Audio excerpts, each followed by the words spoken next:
Wasn't a feminist, I don't know what I would be, if that makes sense. Like, I don't really have like that's just all I know, I guess. And I guess I haven't really educated That actually myself. makes sense. You know what I mean? Feminism is basically the air that we breathe, and it's the water we swim in, whether people know it or not. It's ingratiated in society. So you may not have any other position other than that. So if you say, I really don't know anything besides feminism, I believe you. Thank you. It's mainstream. Do you guys believe in the patriarchy? But it's still a bad position. It's not like what you fine. just saying. And what is that? So what is the patriarchy? It's patriarchy's when like men rule, right? Mostly, right? Men rule, women drool. Wait, what? Okay, that's No, that was my fault. Say it. Can you say the patriarchy is awesome? it's not bad. It's not bad. The patriarchy is awesome. That one is for you, Grid One Motorsports. Target acquired. Eagle 1, first strike. You have permission to engage the target.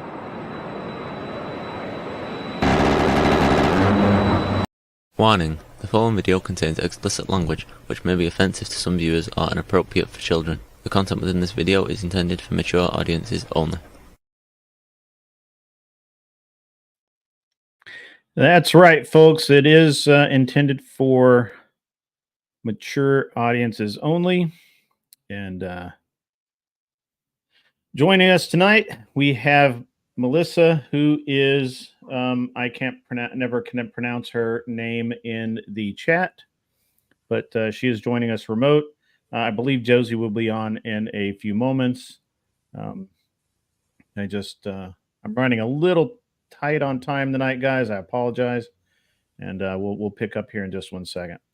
So yeah, it's gonna be a good time. Let's see where we're at.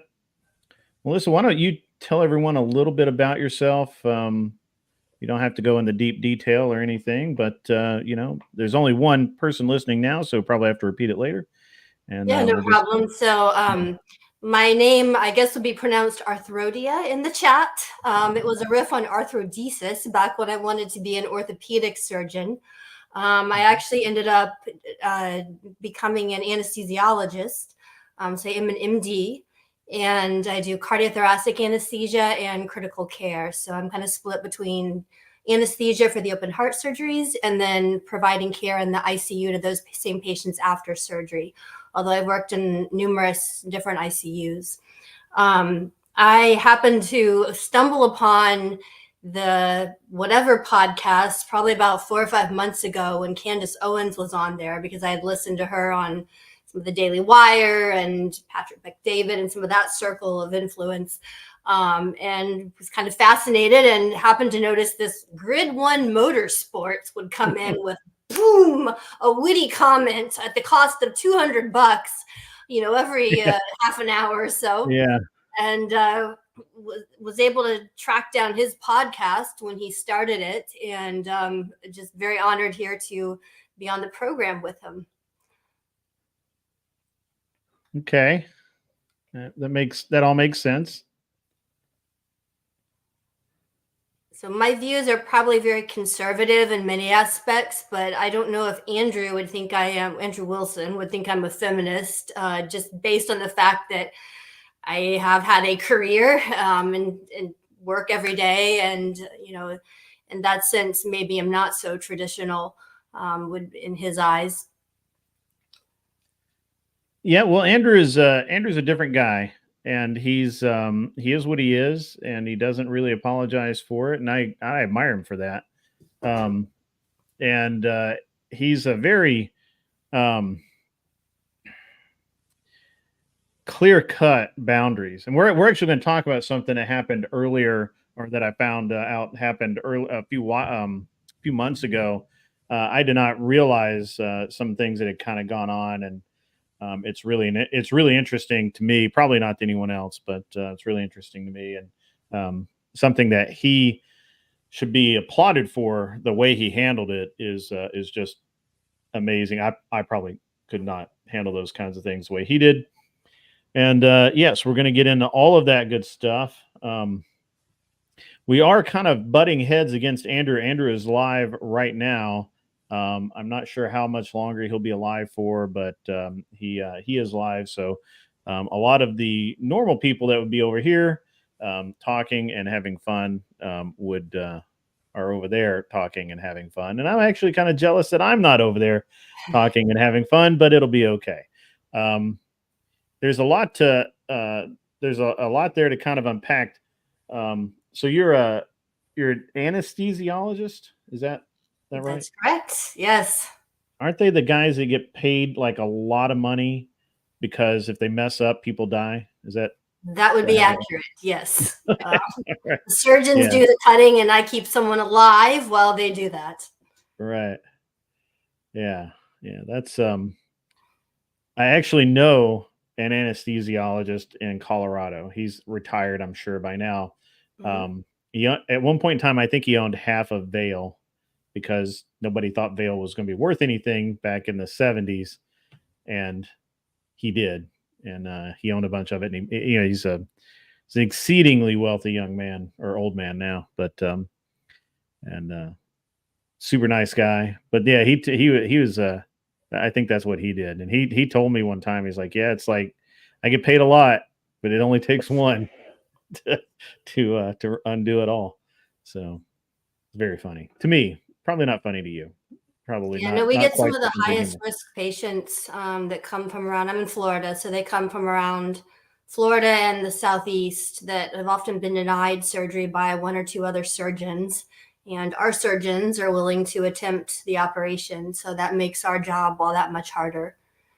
So is that because they're methed up and all of that? They're just like, chemical science experiments. Is that Um, the- So you may be thinking of drug addicts do yeah. commonly get infection of their heart valves or endocarditis. Mhm. And if they have not stopped using drugs, they may get repeated infections of the brand new heart valves that have been put in previously. So now it's a repeat operation. So we do get that, but often we'll get patients who are just extremely elderly, frail. They've had one or two chest surgeries already, and their risk of death or serious complications is very high based on the type of surgery they would need. So This has always fascinated me about the medical field is that, in theory, they should be not cavalier about death, but they should be like, hey, it happens, move on. But there seems to be, and maybe it's because of the legal aspects, there just seems to be this, we're not going to try this to keep you alive because it could go wrong. And on the other side of that, like with my grandfather, I really have had an issue with modern medical science for a while because they should have let him die after his second stroke. They should have just let him pass, but because they kept him alive for like a couple of years, and there was no quality of life. He didn't know anybody that came to visit him. There was never going to be a recovery, and and really it was just because they could do it, and it was somebody got to write a paper about it and all of this stuff, and so it is. I'm sure it's not that way, kind of in the trenches. But do you see that at all, or is that? Oh yeah, we see that it is an enormous problem, which is that the bulk of healthcare dollars are spent in those last 2 to 3 months of life, often sitting in the ICU where I work. And it is not the doctor's decision when to call it quits or pull the plug or decline a certain treatment. And I don't think you'd ever want that to be in my hands. That does make the doctor as God, right? That really should be something that either the patient or their family is coming to terms with and making a decision about, as far as, is the treatment really giving me the outcome that I'm wanting? And I think it's hard because sometimes the doctors don't really paint a fair picture of what the treatment will involve. What is your expected course really going to be like as you're sitting in the ICU and recovering for the next few months? What's going to happen when you leave the ICU? Are you going to go back to your home and be watching TV and hanging out and playing with the grandkids? Or are you going to be actually sitting in a in a nursing home, waiting for the next disenchanted healthcare worker to slap your tray of slop in front of you, or possibly with, maybe you have a tracheostomy to help you breathe. Maybe you can't even eat and you have a feeding tube in. So there's a lot of very poor outcomes. I don't know that we always do a good job of explaining. And I think we probably should be more upfront with people as far as what their outcomes and what their end of life care is going to look like, and give them that option in terms of, do you really want to go through with this, and do you really want to keep going? And I do think it always should be the patient and the family's decision, but it's definitely a huge problem. In fact, when they survey healthcare workers, doctors and nurses, we do not want a significant percentage of what we give to our patients. And I think that's sad, because we see it. We know what it's actually like to go through. We see it day in and day out. So yeah, it's a huge problem. And it's really where a lot of our healthcare dollars go and get, frankly, kind of wasted, because they're not really helping anyone. Would you say that is that because of the legal atmosphere, or is that because of the hospital administration and the billing and the insurance and just keeping this massive, very expensive industry afloat? Or, I mean, obviously, don't say anything that you might regret later in an interview or something, if somebody just happens to see this video. I don't want you to get fired. Right. No, so I don't know the financial aspects of this. I know that we, for example, in surgery, we're often paid a bundled payment. And so so it's a set amount for that surgery. So if we can do a coronary bypass on you and get you in and out of the hospital in a week, we get paid the same amount as if we helped you for 2 weeks or 2 months. And so generally, I think the financial incentive is actually to have better outcomes and get you in and out quickly. And when things do become complicated, now it's dragging on, I think the hospital actually starts to lose money on a lot of these cases. So I don't know, just because I don't know that we get reimbursed that well for some of these very difficult, prolonged end of life cases. So I don't know that financial incentive really exists the way you might be concerned. Yeah. Well, it's a mystery to everyone out here, but I actually had an experience we're going to talk about in a couple of minutes. I want to answer Tiki Tack's question here. Here, when people who are put under, they can give tells about their anxieties, past traumas, or other mental health issues. Is this true? Are there growing trends lately? I hear when people are put under, they can give tales, meaning that they will start to talk about other things. Yeah, maybe. I don't. Can you clarify that, Tiki Tack? Help me out, man. So I will say, when we're putting you asleep, you're out pretty quickly. And so most people don't say anything on their way into their drug-induced state of consciousness there. With propofol specifically, which some people know as Michael Jackson juice, it was his particular drug of abuse he enjoyed kind of having a floaty high on as he drifted off to sleep at night. If I give very small amounts of that, I will notice they enter kind of their little talkative chit-chat phase, where they may say things that typically don't make sense. It's not like they're really revealing anything about themselves to me. It's kind of just some babbling before they actually go all the way to sleep. So I'm not aware. We really don't know what defines consciousness or what people experience when they're under anesthesia, because part of the drug's effect is it wipes out your memory of that experience. And so you wake up and you don't remember if you had a dream or you had some experience. Typically, people don't remember it.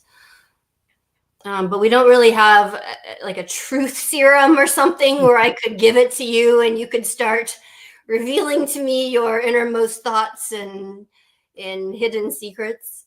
I don't know anything like that. Maybe the FBI does, but I don't have any. Oh, I'm positive those drugs do exist. I've talked to some people that know things about things.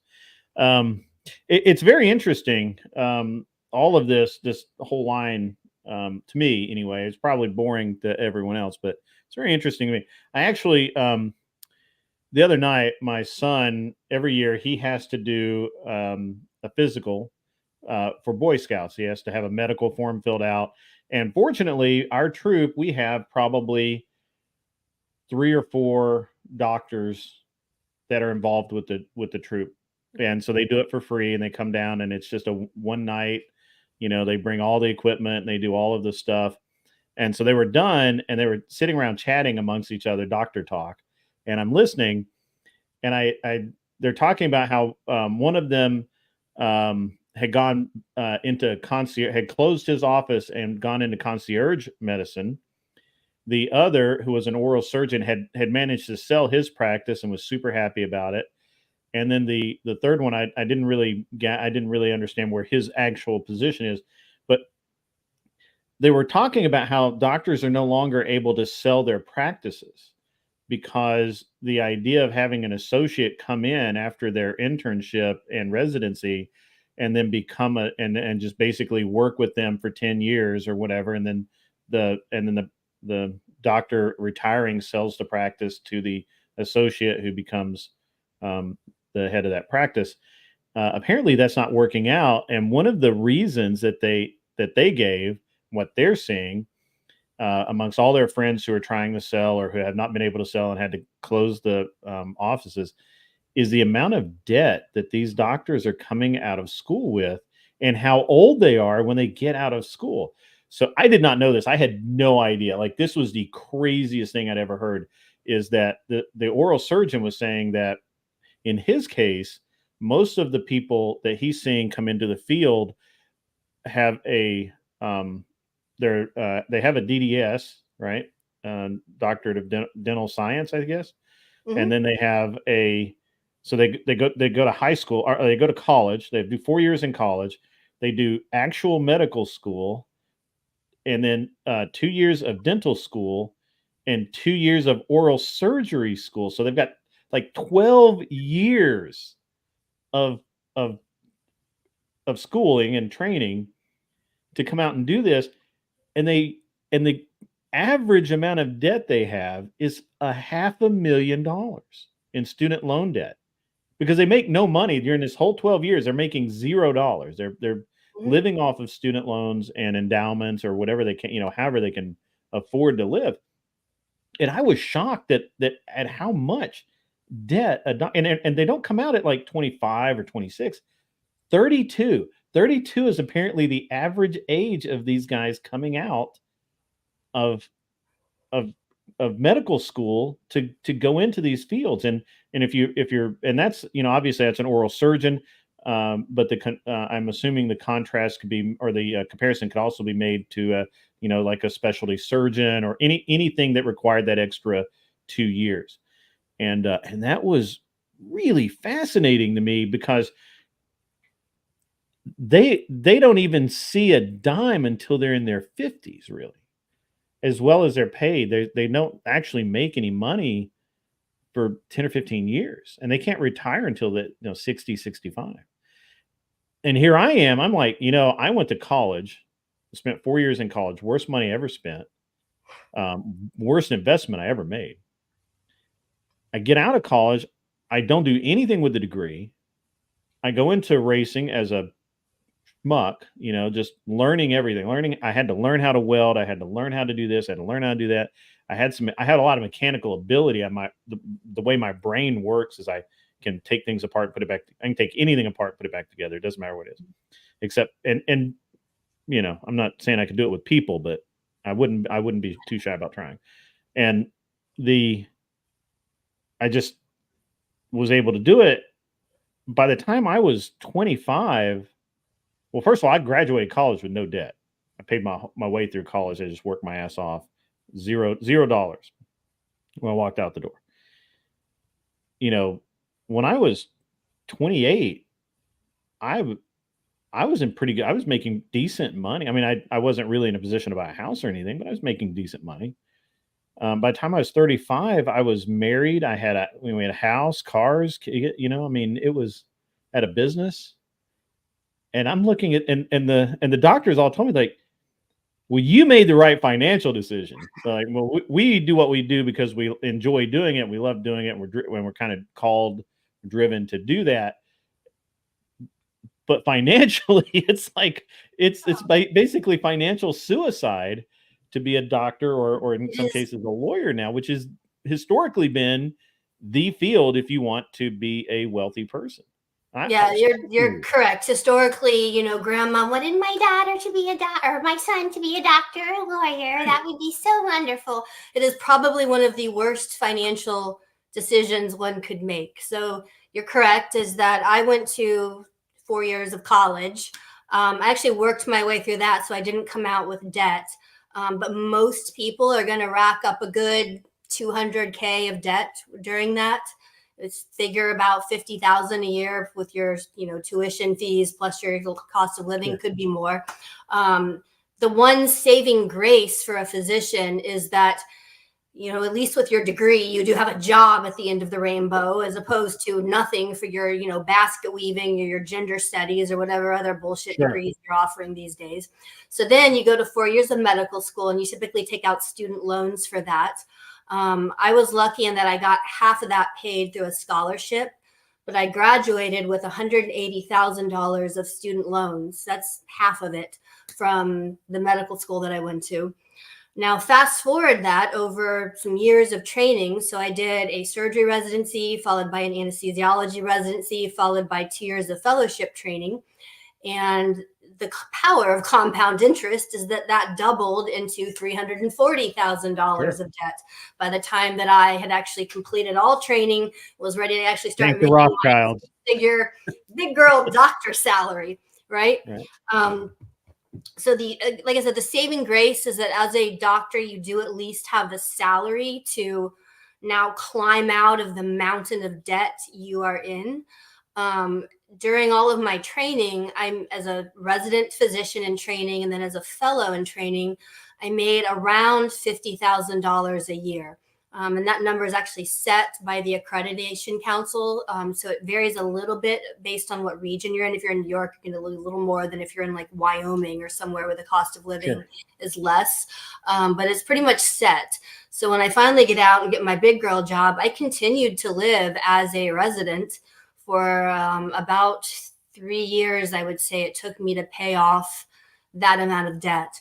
I worked 2 jobs. Basically, I took a second part-time job at a neighboring hospital and worked pretty much round the clock, dumping every penny I had to get rid of that debt. And yeah, it definitely sets you back at a point where most people are married, having kids, got a decent chunk in retirement, buying their first home. I was way behind all of that by the time I was ready to even just start practicing. Now, the interesting effect that all this has from a business perspective is that now so I graduate. On anesthesia, we don't really typically do private practice. Just the nature of the job makes it hard to do that. But if you're I don't know, an orthopedic surgeon or a pediatrician or cardiologist or someone who might otherwise go set up his office and start practicing, it makes it very hard to do that when you've got an insane amount of debt sitting on your back. So the shift is for people not to go into private practice and go more into being a salaried hospital employee. And then you have these private equity firms are now buying up lots of hospitals. There's also big groups that basically, like one big one in Florida is called Envision, and they contract with a bunch of anesthesiologists. They standardize their salary and pay and everything, and then they provide anesthesia services and send anesthesiologists to various hospitals where a need exists. And so it's becoming a much different structure than someone running their own business and you know, typically I would say probably providing better care when you have a vested interest in your own business. The other thing that has crippled physicians is the cost of medical malpractice insurance and some of the requirements to avoid getting sued, because now in some parts of Florida, our OBs were paying $200,000 a year for a $250,000 medical malinsurance policy. Well, what kind of business sense does that make? And how much money do I have to generate on top of hassling the insurance companies to actually pay my bill, pay my rent, pay my office staff, pay my nurse, the secretary, and then try to pay my medical malpractice insurance? By the time you get done, there's nothing left to take home. So the economics of it have really forced a lot of physicians out of private practice and into groups and hospitals and become salaried employees. And that's what the 3 gentlemen were talking about Monday night, is that you're not seeing those associates come in. And even if they did, they couldn't afford it because they have so much debt. They can't buy the equipment. Even if they wanted to set up their own practice, they couldn't afford to set up an office with the equipment because you're talking. I mean, an average medical office is probably $500,000 to $750,000 in equipment. Even if it's leased, it's still expensive, and you just can't. It boggled my mind. Like the numbers that the numbers I deal with are I dealt with in racing are really super high, and it just boggles me. And we can talk about that in a minute as well. But it just really crazy how the medical field has broken down so far. Now, I personally believe that to some degree this has been engineered because if you have doctors providing reasonable health care at a reasonable cost, it's hard to hold the string of control. Mm-hmm. Yeah, that's There's what I also want to say. a large government influence of this, and that about half of our reimbursement comes from Medicare. And Medicare sets the standard billing of what they will pay for any given procedure, office visit, or whatever. And insurance companies go off that baseline as far as what they will provide in terms of reimbursement for physicians. So when you complain because you walk in your cardiologist's office and you sit there for an hour because things are running late, and then you finally get in and the guy kind of doesn't want to listen to you, he's sitting there charting the whole time, he sees you for 15 minutes and you feel like you're kind of just shuffled in and shuffled out and moved along with the prescription thrown at you.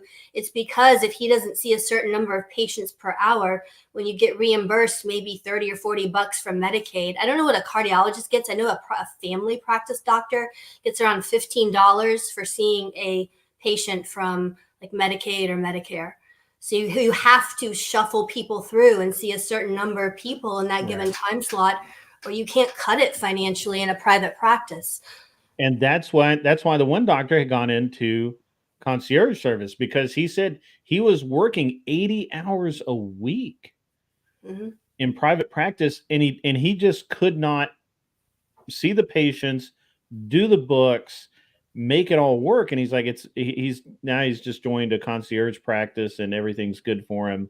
He's making enough money to get by and all that. But it's really crazy. It's very interesting, the amount of the sheer amount of education and what it cost to be a doctor, and or any professional. And I'm going to cover some of that stuff in a minute, but it's really interesting how if the government is involved in any way, right, you lose, right?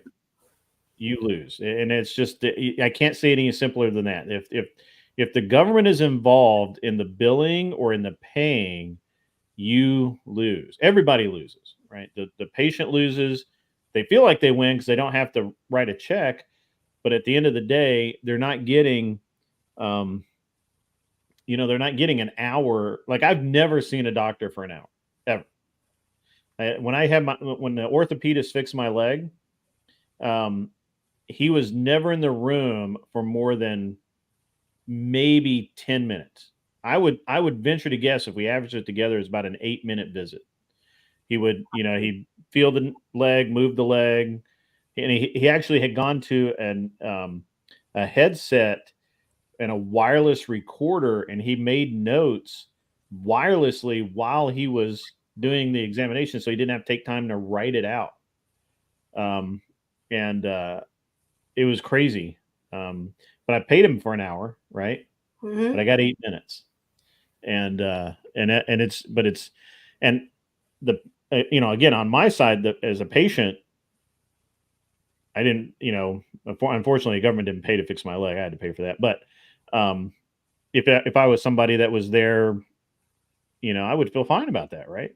But the doctor who's sitting over there, who's got probably a mountain of debt and all of this other stuff,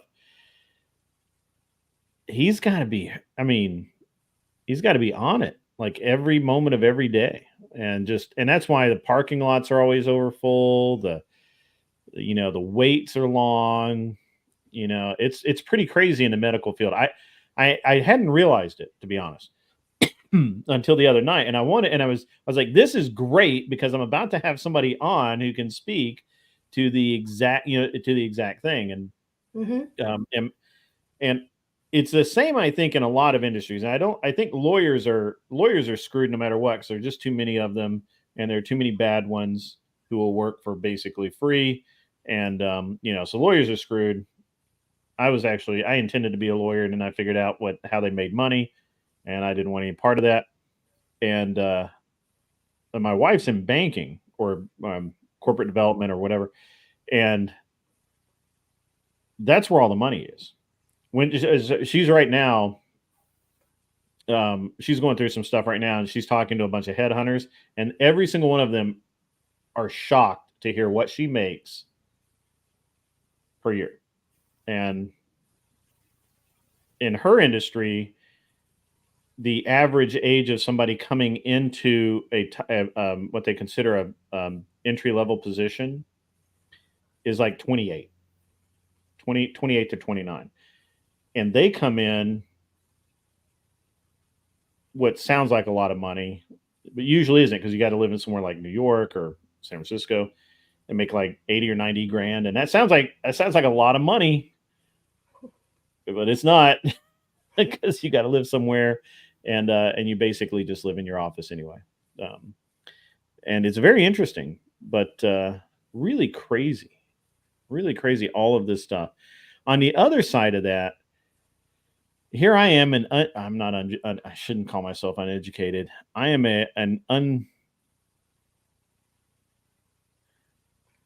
Let's say that academia has not indoctrinated your brain to the degree of some other people. How about that?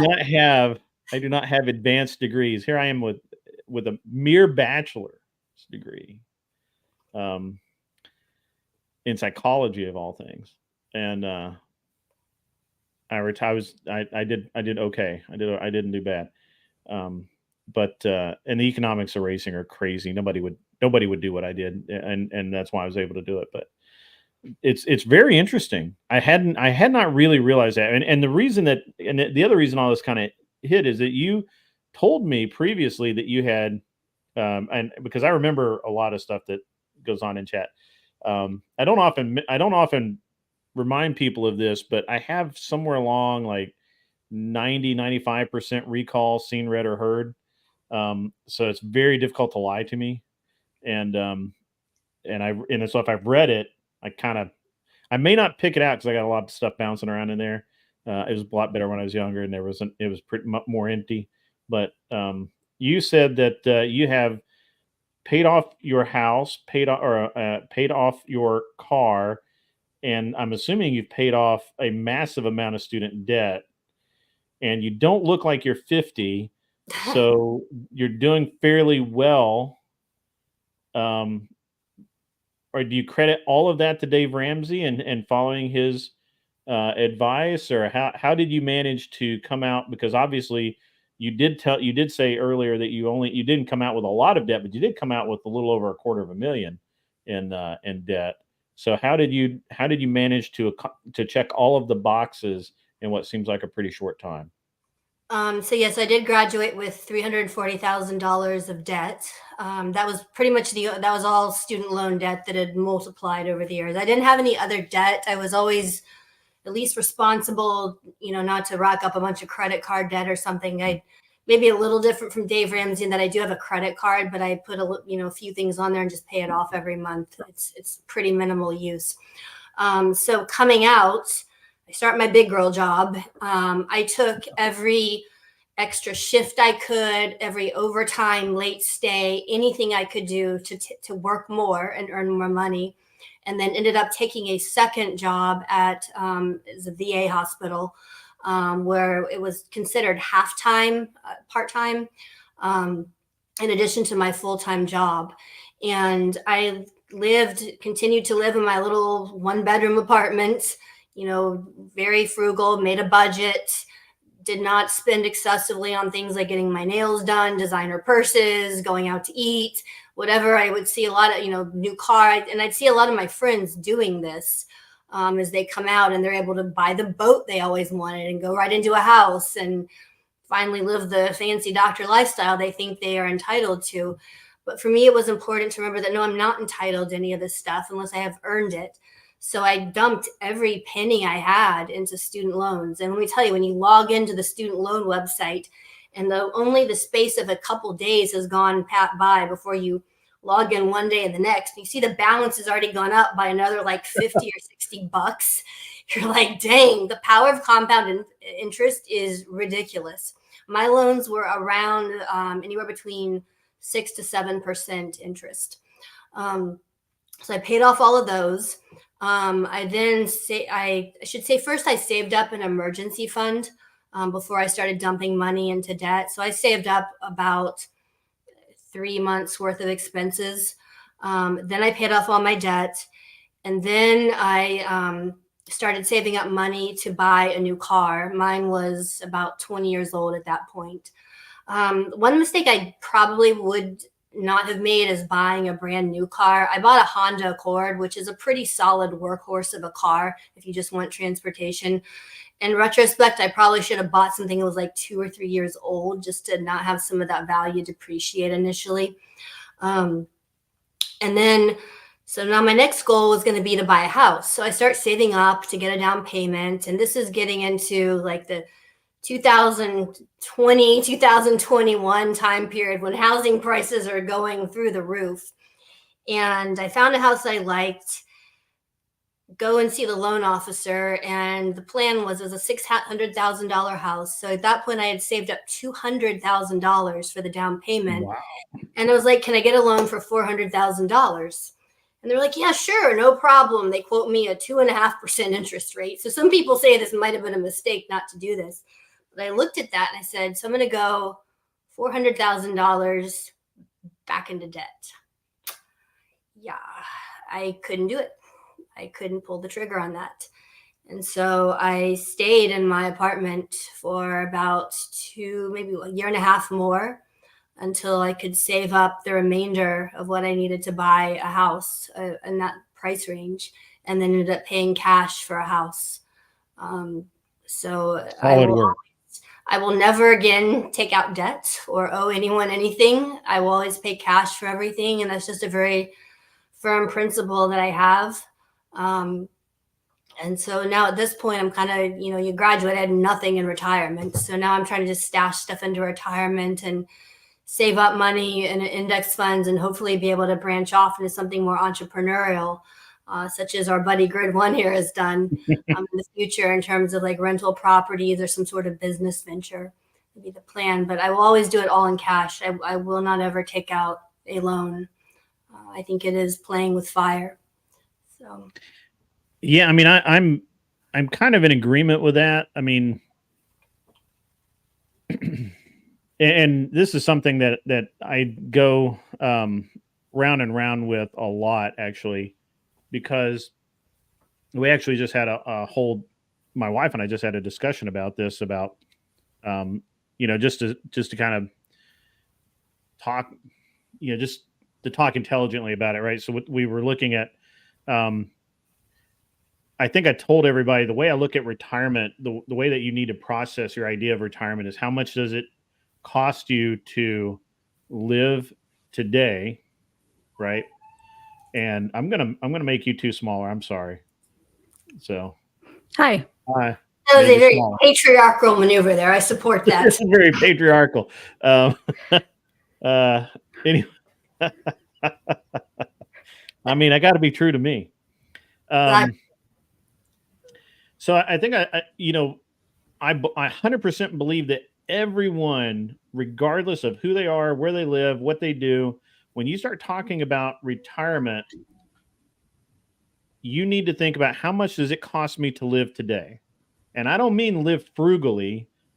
I don't mean bare bones. I mean, if you just added up your monthly expenses today, whatever those are, you need to have that come in. You need to have that coming into you without you lifting a finger. If you didn't get out of bed for a week, you would still have that much money coming in, one way or the other, whether it's annuities, whether it's money market accounts, investments, stocks, and index funds, IRA, whatever it is, whatever methodology you're using. I like rentals personally, but I can manage those. A lot of people really can't, and they shouldn't. They get in a lot of trouble trying to do rentals. But whatever it is, you have to do that, right? And if you can, you're going to be okay in retirement. You just will. There's nothing that you can say about it other than that you're going to be just fine in retirement. Now, what you're talking about doing is kind of right, and so my wife and I had this discussion the other day where one of her friends is pretty heavily invested in condominiums. I hate condominiums myself, but he's pretty heavily invested in them. He's had some problems and some setbacks and that sort of thing. And he just kind of talked to her about it. And she asked me, what do I think of it? And we ran some numbers. The numbers don't make sense for me. They might make sense for somebody else, but they don't make sense for me. And once again, guys, I did not mute my phone, and my phone's going to go crazy. So let me shut this. Let me mute it because I'm an idiot. There we go. Sorry. And so we're still talking about what's the next investment, but you have to sit back and do those numbers just brutally, right? And you can hear people, you will hear people talk all the time about all of this. Well, if you buy this condo and you're making, you make X amount rent, you make X amount this, and you make X amount that, well, you're actually making a higher percentage than if you put money in an index fund. Maybe you are, maybe you aren't, but if you can't guarantee it, then it doesn't matter, right? And if you're talking about things that only happen when you sell it, it's it doesn't mean anything, right? And I really applaud what you've done, and I think that it's it's very hard, and I know because when my wife went back and got her MBA, we went 250 grand in debt, and that was paid off long ago. But that was a scary moment to take all of that money out and put it all into an education, and be like, maybe it'll work, maybe I don't. But I mean, she was 100% confident, as she always is, and yeah, so. Good stuff. Now, so you're looking at index funds. You're looking at various other investment vehicles. What do you feel like you need for retirement? That is a very difficult question. So I've heard some very general numbers thrown out there that you want to do 10x whatever your salary is, or whatever you think you want your salary to be. There's any number of retirement calculators out there that you can use where you put in Sounds what like you want Grant your Cardone total stuff. income to. What's that? Sounds like some Grant Cardone stuff. Well, there's other just on the internet retirement calculators you can use. For me, the very difficult thing to factor in is the effect of inflation, because you can look at a stock market, which on average is going to go up around 8 to 9% a year in general over the course of several years. What is hard to predict is what inflation will do. So if you are lucky enough to enjoy a 2 to 3% inflation rate, as we have the last 30 years, great, you're in Fat City. If you go back to the 1970s, where inflation started hitting double digits and under the Carter years, that will eat away at any savings you have, any growth in the stock market. You can't outpace that. And so that's where I think our country and our current economic policy makes it very difficult for someone trying to save for retirement. Like I could tell you right now, probably having in the range of, we'll say, 3 to 5 million is probably going to give most people a good enough spin off to last about 30 years worth of retirement. If that's what they, on a decent salary, we'll say maybe 80, 90,000 a year. I don't know what that'll look like in 20 or 30 years. I don't know what inflation will do to those numbers. I can tell you that back in the 1990s, a dollar then has the buying power of what about takes $3 to buy something with now. So if you fast forward that out, and that was with a pretty low inflation rate over the last 30 years. So that's where I struggle, is really knowing how much to save. And how much to plan on needing for retirement. I can tell you, I highly doubt Social Security is going to be there for someone, particularly someone who makes six figures. I mean, at some point, the politicians are going to look at this and say, we're broke. We're sure as heck not going to give some doctor Social Security. We're going to at least put that toward people who are, on the streets or trying to stay in their little tiny apartment if they lose that money. And that's probably fair, but we've created a real mess in terms of our Social Security system and what people look at as their retirement plan, being Social Security. And they don't realize how little that is per month and how difficult it will be to live on that per month. Yeah, that's very accurate. That's actually why this is where I really depart from Dave Ramsey, because I don't believe you can save for retirement. I honestly, you can put as much money in your 401k as you want. You just can't save enough, because even if inflation doesn't happen to a large degree, whatever you've saved, that's a finite number. And I watched my grandparents, and I've mentioned this before. My grandmother lived to be 104 years old, and she just passed a little over a year ago.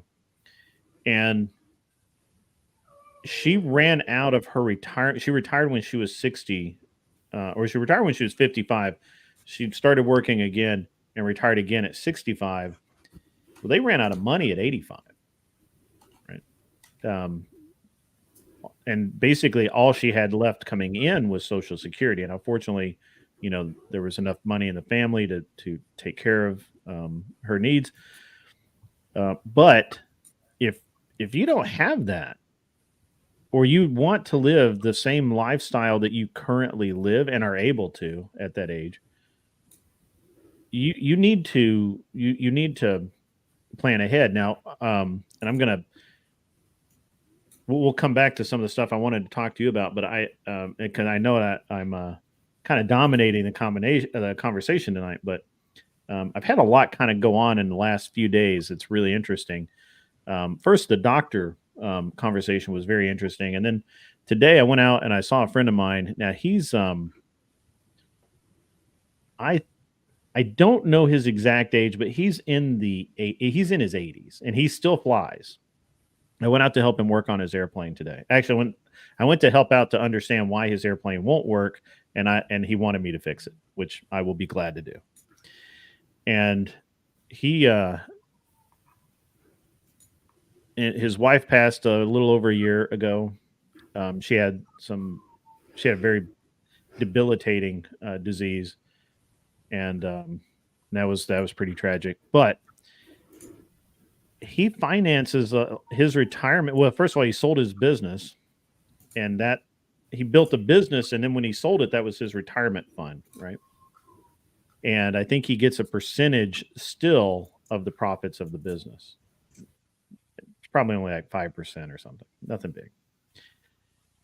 But he mostly finances his retirement by buying and selling airplanes.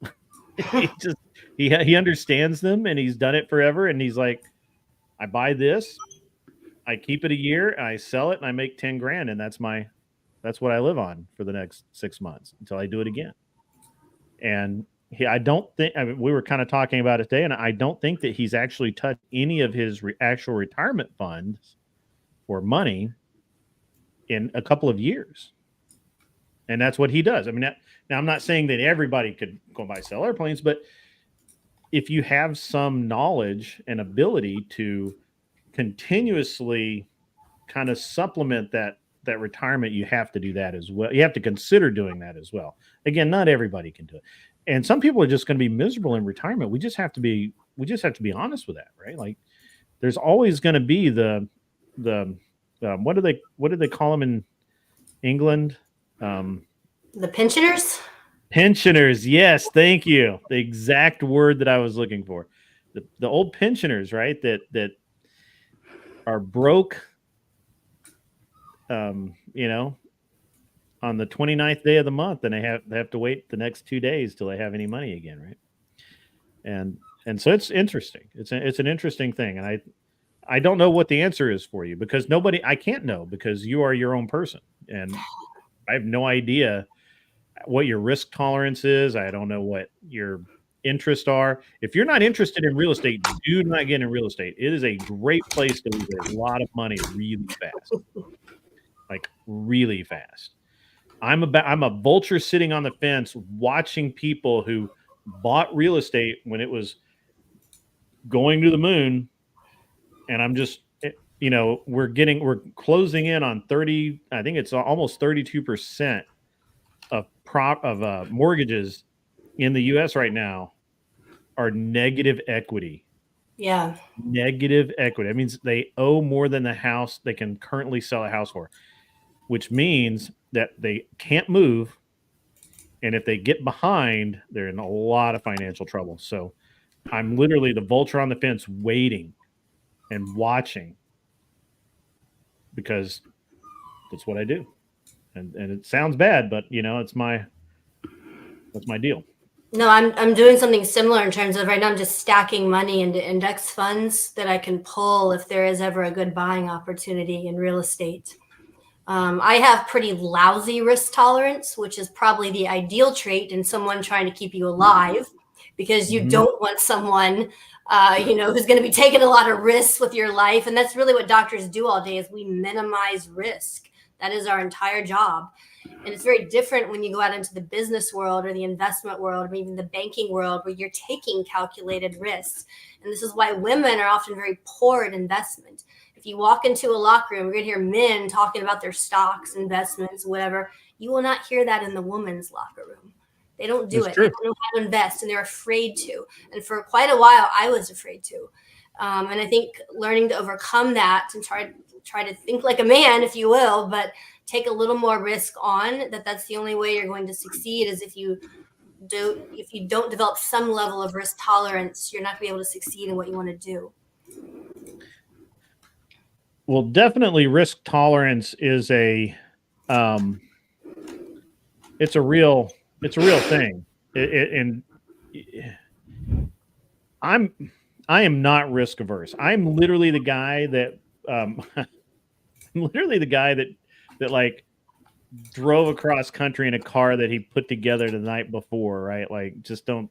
I know I'm gonna make it. Like, I know I've zero doubt, and I'm willing to bank on my ability to that level, right? My wife is absolutely not. There's no way.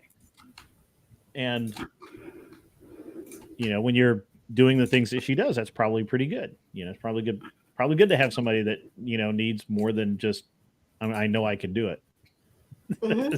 No, and this is why in a marriage it's so vital to have that balance of male and female tendencies, is that you want someone who's like, yeah, let's go take this opportunity, let's do this, let's make it happen. And then you want someone who's like, okay, but let's consider like maybe the downsides and how we kind of avoid some of the downsides. Like, there's always that balance that's needed. And I think sometimes people, we're into the man hating sphere these days, where we hate men for certain aspects of their personality or their traits, when they're not bad. They're very good traits. And there's certain things about females that also, if you use them in the right way, they're very beneficial. But that has to always be balanced and tempered by each side. Yeah, I think that's pretty accurate. The interesting thing, just from my point of view, is that for the past 40 years, there's been a concerted effort to, and everybody comments on this. I'm not going to say anything new here. The concerted effort to, destroy the nuclear family, marginalize men, give women this sense of needing to be something that they naturally are not usually. You know, Josie's an exception. Josie is very strong-willed. Obviously, we've all seen that, and but most, but even then, you know, she's not a dude. I know. I noticed that. Don't worry. Your poor dog is mad at you. You I can can hear hear him? your dog. I can hear your dog. Oh my whining. god. Go out. So sorry. I'll be right back. It's okay. He's just mad Sounds at in you. distress. Well, I didn't know that you guys could hear him. Like, That's no, all he's right. just being a little shit. He's just like, I Because want to I'm go not paying out, attention or to I him. want to be petted, or I want to sit. I want to see what you see. I want to sit on your lap and see what's going on the screen because I don't know what's going on the screen. My dog's a pain in the butt too. That's why she can't come in. She would be up here flopping around on the keyboard or something, trying to type. My dog's a big old baby, huge. The dog sounded like spat. No, it did not. Come on, man. That's mean. Don't be mean. Don't be mean. So yeah.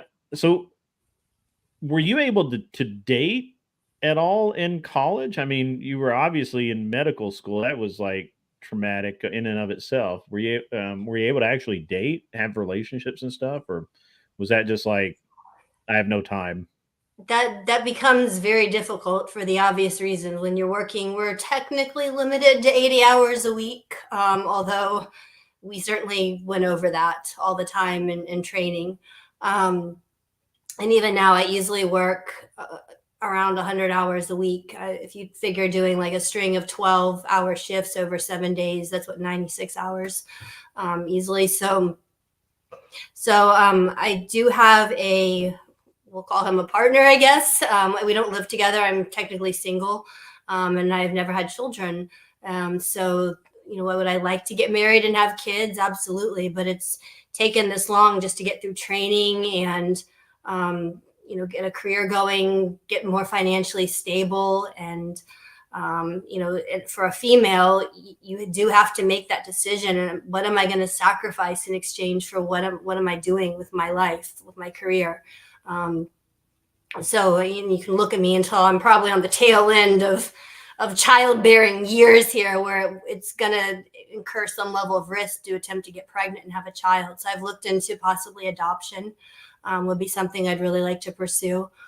Being a little risk adverse, I don't want to put a child at risk of like birth defects or something, just because I am a little bit older to be doing that. It's still possible. I mean, I know women my age do get pregnant and have healthy kids and all that, but the statistical risk is higher, and you have to acknowledge that. You can't be blinded to it and be like, oh yes, I'm just going to flit around and do my career and then suddenly have a kid when I'm 35.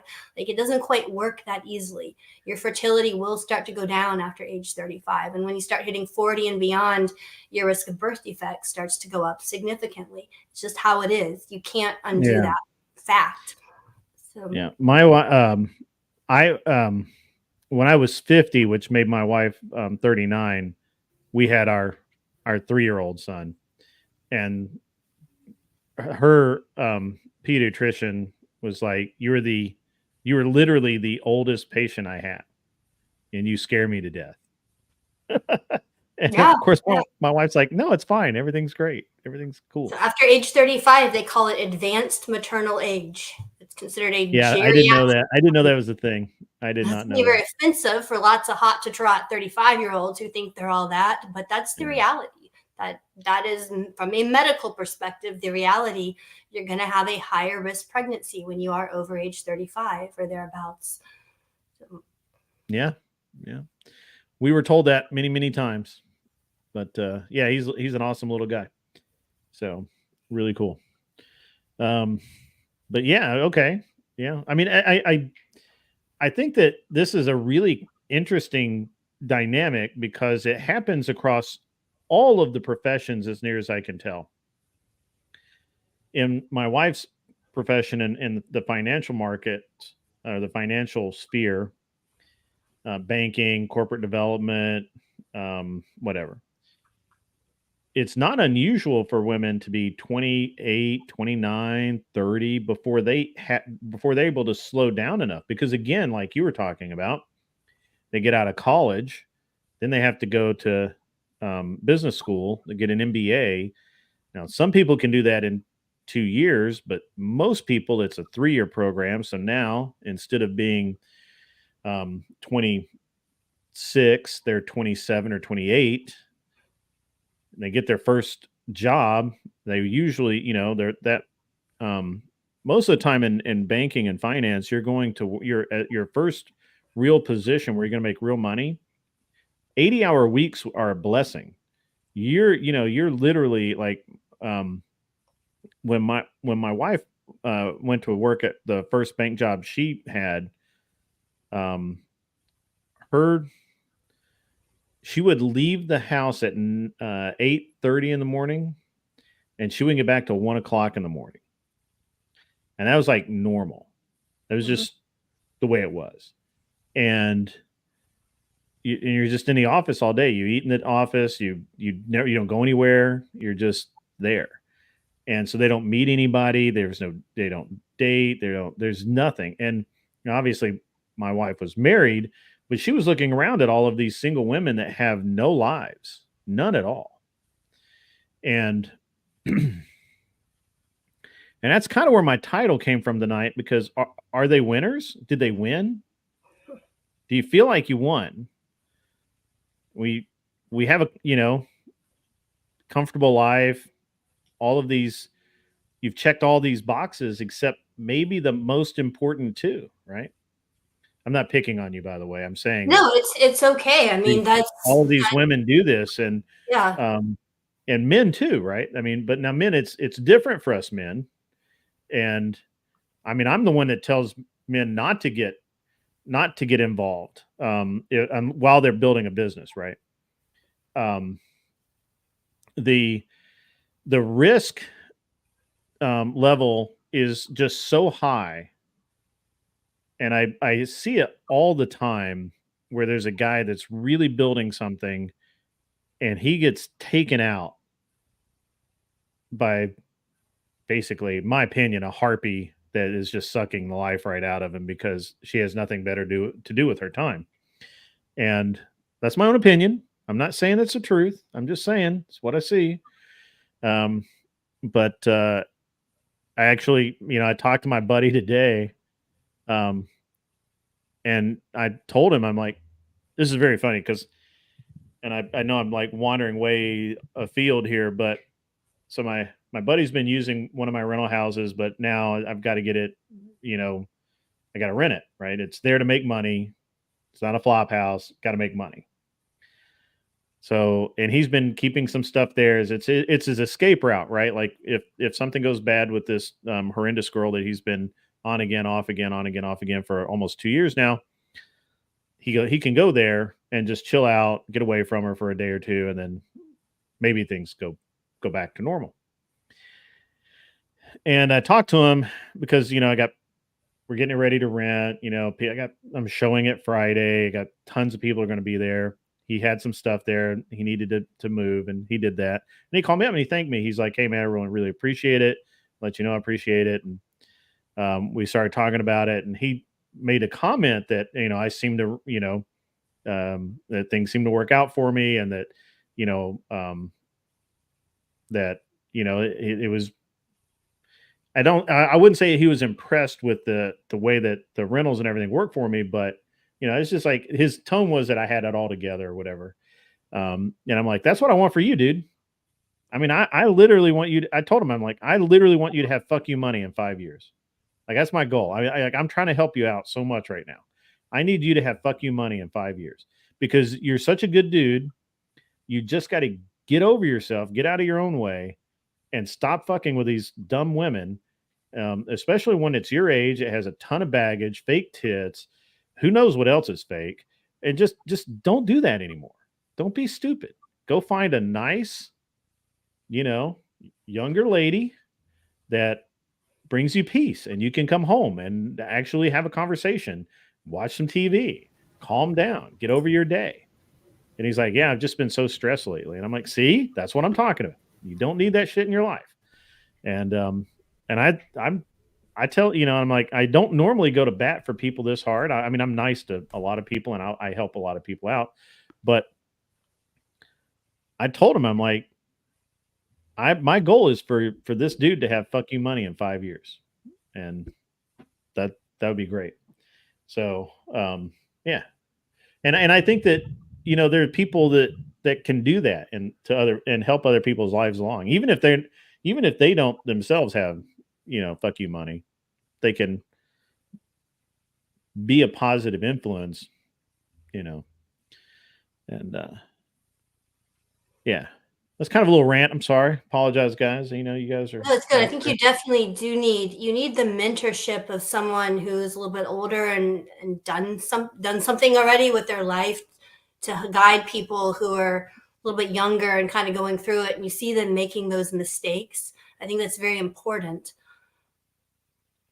I think people, if you aim at nothing, you always succeed. And so I think people need to have very clear goals as far as what they want to do with their life. They've got to envision what I want to be doing a year from now, 5 years from now, 10 years from now.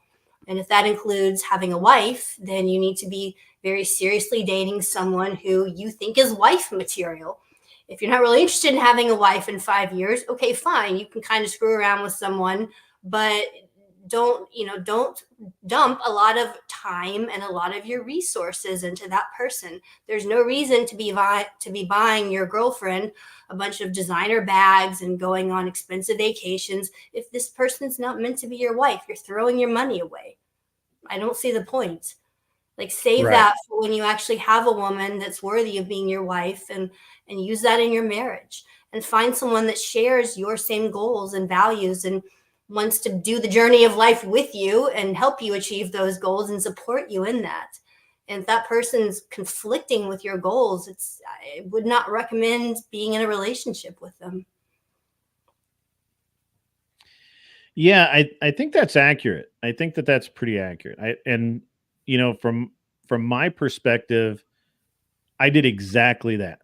I made a decision, probably my second, maybe going into my third year of college, after my second serious girlfriend and I split up. I was like, you know what? First of all, I gotta get out of school. Like I can't have I'm just gonna go with it here. I can't have some stupid female calling me up while I'm trying to study, while I'm trying to get something done. I've got got an exam. I've got a paper due. I can't have some stupid female calling me up, whining, crying. I'm not spending any time with her. She doesn't know where I am. I'm like, where the fuck do you think I am? In a fucking library right now, right? Like, I didn't own a computer, by the way, because this was old. This is olden times. I didn't own a computer yet. So you know where I was? I was in the fucking library studying, and I'm like, why are you calling? Yeah, I literally remember this one girl, and I remember this conversation really vividly because I was, of course, you had pagers back then. I'm again dating myself hugely here. I'm old. We had pagers. This girl pages me 911, right? And I'm like, oh fuck, what happened? Crash your car, caught the kitchen on fire. I don't know. Ran over your dog. I don't know what she did. I call her up and she's like, why haven't you called me back? And I'm like, I'm calling you now. And it's like this whole 20-minute conversation. It basically ended with, there's nothing wrong. I just hadn't talked to her that day. I'm like, I got an exam. And I took hard shit too. Like I didn't need it. I started out my career as in environmental science and technology. So I had all the biologies, all the chemistry, all the physics, agricultural science, mostly water runoff and poisons and toxins in the soil and all that. Like really cool stuff. I had all that stuff. So I never had any of these gimme classes. Like, I don't even know what a gimme class was back then. I had like hard shit. A course on Taylor Swift that's being offered. So there's that. No shit. Holy fuck. Is that a joke? Me. I'm not joking. No, there's a semester course on Taylor Swift for credit. You can take at one of our universities. Wow. Josie, your mic is really low. That's StreamYard. Hold on.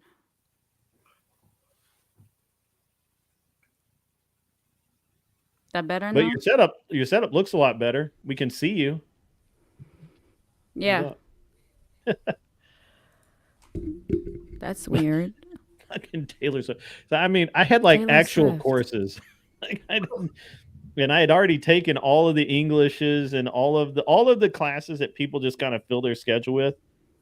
I didn't have any of those. I had Spanish because I went to a military school that did not offer a foreign language because why? Because we're fucking America. That's why. And Damn. they didn't offer any foreign language at all. So Don't worry, Josie. I took French. You can feel better. Huh? So I took French in college. I did German and Spanish, and I didn't really learn anything, and I know just enough to pass the test 30 years ago, and that was it. But yeah, actually, it was very funny because they had just like the year before I started college, made that a requirement to graduate that you had to have either foreign language in high school or in your as a part of your core in college. I'm like, are you fucking kidding me? You know what I made it did? this far? I just I'm took sorry? French. Of course you did, because you speak French. Yeah.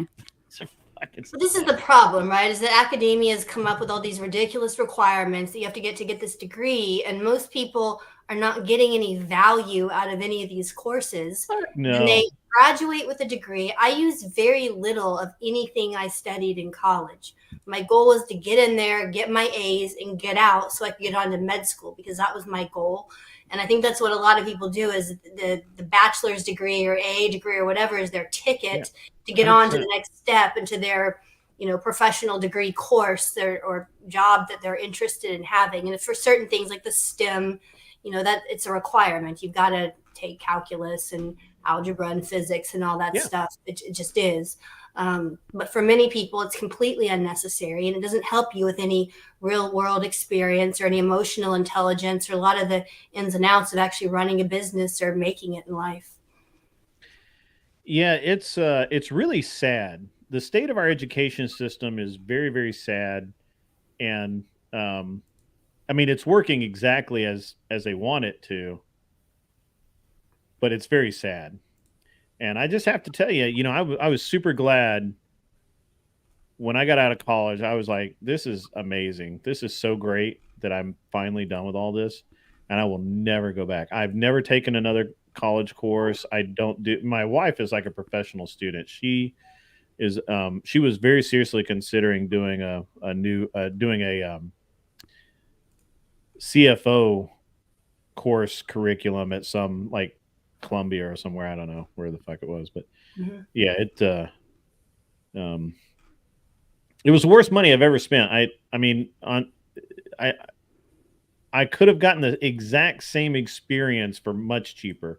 And it's not like in the old days where you network and you come out with this network of friends that follow your whole life and you're able to, kind of play off of that. And you can always call old Bob up and he can give you some customers, or, you call up Keith because he moved to New York and, you're going to be there next month and all that shit. That doesn't happen anymore. It just doesn't, you don't have time, I mean, if you're actually going to college, right? Right. The shit that they do now is what's really crazy now is why do you want a fucking degree? All you're doing is going and paying money for childcare for an adult to fuck off all day, get the degree, whether they turn in the work or not. You get the degree. It means jack shit. No employer cares anymore. It carries no weight. Why? Other than the fact they do that care. teachers need to get paid, and for daycare, adult daycare. So statistically, having a college degree does still translate to a larger lifetime earnings. Mm-hmm. So there is still some benefit to it. The problem is going back to your comment that the government gets involved in something and completely F's it up. Academia is another example of that. So if you go back historically, back in, I think it was 1971, the 26th Amendment gets passed and they lower the voting age to 18. Shortly thereafter, the government decides to get involved in the student loan business.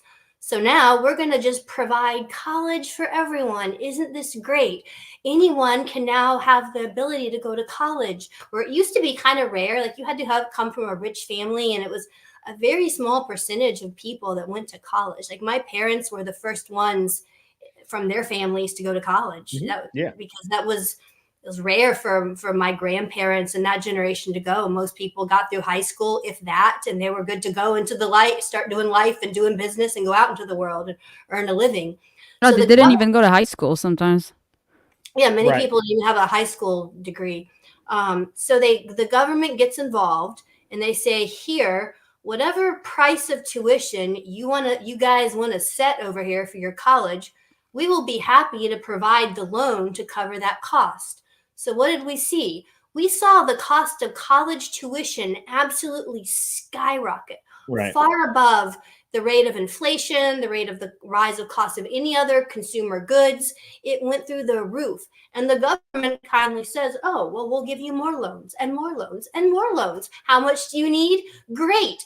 Do you know how hard it is to go into a bank as, say, someone like Grid One here and be like, hey, so I've got this business plan here that I've rolled out. These are my expected operating costs. Here's how we're going to run the thing. I need you to give me a loan. And the bank's like, yeah, no, I don't think you're a very good risk. That's right. That's accurate. And 17-year-old rolls into college and says, hey, I'd like to take out about $200,000 over the next 4 years for my degree in basket weaving. What do you think? And the government goes, great idea. Here you go. How much more do you need? Just sign here on the dotted line. So now the poor kid goes to college thinking he's on the right path. He graduates with his college degree, and he's absolutely stunned where his best job opportunity is being a barista at Starbucks, because he's gone through 4 years of partying it up, taking useless courses like French. Adult daycare. He lives in the U.S., has no need to speak, a minimal level of French, and he graduates. He doesn't know what to do with himself. Right, and this all goes back to the enslavement of the American people by J.D. Rockefeller when he established the Department of Education, using the Prussian model to build a workforce. And the moment that happened, life as we knew it was altered forever, because instead of the way that schooling had been up until that point, which is it was all local, it was all municipal, your parents knew all of the usually the teacher lived in your community, and a lot of them didn't even have degrees, right? They just were smart enough to tell you that A plus B is, C, and teach you your letters, teach you your numbers. Prior to the Department of Education being funded by Rockefeller, you basically had school, right? And now we call it elementary school, but it was just school. And you learned your numbers, you learned how to read, kind of it, right? Maybe you learned a little history, you learned a little bit of reading and maybe a little literature, but really what you were doing was you were able to function as a human being and be able to go into a store and understand a contract, go into a market and add up what your grocery bill was going to be. And you were just able to exist as a human in society. And that really was all you needed, which, to be honest with you, is still all that's needed. You don't need to know algebra to survive in the US. I mean, just ask half our workforce that we've imported from Latin America. They don't have algebra. They don't know algebra. They don't know that.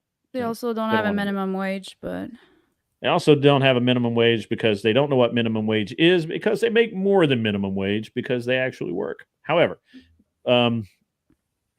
if your parents wanted you to, or you showed promise, you were smart or whatever, then you would go to what's called finishing school. which is what we call high school now. And you would learn all of the things that you need to know to go to college. College, you actually had to apply to get into, and they had to like you, and they had to want you to be there. If they didn't want you there, you didn't go. You just didn't. And even if, and they could literally just send you home because fuck your mom's money. We don't need it. And we don't care, and we don't like you. So go away. You can't do that now. That's for damn sure.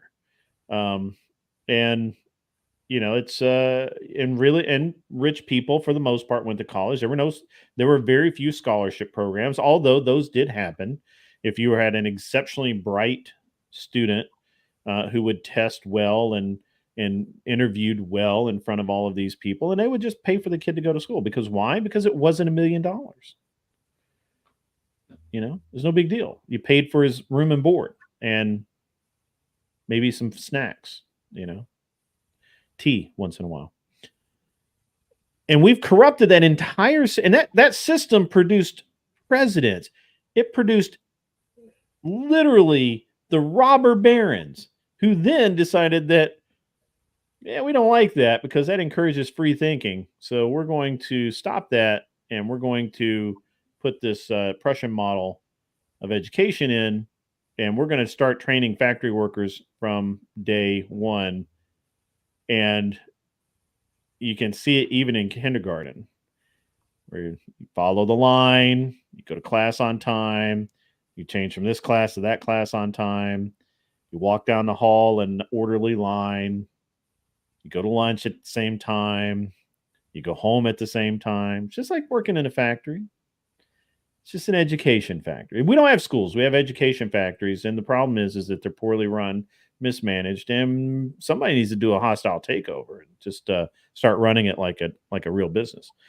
But yeah, it's very interesting because the apprentice program in this country is non-existent, right? Even in the trades like electrical, like I don't know that I've heard the actual term apprentice in a while. That, you know, they usually, you know, hire you in and I guess technically you're an apprentice, and then but the next thing you know, you're a journeyman, and then you can be a master electrician.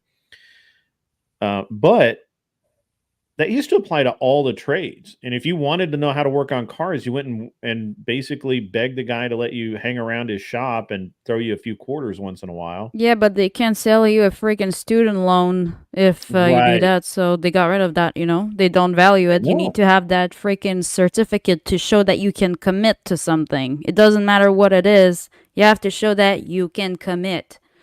Well, they don't even think that stands for commitment anymore. But Josie, you know, that's coming out with a W there. That's right. That's 100% right. That if without the student loan program, the colleges can't charge 4 times what they charged just a few years ago. When my entire first semester or my entire first year of college cost me $2,000.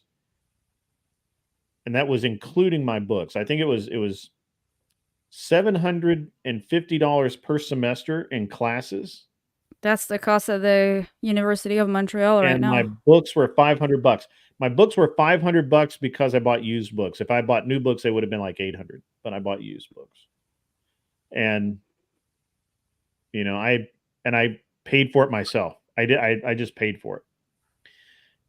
You can't do that now. You cannot work at the bookstore and pay for your college anymore, right? You just can't. Yeah. Unless it's like the Harvard bookstore or something. I don't know. Not even. Well, I mean, you can't go to Harvard. If you worked at the Harvard bookstore, they'd probably pay you enough that you could go to community college. You can't go to Harvard because they're expensive. Yeah, I don't know, man. No, even that, they have a foreign student take those jobs now. Yeah. Well, they'll work. So, yeah. Tough. Very interesting discussion here because it's we've really fucked up our education system quite well. Like amazingly so. Well, you know, it's funny because in the corporate world, even there's this whole HR thing that if you have a problem with somebody, you don't go solve that problem with that person one on one like an adult. They encourage you to report it to HR in a proper corporate guideline way, and HR takes care of it. You don't go tell that person, hey, what you did there, like that wasn't cool. Can you like not do that again? No, you have to report to your supervisor. And that's actually the Chinese model as to when there's a problem or something that doesn't work, it's report to the guy that's above you. Don't try to fix it. That's not your job. Just do what's you're told and don't overthink it. Just repeat. Yeah, I don't know if that's the. I mean, that probably is a very. That sounds like a very Chinese thing to do. They don't like confrontation. But Oh, it gets the business done. It's insane, but it's just in a world where you're used to solve problems here and there and having to do things on your own, you just end up that you depend so much on other people's services that people don't learn how to do anything themselves anymore. well, I think that our interpersonal skills have declined drastically. Um, and I don't really know what to. You can't really prescribe that to any specific thing. It's just something that's happened over the years because we talk to each other less. We interact with people less overall, and you can't. You know, it's embarrassing to say, but I think that most Americans do not accept responsibility for almost anything. It's always somebody else's problem. It's always somebody else's fault. It's always somebody else's. Nobody says, "Yeah, I fucked up. Can you help me with this? Because I fucked up." It's very That's rare so to hear true. that. It's very rare to hear that. And so when I ran the race team, one of the things I did, one of the things I was most impressed with was this very old video that showed a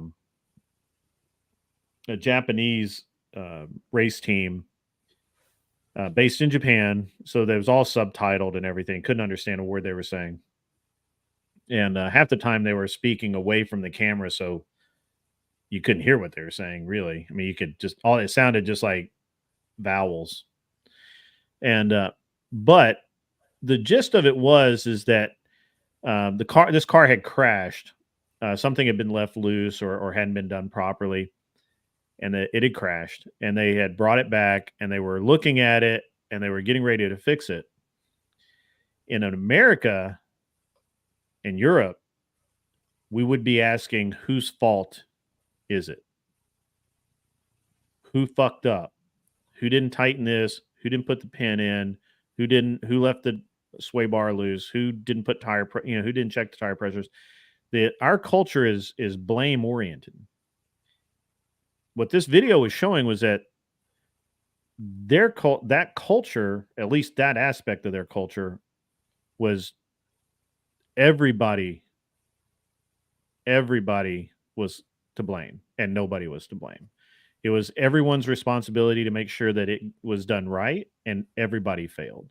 So everybody had to fix it, and nobody blamed anybody else. They just shut the fuck up and they fixed it. That was it. I don't remember how it's called, but there is a it's not based off communism. It's something else that when you're a group of people and you're like a group as a whole and one person messes up, everybody is to blame. Like there's a model that's based off of that, and I can't remember how it's called. But it would actually be very unconstitutional for the US culture to actually be like that. Well, I think that we used to be like that, and our military operates like that. And when I was in military school, there was no. So I was. We were divided up into 10-man teams, and yes, I say man because there were no girls there. No, sorry, there were no girls allowed. They couldn't test in. There was no waiver.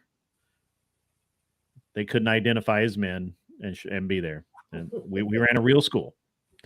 And so literally, you're only as strong as the weakest link. Everybody's always heard that. But the reality is that you're only as strong as you are together.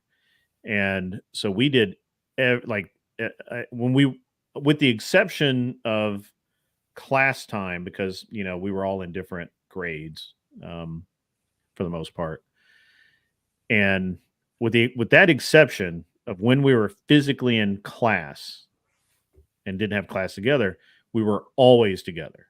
Like, we did everything as a group. Everything.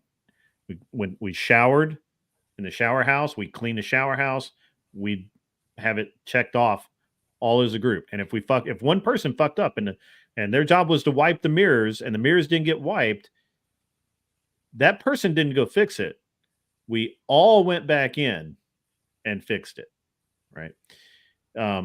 If we were on the rifle range and somebody was having a bad day and couldn't hit shit, none of our scores counted. None. We rose together and we fell together. And that's always colored everything that I've ever done. I generically do not blame individual people. I will blame the whole group, because I should have seen it. You know, that guy should have seen it. That guy should have said something. None of us did, right? And so our culture in America has gone from a group culture, and I don't mean a group like a bunch of these morons want us to be, like, you know, like what's the BLM? Matter, BLM. Yeah, not It's not a socialistic culture. That's not what you're getting at. Yeah. Or Not like this. Culture. Not in that way, but in small groups, families, neighborhoods, you know, we all have to kind of work together to some degree. We all have to live together. And if I try not to park my boat out in front of my house too much, because I know that my neighbor can't see to get out of her driveway all the time if my boat's parked there. So I will make sure I make an effort to pull forward so that if it is there, she can at least see, right? I don't want her to die. And I would feel bad if something happened like that. And I don't think that people think that way anymore. It's all about me, and I, and not you. You don't matter because only I matter. And that sucks. That's the biggest bunch of bullshit I've ever heard in my life. And we will all suck. Right? Like, as a cyclist, I can tell you right now, it makes you realize how people are so unaware of how their actions affect other people around them. Like, if I walk with my dog and I let my dog go in the left lane of the bike trail while I'm walking, well, I'm blocking everybody, and I got my headphones on, so I cannot hear anyone if somebody's coming behind me, but they just don't think that far.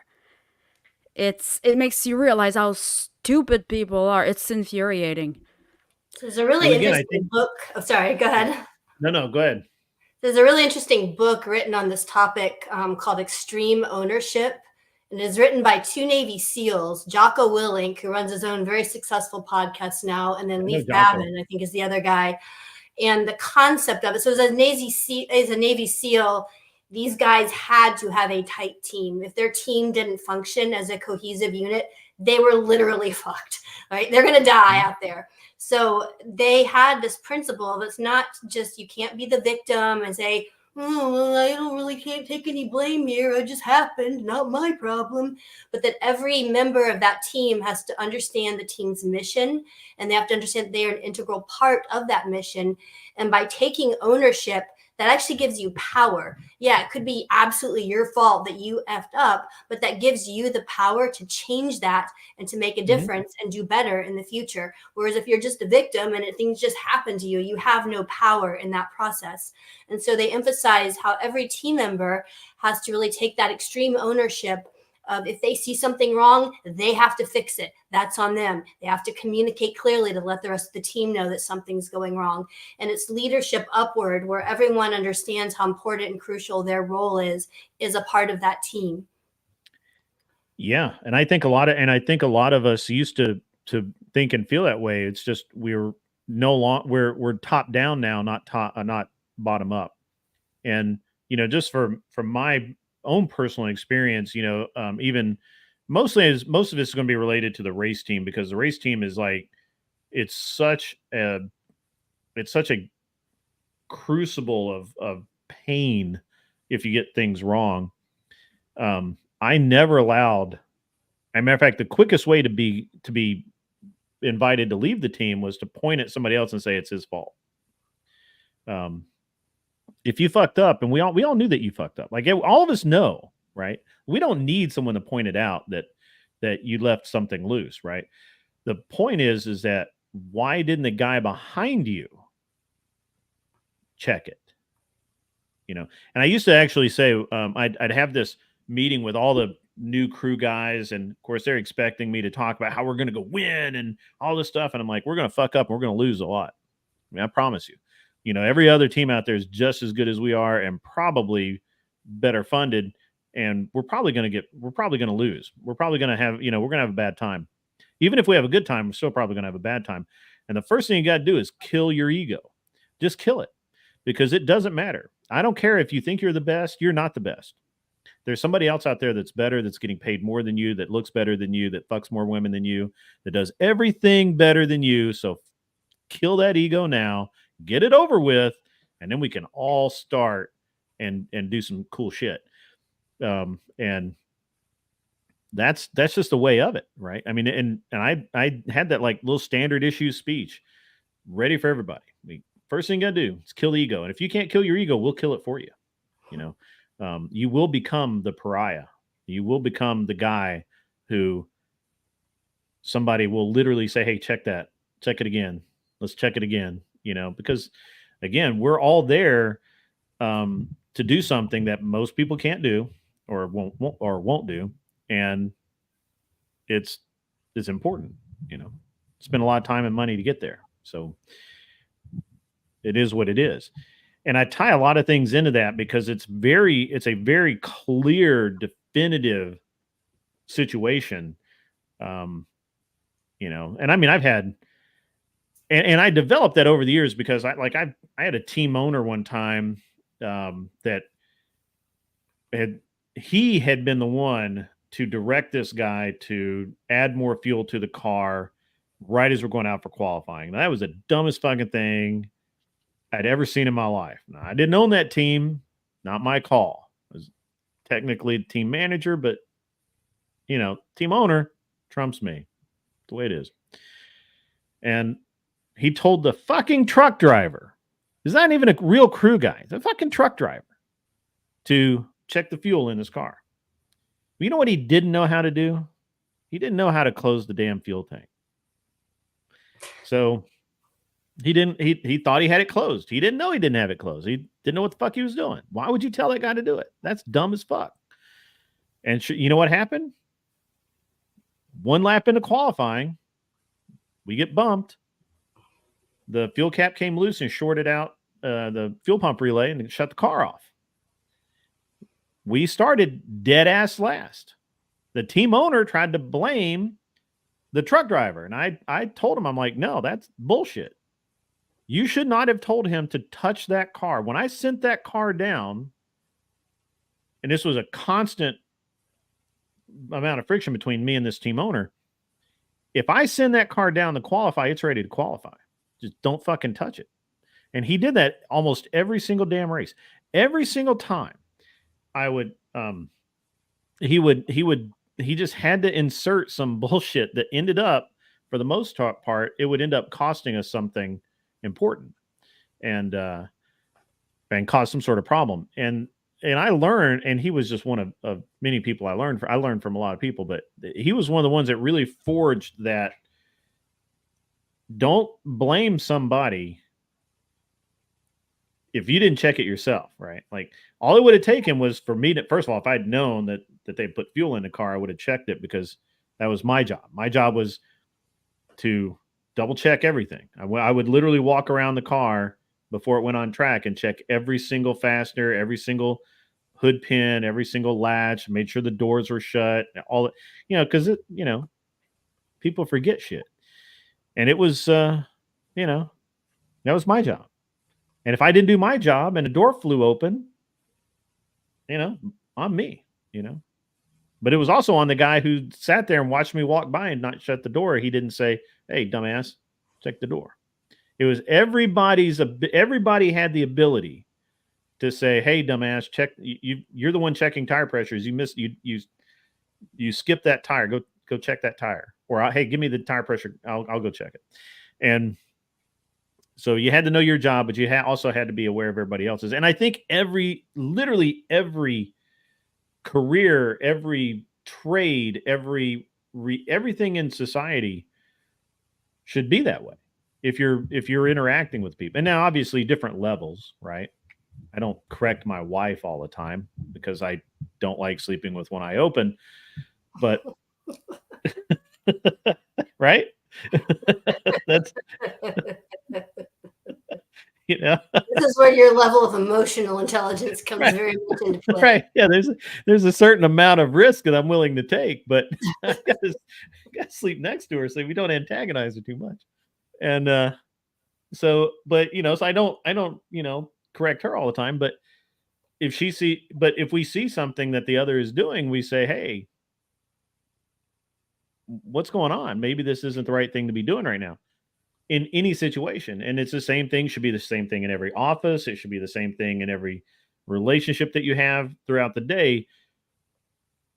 Because if you can't do that, you'll never be a winner. I don't care how much you think you're a winner. I don't care how many awards that you manage to accumulate and feel like you're a winner, but you're not a winner because you can't work together. You can't take criticism. You can't take your ego will not allow you to be corrected. And I went out and shot a match this weekend. And again, I'm tight. The whole title this week was great because there were so many different aspects of it that I knew were going to come out. And I shot a match this weekend, and I hadn't shot a match in a while. And there was a guy who was like, every single stage he would get mad. I didn't do this right. I didn't do that right. I didn't do this right. And I'm like, what can you do? What can you do? You did the best you could. Go out there and had fun, man. And but he was so angry. And he finished ahead of me, but is he a winner? Probably not, because he didn't feel like he won. He did not appreciate the level of performance that he was able to attain that day. And that's a whole other subject, but I don't know. Josie, you have been oddly quiet tonight. Are you okay? Are you ill? No. Okay. We have a guest here. We do.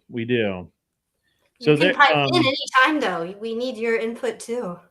Yeah. Oh, I'm just a screensaver, to be honest. It's the screen. Is the dog? I'm so happy somebody called me a screensaver. I made it. I shut the fuck up. Yes, sir. Was that really annoying guy last week that you like timed out a couple of times? Was that who called you a screensaver? No, that was one of those funny guys. Was it Chip and Flint that said that? Or Craig? I'm not sure. Oh, those guys are funny. I can't. Yeah, but they were funny. They're like, yeah, next time don't be a freaking screensaver. Like, talk. That's funny. Meanwhile, they be saying on the Discord, you're a woman. We don't want to hear you talk. But then when I don't talk, they say, why you so quiet? Don't be a bitch. So make up your mind. Gee. They're it's a tough crowd. It's not a tough crowd. They're fun. I They think are they're fun. good guys. Yeah. Yeah. And normally, There's no such thing as guys that are nice to your face are seriously not your real friends. well, that's Like, true. like if they don't at least make you cry once in a while because of how hard they roast you, they're just waiting to fuck you. Yeah, Sorry, that's like, probably even if they do, they're still waiting to fuck you. So, I don't know how,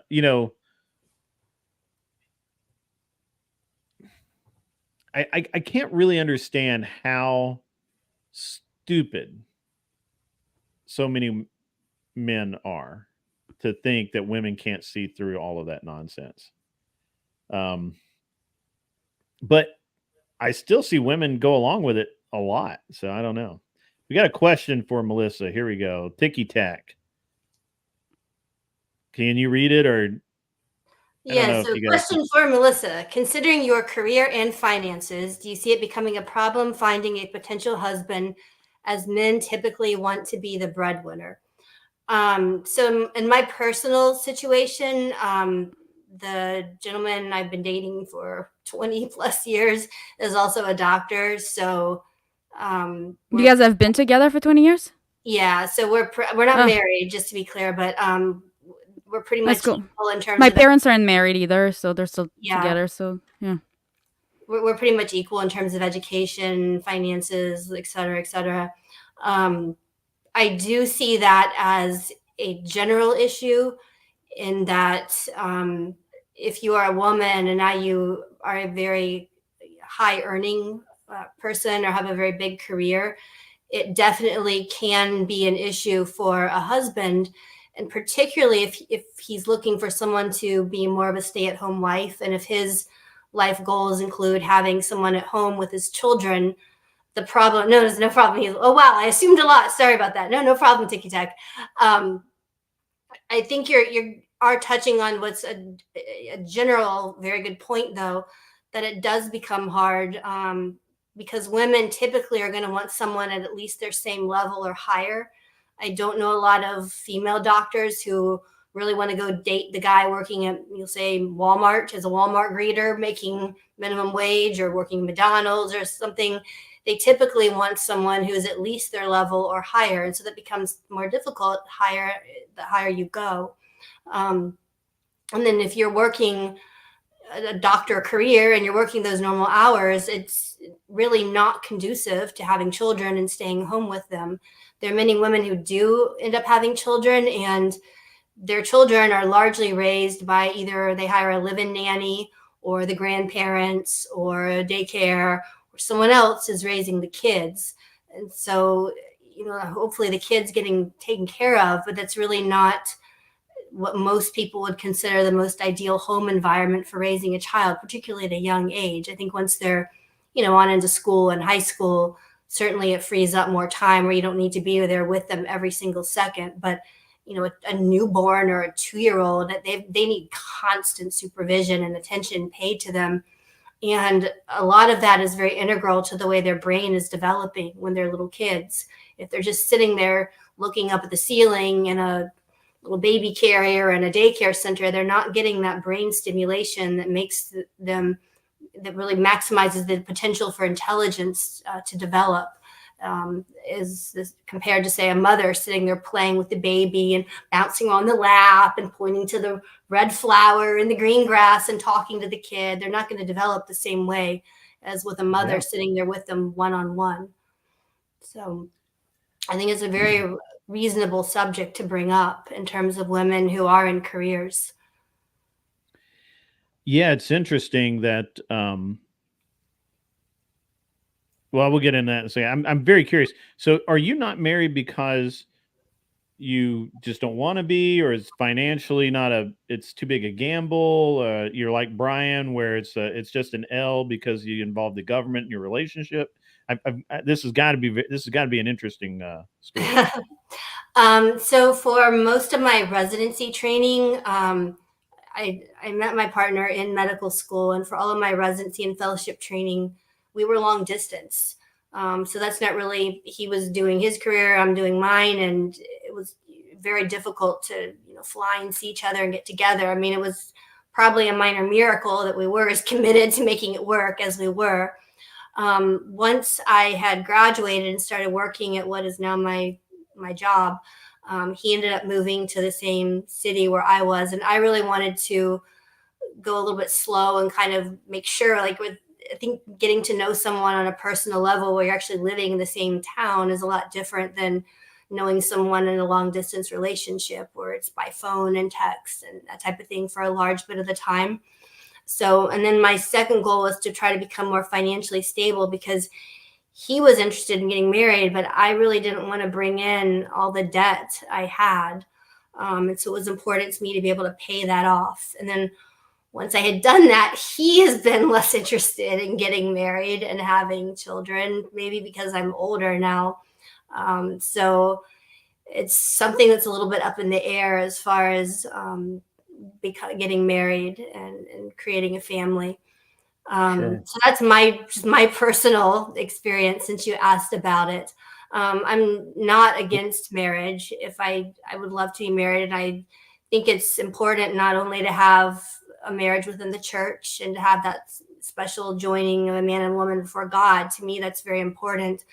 But I also would get married under the government with the civil contract, so to speak. I think when you have two people who do bring more assets into a marriage, that it's important to have a prenup in those cases. It's a lot different if you're both 20 years old and you have nothing and you're going to build things together. Then obviously you both jointly own stuff. But I do think it's important to bring both together with a prenup if you're bringing assets of different levels, and particularly if there's extreme wealth on one side and not on the other. But no, I've heard Brian say he doesn't like marriage because he thinks, the men get screwed. The reality is, right? The reality is, if you get divorced, it's actually the higher income earner that gets screwed. Thank you. What the courts do is, during a divorce, whoever is the higher wage earner is going to end up paying all of the court costs for the divorce. That usually is the man, and I don't know the statistics, but probably like 90% of the cases or something, but it can be the woman. And there are women that get very screwed by divorces as well. And adult, corn workers, they get screwed. Like, women sex workers get screwed in a divorce, at least in California, because if they earn more than the man. And they always try to do shady stuff to make sure that they don't owe too much spousal support. And the court is like, that looks weird. So the filing just lasts forever. And it's like, but at least I noticed, like, in California, at least they really make sure that it goes 50-50 on the assets. They don't care whose fault it is. They don't care, well, he's being mean and he was emotionally abusive. They're like, cool, we don't care. 50-50, shut up. 50-50. Well, the thing is that our system of law was developed over the last hundreds of years, starting in England and then moving into this country at a time where women generally stayed home and took care of the kids, and the man was the provider. And that was the model for hundreds of years. And so all of the laws have been developed to protect a woman, so that if she does not develop a career and she's home with kids for 20 years and the man then decides to leave, he leaves her penniless with no career skills or job skills at that point. And so that's why those laws were developed, where he would then owe her alimony, and they would try to divide the assets somewhat evenly. Really, both sides lose in those cases. There's really not good outcomes from divorce in general. It's rare that, you see these Hollywood stories of someone screws over the rich guy and walks off with several million, but usually both sides end up pretty devastated by a divorce, because you're taking your joint assets and you're having them. How would you like have your stuff to walk out the window, right? How would you like to sell your house and have to now get an apartment, or give your house up and buy to someone else, but then the person getting the house now has to buy you out of your house? So it's really not a great system.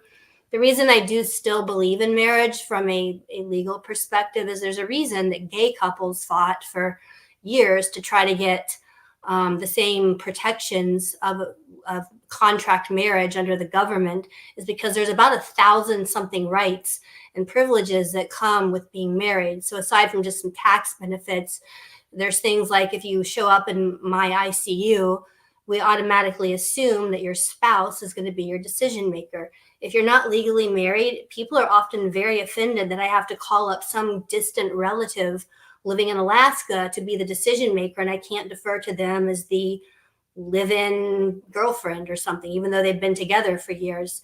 So yes, you can get a healthcare surrogate form and make that up, but most people are too lazy or don't know to do that ahead of time. Well, actually, now they require it on the insurance form, but detail.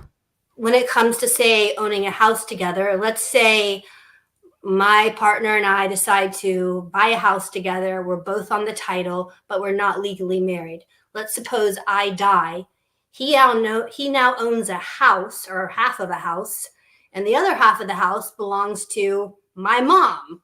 Well, my mom can now force the sale of the house and boot his butt out of the house because legally that's where my estate just went, was to my relatives. And people don't think through these situations. Now, sure, you can develop a will and again, put all that in writing and sort it out. Most people aren't bright enough to get down every single detail. Here's another example. If I am a wife and I stay home with my kids for several years and I'm married and my husband dies, I can collect his Social Security when I turn 60. It becomes 75% of his lifetime payout that he would be getting. Because, and if I have my own, I can collect my own if it's higher. But just as an example, suppose I never worked, I don't have a big work history, I never paid into the system, so I wouldn't be eligible for Social Security benefits.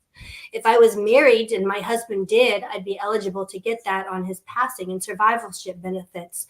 If we're not just kind of living together, you don't get that when he passes. You have absolutely no claim whatsoever to it. So there's just innumerable things like that throughout the court system and the law and benefits that are set up that people don't realize exist. And they're kind of stunned to find out that when they don't have that protection of their marriage, particularly if they're going to be staying at home with children and not continuing a career, developing job skills, that they're no longer entitled to. It can give you a good one as well. Immigration. So that's an hey. That makes a difference. Getting your ass deported or having legal right to remain. That was an important one for me. I'll tell you. It's interesting to me because most of what you just said is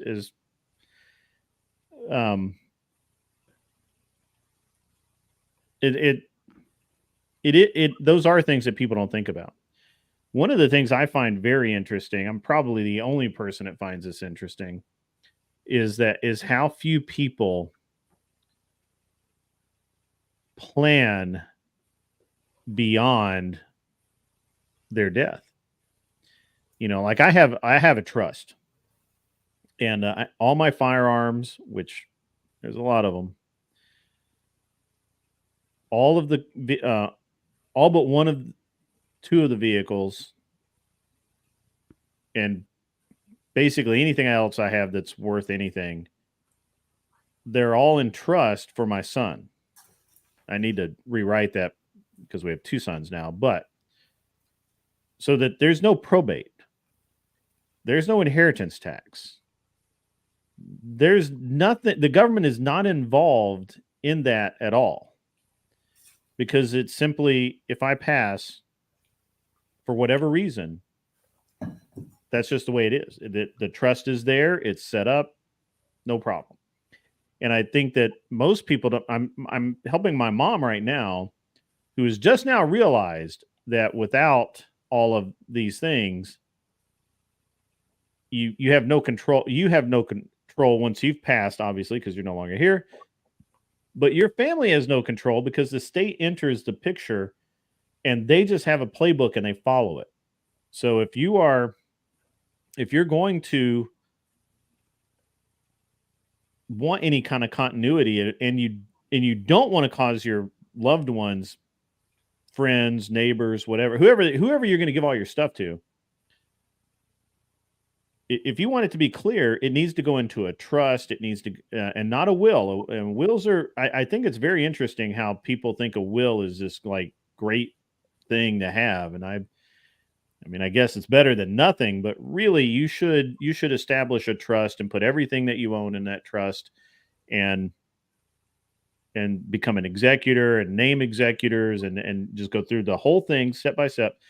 And your life will not change materially, but if you pass, your children's or your family or your loved ones' lives will not change materially. Watching everything that you built in your life get sucked away by the court system. And I don't know how I kind of got into that, but the marriage thing is interesting because, if I were to pass, obviously my wife would, get everything I have except for the things that are in trust. And it's not that I don't want my wife to have them, but that, there's always that chance that it's both of us, right? And then what do my kids get? Because if you don't, even if you have a will, it goes into probate. It costs money. It depletes the estate. There's taxes involved. And people need to be smarter about and more purposeful about every aspect of their life, including after your life is over, right? And which could happen at any time for any of us. So I just actually, this weekend, we're not close friends. A friend of mine, not super close, just, we shot together. He was a match director. I was a match director. We talked fairly often. He was supposed to be at a match Sunday. The match I shot Sunday, he was supposed to be there. Today, I noticed on Facebook, there was this like obituary for him. And I was stunned. Goodness. And there were people that said that they saw him Saturday. They hung out with him Saturday. And I'm like, oh my God, what? I still don't know what happened to him. I just know that he's no longer with us. And it's, and it's neither here nor there, but that is how quickly things can, and obviously, that you're in the medical field. Yeah. I mean, the majority of the people that arrived at the ICU had actually absolutely no idea that this was going to happen to them. They did not anticipate it. Yeah. You just, if you're not aware of the fact that you're going to pass, and this is just a weird conversation to have, but it fits my podcast. Really, it really does. Look, if you're not smart enough to think beyond, you kind of deserve what you get, but your children don't, your friends don't, before I had my kids, I had literally everything set up to go to two of my friends. The only two friends I have, honestly, but, literally like everything I had, all the money, everything, like what was I going to do with it? Right. I wouldn't be here. So it was fine. And, so it's an interesting thing to talk about and to realize that is a valid part of marriage, right? Or the contract of marriage. I think that there's a lot. So for me, I don't disagree with Brian that someone in his situation probably really needs to be far more hyper aware of the drawbacks of marriage and entering into marriage than someone like me, right? Like I'm sorry, like Brian just needs to educate himself on the topic and stop spreading misinformation like literally every episode. Because he says stuff that is just a common belief, like it's a myth, it's not actually true, and he just spreads that around. And every time I tell him, no, that's not how it works, like talk to a lawyer, like it's just I don't know what he said that's inaccurate. I think that most of what he says, she takes half of your shit. That's not true. Everything accumulated during he would be the high earner. He would be the high earner, and she would take half his shit. No, everything that was accumulated during marriage becomes communal property, which everything that was accumulated before entering the marriage isn't split so she doesn't take half of all your shit. That is not true. Well, here's the problem though, is Brian owns a business, which I don't know how you evaluate a YouTube channel and that. But say his business goes from, we'll say, a value of $1 million to $5 million over the course of their marriage. Does she get to now take half of that? I mean, he really. Yeah, that's where it's important to talk to an attorney, and that's what a lot of. Oh well, if my wife finds out that I talked to a divorce attorney already, like how is she gonna react to that? So a lot of men actually don't plan for the worst. Like there's a say, hope for the best, prepare for the worst. A lot of men don't prepare for the worst, and when the worst happens, I have to say that it's always when you're ready that stuff doesn't happen. So you might as well prepare for it. But I'm superstitious like that. I've watched bad women ruin very good men's entire fortune. Oh yeah, me too. I mean, there are horrible women out there. Don't get me wrong. So I don't blame. I will go with Brian that in his case, someone in his position needs to be careful because. Oh, I would say he shouldn't get married 100%, but I'm just saying that he says stuff that isn't necessarily Brian true. Should get married. I honestly think that he needs to get over his little phobia and get married. I disavow his position that he should not get married. I think he should be careful. I think that he should go in knowing what he's getting into. I think that he should, honestly, he should have already probably put the majority of his assets into a trust for whomever he wants them to go to. Look, nobody wants to ever talk about any of this nonsense, right? Like nobody wants to talk about that you may not be there. But and this all happened for me about 13 years ago. My son was born, and I really hadn't thought about ever any of that. My first son was born, and all of a sudden I look around and I have all of this stuff that I had put in a trust for my friends, but there was a lot of stuff that wasn't, and I had a bunch of stuff that when I was a single dude. And even when I was a married dude with it was me and my wife, who cares? Right? My wife's going to get it, right? I mean, there's not even a question. There's no there's not going to be a probate really because of that.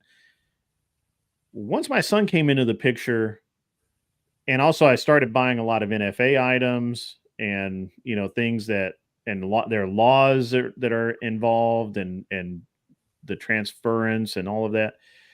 And it just became apparent to me that I needed something, and I was guided, not gently, but appropriately, to the idea of trust. And there are other vehicles too. A will can be used. I don't see any use for a will anymore in our current society because, unfortunately, the lawyers have had a century to work on them, and wills are just a way for lawyers to get paid. Just like divorces. The only person that wins in a divorce is the attorneys, period. Oh, yeah. And there's no point in, I mean, if I was ever going to actually get a divorce, I would just literally walk away. I would just be like, okay, here's this and we're done and I'm out. And because why? I don't want to why would I pay an attorney at $100,000 to tell me what I already know? I'm going to lose. So yeah, you're still gonna have to pay right? And the difference between losing this much and losing this much really doesn't fucking matter to me because I don't want to pay a lawyer $100,000 or $150,000, whatever the fuck it is, if I get a divorce. Why would I do that? Why would any normal human being do that other than just to piss off the other person? Right? Well, because you still need a lawyer for mediation.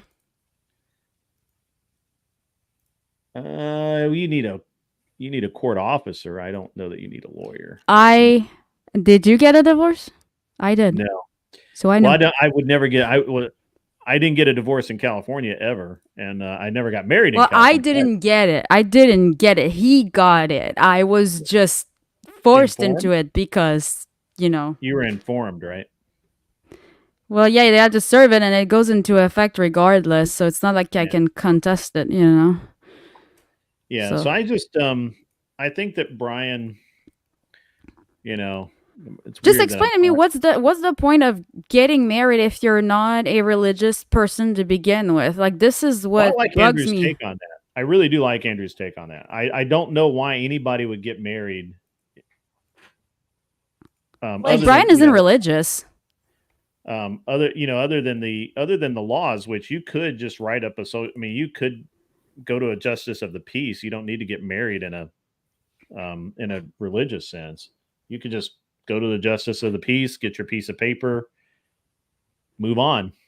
You're done, right? You're talking about Yeah, getting that's what I did. a contract though from the government, right? Because there's Yeah. still a number of, like I said, legal rights and privileges, and Right. that That's what I'm saying. You outlay go to of the the law, if you do separate, is there that will fall into place if you do have a marriage contract with the government. Just like, I mean, right. I don't know if you've had business partners, but usually there's agreements for if you decide to dissolve the business or if one partner decides to leave the Mhm. business, there's a very clear outline of who's going to get what and how that's going to go. And so I think that is reasonable to have with a prenup. And they're not just completely thrown out when you go to court with those. The court does seriously consider what you've outlined in a prenup when you Sure. do go before a divorce. The other thing, if you just want to talk about what is the benefit of marriage, well, when we look at the statistics, men who are married compared to men who are just cohabitating have higher levels of sexual satisfaction. They have Mhm. lower levels of depression. They have overall better physical and medical health. They have higher income earning on average, and they have a higher amount of wealth accumulated over a lifetime. So there's any number of sort of intangible benefits aside from just the government contract ones. And where's that data from? Marriage does. There's been numerous studies that you can look up if you want to look up married men and, like I said, medical health, sexual satisfaction, rates of depression, rates of suicide. All of those provide a lot of So, benefits. sorry, which country was that study conducted? They've been done around the world, but a lot of them have come out of the United States. So Okay. I agree with that. I mean, so I guess my point is that in Brian's case, he could just go before a justice of the peace, get perform the marriage, I guess union there, right, and get his marriage license, get it signed, swear that he's that they're married in front of the judge, and you're done, right? There's no religious connotation to it, and that's for him, that would be probably all he needs, right? Um, he's still got the government contract, Yeah, but why get the all fuck the would he do that? benefits, huh? Well, I would still recommend for him because he does bring a significant amount of assets into his marriage. I have no idea what the level of assets of any potential wife he'd be marrying would be, but he needs to probably put a lot of his business and stuff into a trust where it's untouchable in divorce. Sure.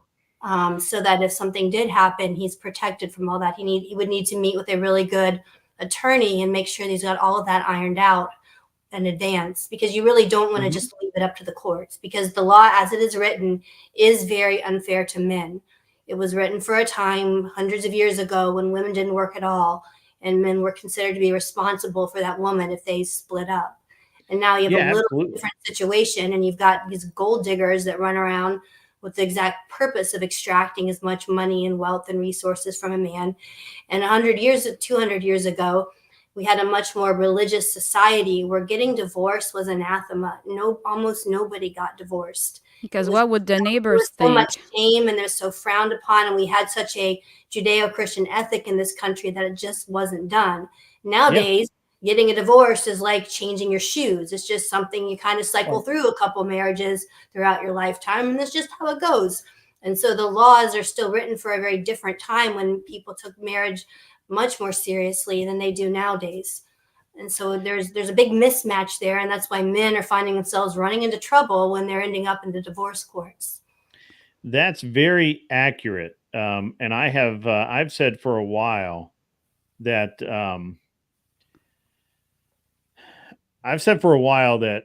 for me, and again, this is just me, but I feel like there's a lot more men out there like me than people realize. I knew early on. Well, first of all, I knew I wasn't going to get married unless it was right. And if you and probably, to be honest with you, if you were able to find anyone I went to high school with and that actually remembered me and asked them, "Hey, do you think that guy's ever going to get married?" They'd be like, "Hell no, Mm-mm.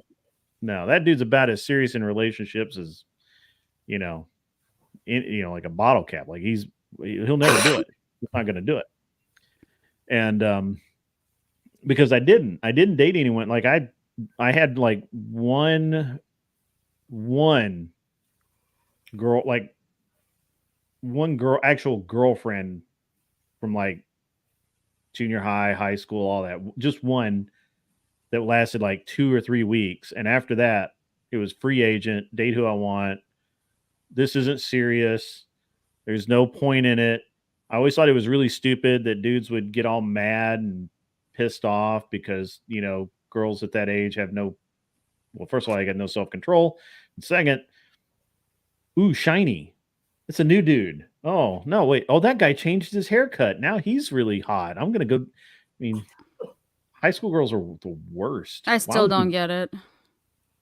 Yeah, I don't get it either. I look at all of it and I'm like, high school girls are the worst. Like they're basically terrorists, They just can't help themselves. No, even in high school, like I've never been like that. You weren't like that? No, not at all. I'm actually more of so here's the thing. I'm a plate spinner. You're French Canadian. Yeah. French. So yeah, it's a French way. Yeah, you're not actually normal. But anyway, well, I grew up around guys, so maybe the plate spinning kind of, maybe I picked up on that. I don't know. Yeah, I just never wanted to. And then when I got into college, I had a couple of serious girlfriends. I almost got married twice. And after the second one, I was like, nope, no, not until I'm ready. And I didn't. But I decided early on that if I did it, I was only ever going to do it once, one time.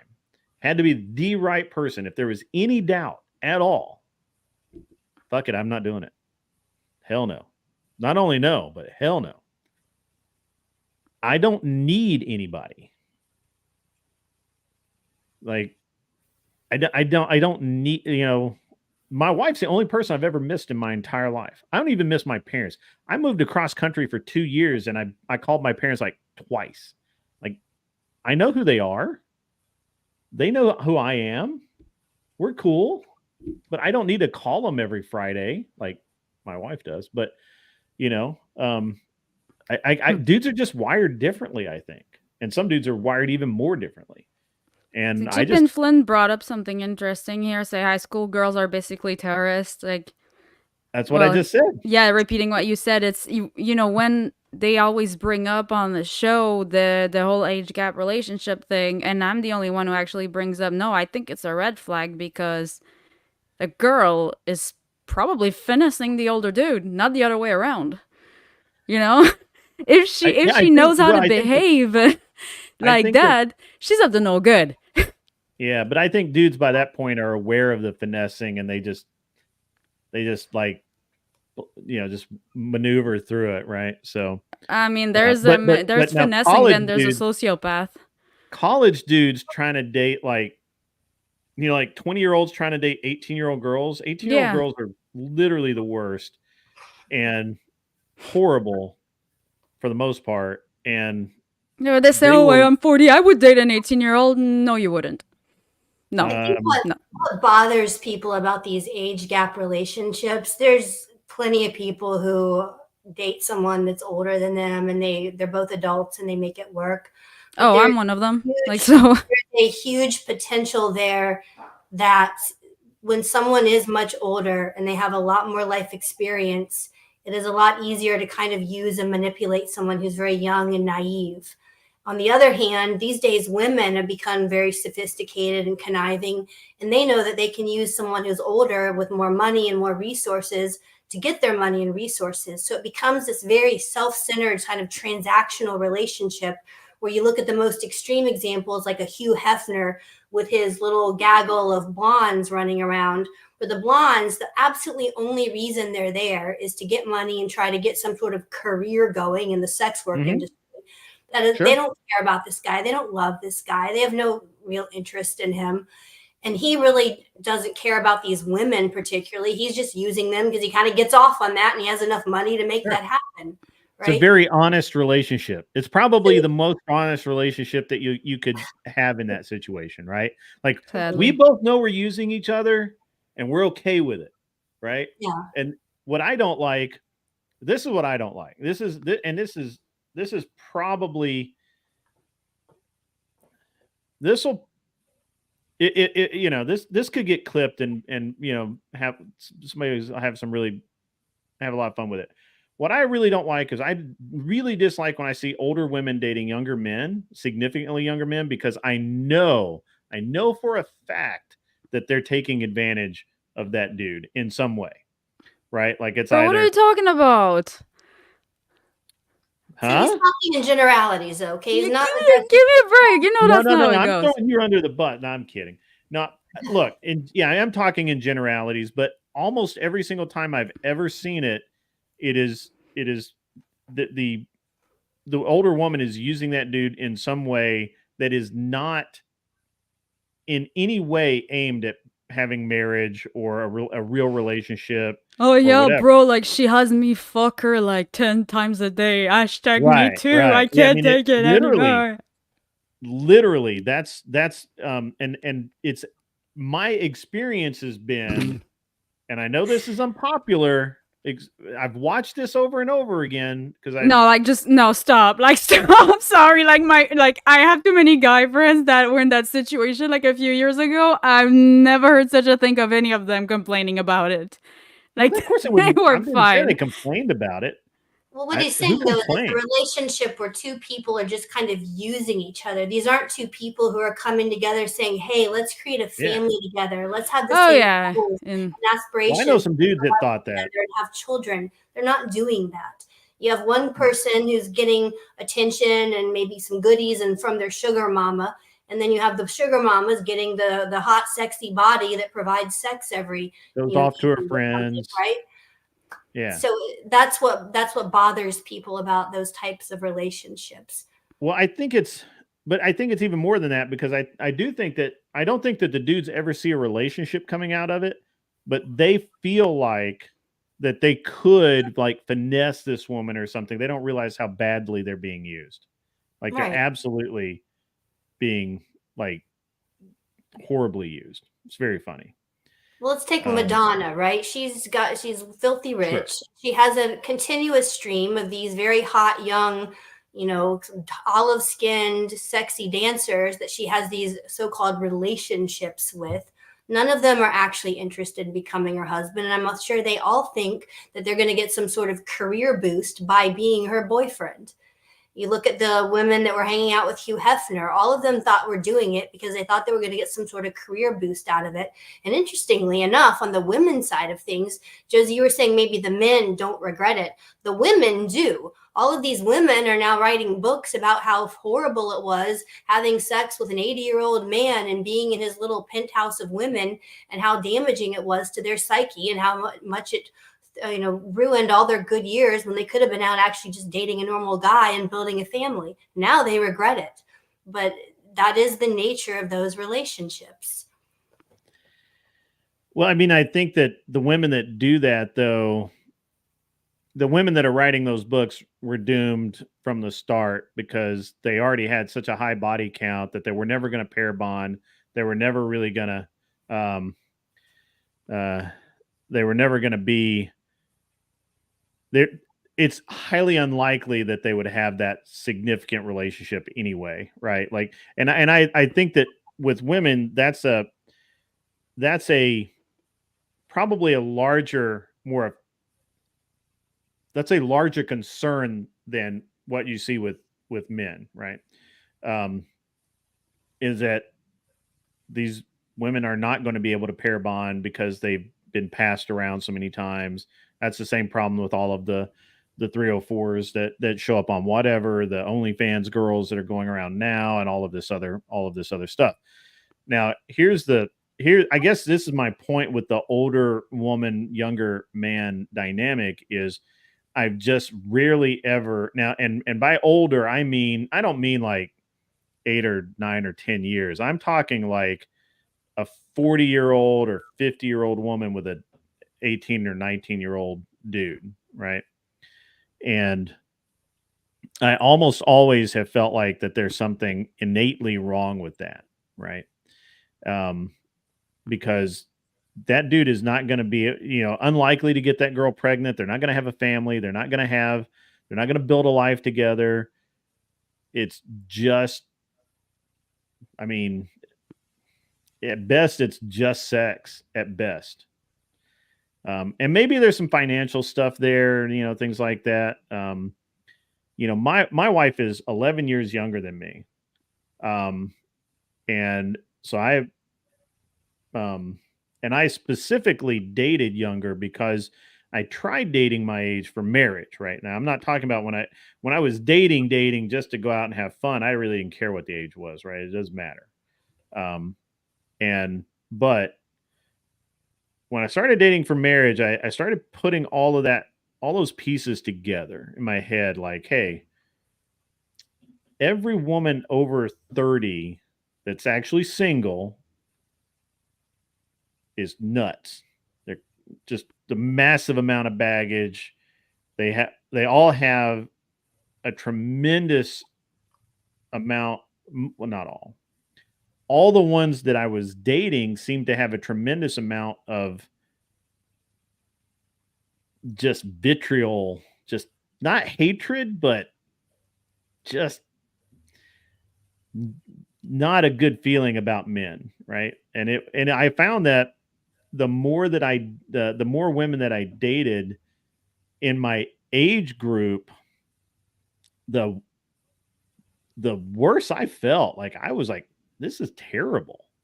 This is horrible. I never had a younger, and by younger I mean 24 to 28, not 18. I never had a younger woman ask me how much I made. I never had or where really even cared where I worked. They did care that I had a job, but that was about it. They didn't care what my credit score was, how big my house was. They didn't care about any of that. They just cared about me as a human being for the most part. Every woman over 30, every single one of them within 30 minutes to an hour of meeting, how much you make a year at that job? Oh, do you own a house? Or you renting? Where you live? I'm like, I'm not interviewing for a damn job. I don't need a new credit card. This is I'm not taking out a loan here. I just need to, I'm just trying to have dinner. and again, it's the amount of baggage. It's the, I did date one, and she was, I think, I want to say she was like 30. She's like just a couple of years younger, maybe 32. And she had a daughter. She'd been divorced. Initially felt like she was like really pretty well adjusted. No, total psycho, absolute nuts. And it's and so I started dating progressively younger. And in that butter zone for a dude my age at that time was like 24 to 28. That was where they had relationships. They understood how to have a successful relationship. One of the problems I have found and observed through watching all of my buddies throughout their entire life, girls under like 22 have no idea how to have a successful relationship. They will poison that shit from day one. Yeah, the sexual relationship's probably the only part they have mastered at that age. I misspoke there, but that was because that's the only kind of relationship they know how to have, right? That is it. And that is where men, that and I don't know if women hear us joke about this, but when men get together, we will talk about how especially with younger women, if we don't have sex with them, they assume that we're mad at them with it, or that there's a problem or something. Like, no, we like you, we want to hang out with you, but we don't have to have sex all the time.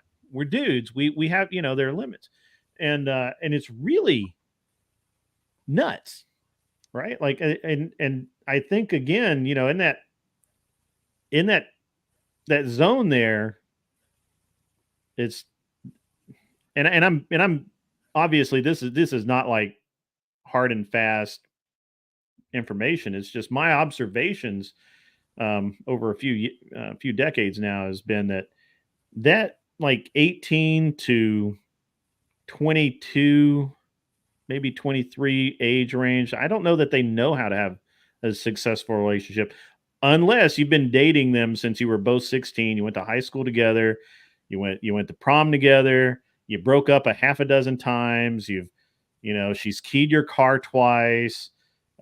You you know you've been to every one of her parents' house. Her uncles. They've all said you're okay, and you just now you're 18 or 19 and you get married and you can go have a life. And at that point, probably the psychosis is still there. If you don't show them affection for more than 24 for longer than 24 hours, it's going to be a fight. But at least at that point, they have enough experience or enough willingness to give you a little wiggle room there and not go thermonuclear. But yeah, I mean, I'm being very general here, but I don't hear a lot of disagreements here. Are you is this I going don't on have a lot of disagreement on that either. And I think the problem is if someone is wanting to get married and now they're into their 30s and later, your biological clock starts running out. And so you become more and more intent on finding the highest value man you can. And so women are, become more and more demanding with what they're expecting out of a relationship. Yeah. I think that's really accurate. I had my mom, I credit my mom with this or blame her. Either way, I've heard it both ways. When I was really young, my mom told me to date everyone, date all kinds of women, just the whole range, right? To see what I liked and what I would put up with, what I wouldn't put up with, what I found interesting, what bored me to tears. And I did. I followed that pretty much exactly, right? Like I really did. And I have a type. I have a very definite type for sure. And I learned one of the things I learned very early on is that I have to have an extremely strong-willed woman, because otherwise I have such a strong personality. I just roll right over them.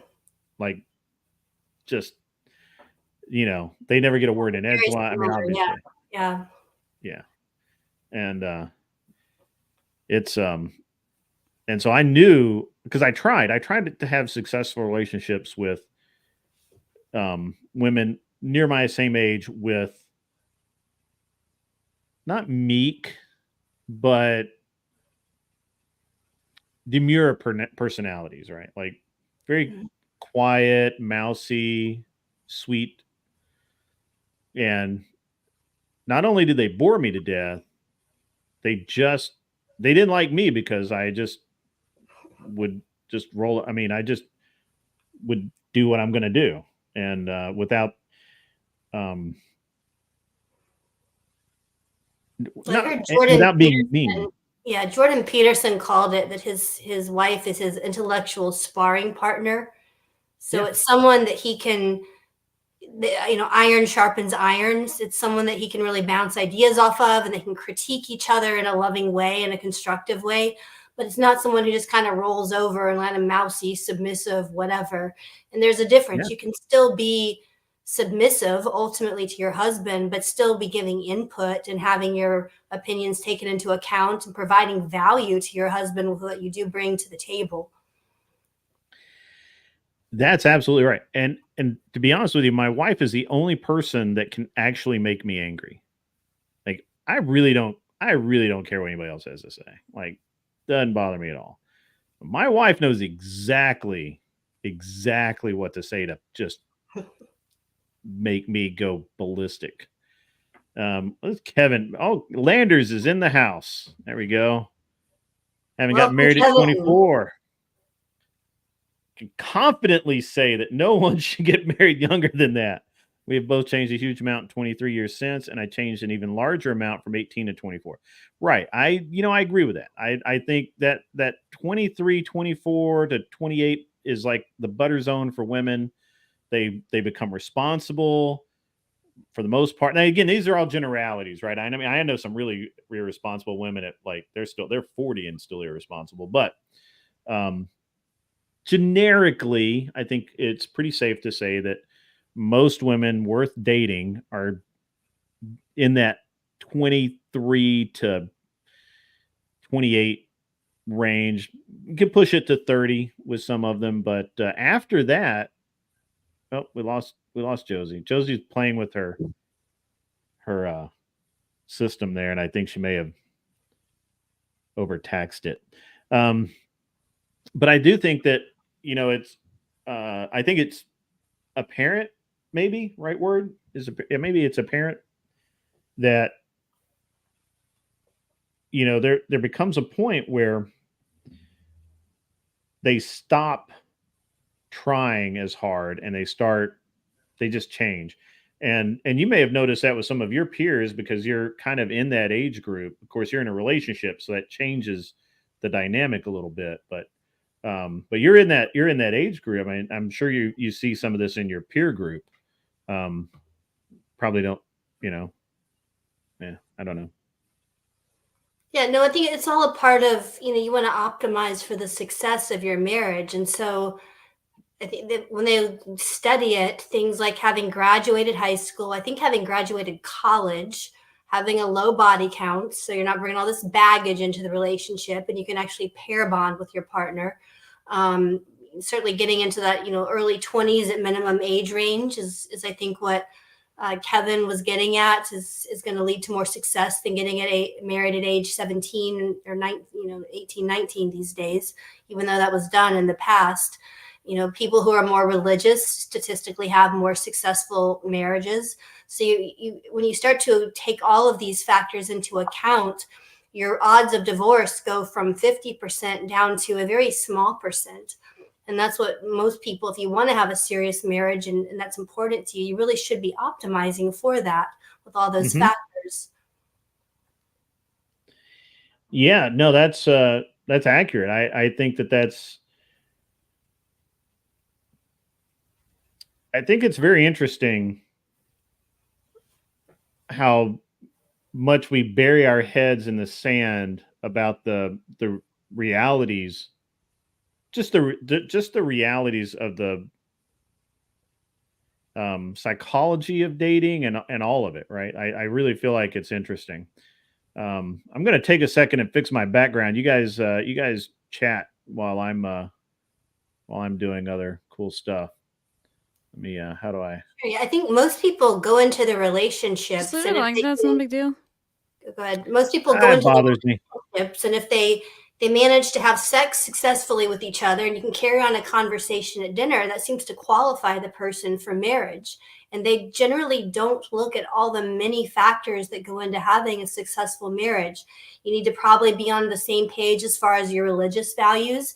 It might not matter too much to you right now, but when you have a kid, do you want the kid going to communion, or do you want them in the synagogue? Do you want them not going to church at all? You need to decide, what are you going to do about finances? Are you going to have a joint bank account and everyone just throws all their money in that? You have separate bank accounts and one joint one. People never think through these things. What are you going to do about your crazy relatives? How are you going to handle family matters? No one ever bothers thinking about that. On Christmas, are you going to be off visiting his parents or your parents?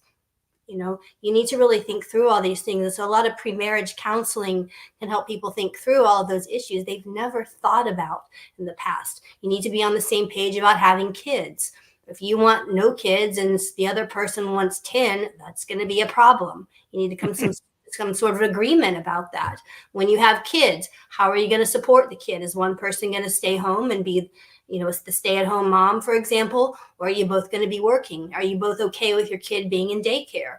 What's the plan on that? And so people start finding themselves into all these life conundrums because they sort of just stumbled into things and never really thought through the type of future that they wanted to have together. Yeah. I see all that.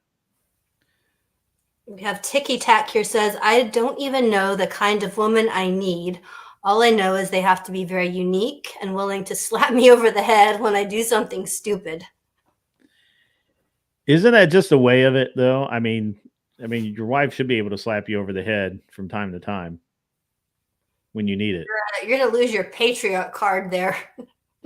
Hey, it's an interesting thing. I used to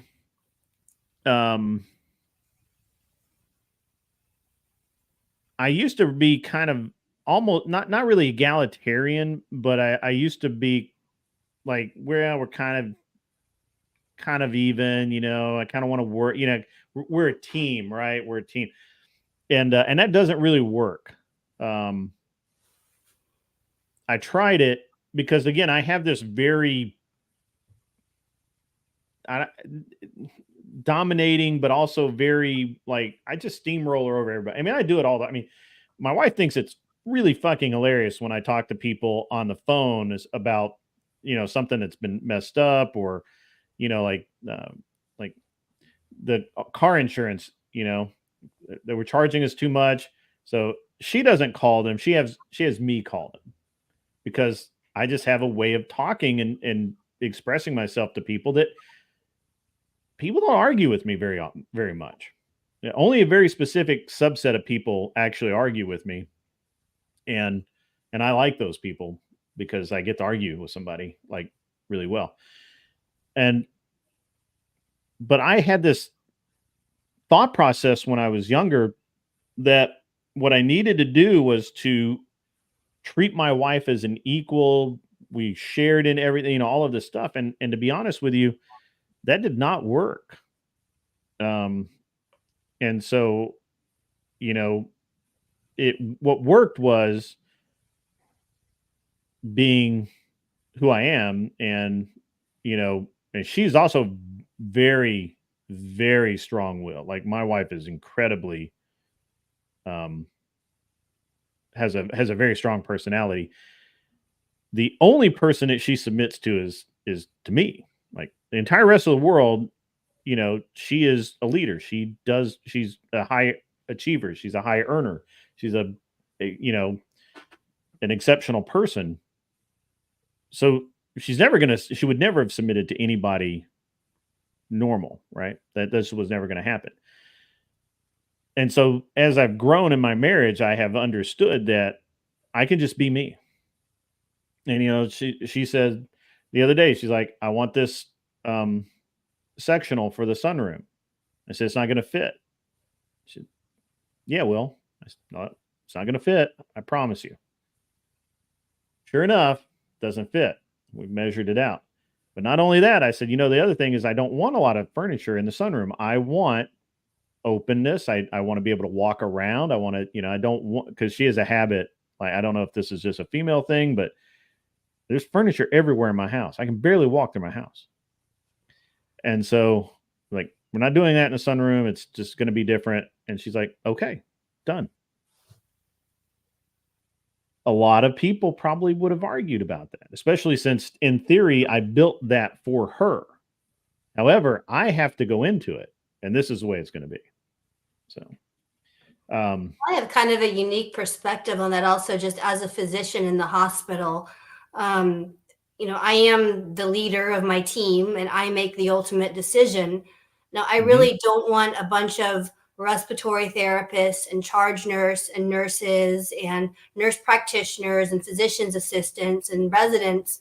I don't want them all just rolling over and doing whatever I say. All of these people are very talented, skilled professionals in their own right. And they come to me and they bring me their concerns. They bring me their recommendations. They know they can call me out if they think I'm maybe going down the wrong path with something. And I take all of that into account when I make the ultimate decision.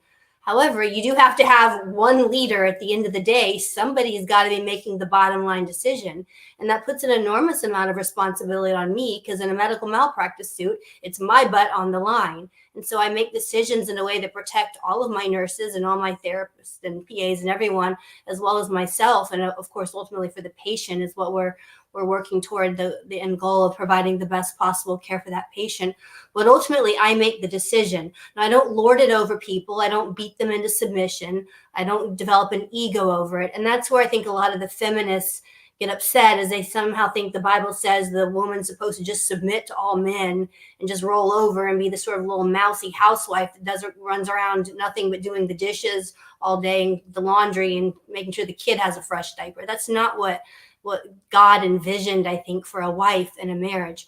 But you're supposed to bring a lot of value and wisdom and responsibility to your husband and give him that input. But ultimately, at the end of the day, he's got to make the decision. Now, what do you think happens when we have a patient, and now we have not just me as a physician and my ICU team, now we've got the surgeon, we've got me, we've got the nephrologist, we've got the kidney doctor, we've got the infectious disease doctor. All of us doctors ultimately have to submit to somebody, because you got to have one guy, which in our case ends up being the surgeon, making the ultimate decision. So even when it comes to all us doctors, I have to submit to the surgeon, so to speak, because somebody's got to make the decision at the end of the day. It just doesn't work to have two doctors fighting over what we're going to do. It doesn't work. We're not complete equals. At the end of the day, when I say something goes with my team, that's what goes. At the end of the day, when the surgeon tells me how it's going to be, that's what goes. That's how you have to structure things. And so in a marriage, at the end of the day, the husband's got to be the one making the final decision. It's not this, oh, we're totally equal partners and I'm just going to go over here and do my thing. Or I might submit as long as I like it, but if I don't like it, I'm not submitting. It's not going to work. You're going to be at war with each other. And so I think that women, when you look at the Proverbs 31 woman, she wasn't just sitting around the house all day submitting. This woman was out, I think she said, making garments and selling them. She was running a business. She takes her money. She considers a field. She buys it. She's into real estate. Like, this is a very smart, intelligent woman doing all sorts of stuff out in the world. But she's also submitting to her husband. And so that's the model. And sometimes I think when Andrew Wilson says, shut up, bitch, we're doing the finances my way, whether you agree or not. That's really, I highly doubt the way he interacts with his wife at home.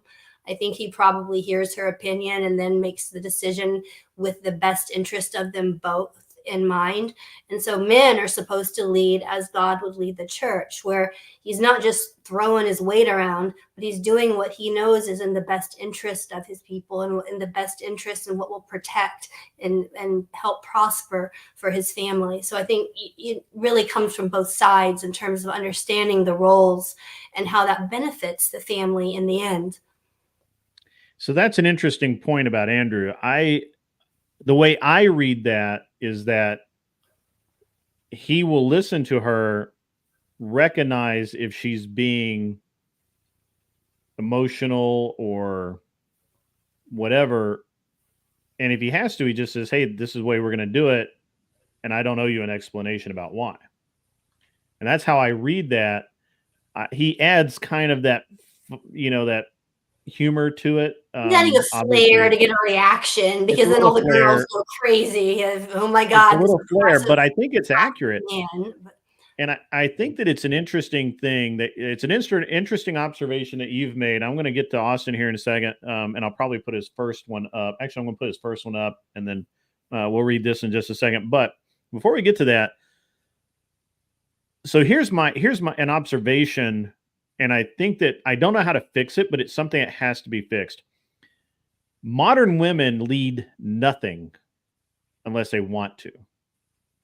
And they want leadership without ever having led, and with not having any experience doing it, and no idea really what being a leader is beyond telling people what to do. women that we're talking about in my conversation and yours, you know, like my wife is a leader. When she just did a $3 billion deal, right? I mean, she was part of that team, and she was really the person that spearheaded it. And the people that she worked directly with are the ones that completed that deal, and she got a lot of credit for that. $3 billion deal. When she years and years ago, when she worked in corp dev, deals under like $10 million she did by herself. She didn't need oversight at all. So she's a leader.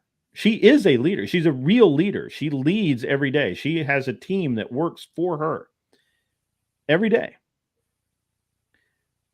You can't know how to follow if you never lead. You can't. There's no way. And so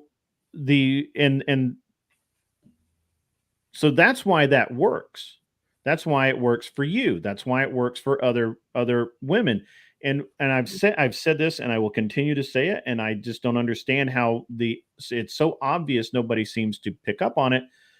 But women in the olden days that everyone wants to make fun of ran households of not just a couple of kids, but you had staff sometimes. If you were on a farm, you had laborers. You coordinated with various vendors to supply you with food or coal or whatever. You did all of the most of the time. The women did at least the preliminary financials and made sure that that her husband had correct information to work from. They ran small empires, and if you go back further, most women had to do that while their husbands were off fighting wars for a year at a time. Imagine a modern woman running a household for a year without her husband there. Just imagine that, right? I'm sure some of our deployed military guys. Right, and that's a great example of how and those women move households. I know some of them.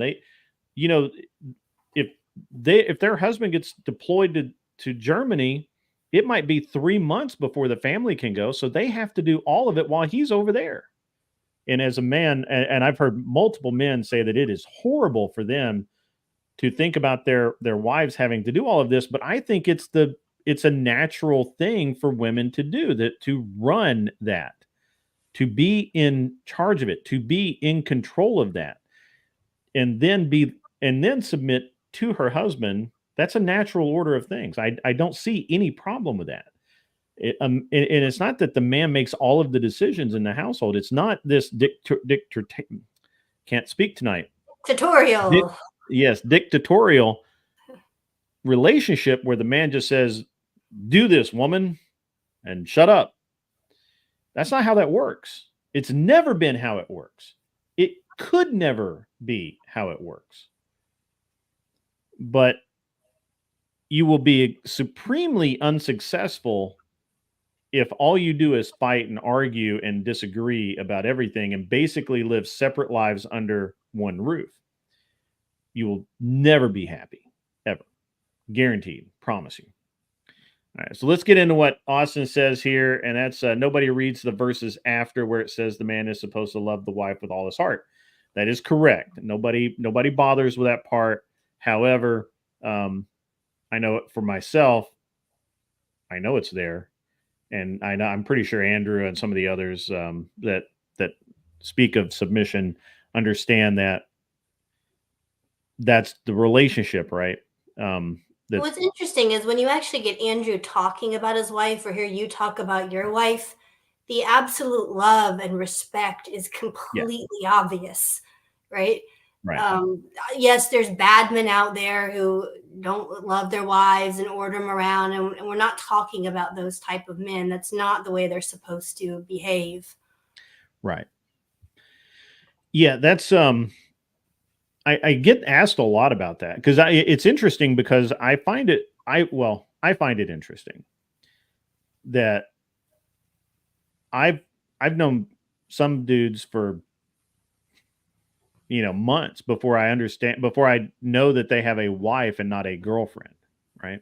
Or vice versa. Because first of all, I don't ask. It's not really my business. Second, they just don't talk about it. Whereas you only need to be around me for maybe a couple of hours and you're going to understand that not only am I married, I am 100% married. My wife is literally everything to me. My kids are right there with her. And there's nothing else to be, there's no way of misunderstanding that. Right. And you don't have to be around me very long to hear that. I'm proud of being married. I don't hide the fact that I'm married. I don't understand why men and women look at being married as any kind of burden. It's the best thing I ever did with my life, other than having kids. And let's see. Austin says, what if your wife will not submit to you? But you don't have a wife. You have a partner, maybe. And that's the way it is. Yeah, I mean, it's a voluntary thing the woman is supposed to do. The best thing you can do in that type of a situation, I think, would probably be to sit down with her and kind of explain your overall strategy and life goals and the reasons why you're making a decision. And even asking her, say, look, I can't do my role if you're constantly interfering and not supporting me in my role. And I'm asking you if you could really help me to be the best leader of this household and do what's best for our family by supporting me in this. Because ultimately, your wife is a free spirit. You can't force her to do what it is you want to do. It's something that she has to willingly agree to do. And that's part of being married, is agreeing that we're going to come together and form this union. And I'm going to do my role and you're going to do yours. And we're going to support each other in those roles. So that's, and certainly getting into, counseling, or, if you're religious, going to see a minister or someone and try to navigate some of those issues if your wife is consistently not submitting. I think sometimes women may not completely realize they're not. I know that my boyfriend had to kind of call me out and be like, hey, can you wait in the car for me to open the door for you? Like, don't just get out.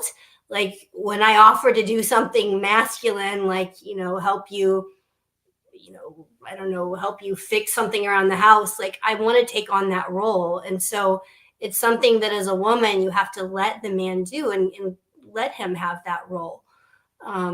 Because that's really the only way the union is going to work. So I think if you make her aware that she's trying to usurp that role from you, trying to talk through what you see as your goals in life and why you feel like your decisions are the best in terms of what's needed for your family. And then if, all that's failing, certainly getting counseling with, I would go to a minister or priest personally before I would go to a therapist. I think there's some really good therapists out there, and then there's some really bad ones. So you've got to find a therapist that you're really on the same page with, and it may take a couple tries before you do find a good one. Yeah. Yeah, it's pretty accurate. I can't really add anything to that. Yeah. Let's move on to Tiki.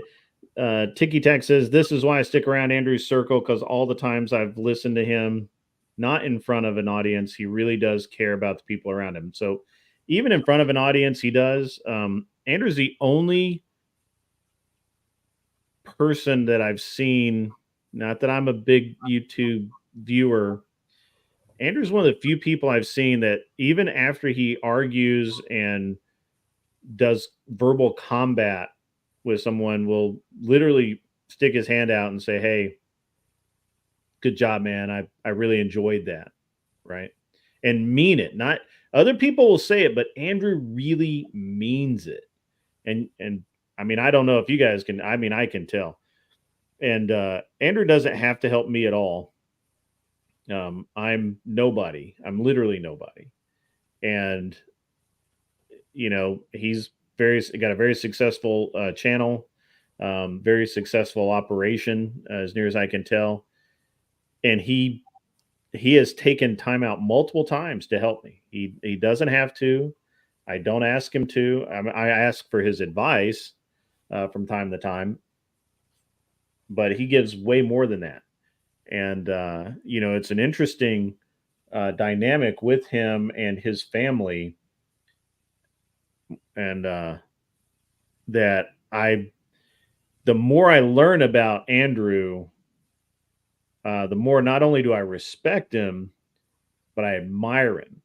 And I don't admire very many people at all. I honestly don't. I just don't have that specific quality to admire people. So, Tiki Tack, you're 100% right.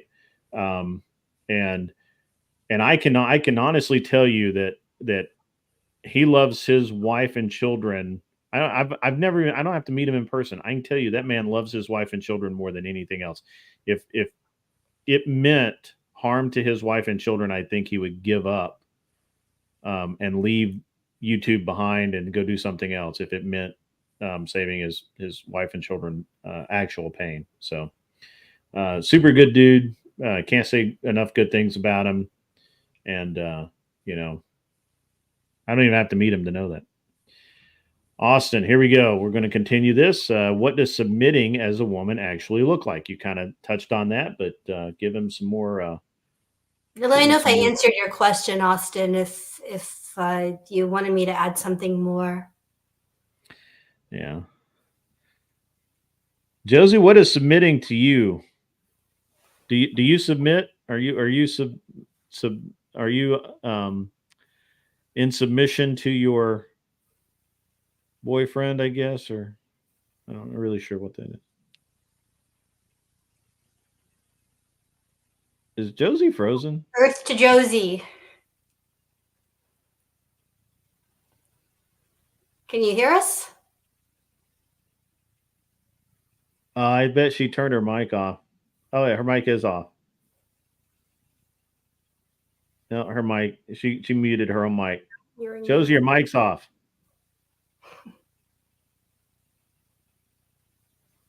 She's just listening.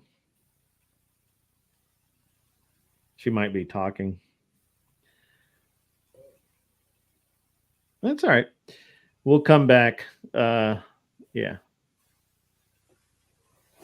Oh wait, she just joined again. I thought that looked awfully still. Josie? Yep. Did your other one freeze? I have you twice. Yeah. The other one freeze. It moved a little bit. A loop? That is a very bizarre. Yeah. Yeah, it's like stuck there, but it's like stuck there. Can you give me like 10 minutes, 15 minutes? Oh yeah. No, we were just asking if you feel like you submit to your. Yeah, of course. Like, I mean, because you're fairly you're not masculine, but you're fairly. No, I'm pretty. You have masculine masculine tendencies, yeah. So it's always polite to ask. So I mean, I would say yeah, but it's like we kind of. It's just a perspective at this point, because it's like when your ideas align, is it really submission? When it's like you could paint it as submission, but it just kind of works, Well, yeah, it's easy when your ideas align. The question is, what do you do when you're not aligned, right? We usually align. We really just align. It's yeah. Yeah, good answer. Solid. We've been friends for a very long time too. We were like each other's favorite person to hang out with, like to go out in like social places, So like we always had a good chemistry. Yeah, that's cool. I don't know. Very, very interesting stuff. Theocratic fascist. That's funny. Fascist. Yeah. Because somebody called me a theocratic fascist on TikTok. So I'm going to put that in my bio. That's based. Got a question from Ticky Tack here. Melissa, have you had any doubts in your faith through college? People in STEM fields tend to fall away from faith. What keeps your faith strong? I grew up in a very strong Christian household and came to Christ when I was, I think, 5 years old. So I had that as my background. And I've never once doubted anything about my faith. I've never doubted the existence of God. I've never doubted that Christ is my savior. I really see science and medicine as just an incredible example of what he's designed. I mean, to me, there is no way that all the little parts of every cell and enzyme and molecule, all this stuff works together so perfectly. It takes the most tiny thing for something to go wrong and some horrible disease pathology to result. So to me, everything I see in medicine and science very much confirms my faith. I don't know what happens in college. I think a lot of people grow up where there's sort of a nominal Christianity or something in the household, and then they get out into the world and their faith was never that strong to begin with, and they kind of just went to Sunday school because their mom told them to, and that's what the family was doing on the weekends. And they never really came to any sort of personal faith or religion themselves. And as you get older and no one's forcing you to do it, it's easy to fall away from that. Yep, that's all accurate. That's all accurate. So this is the discussion's been really good. I'm trying to think. I had a couple other things, and I said I'd get into them, and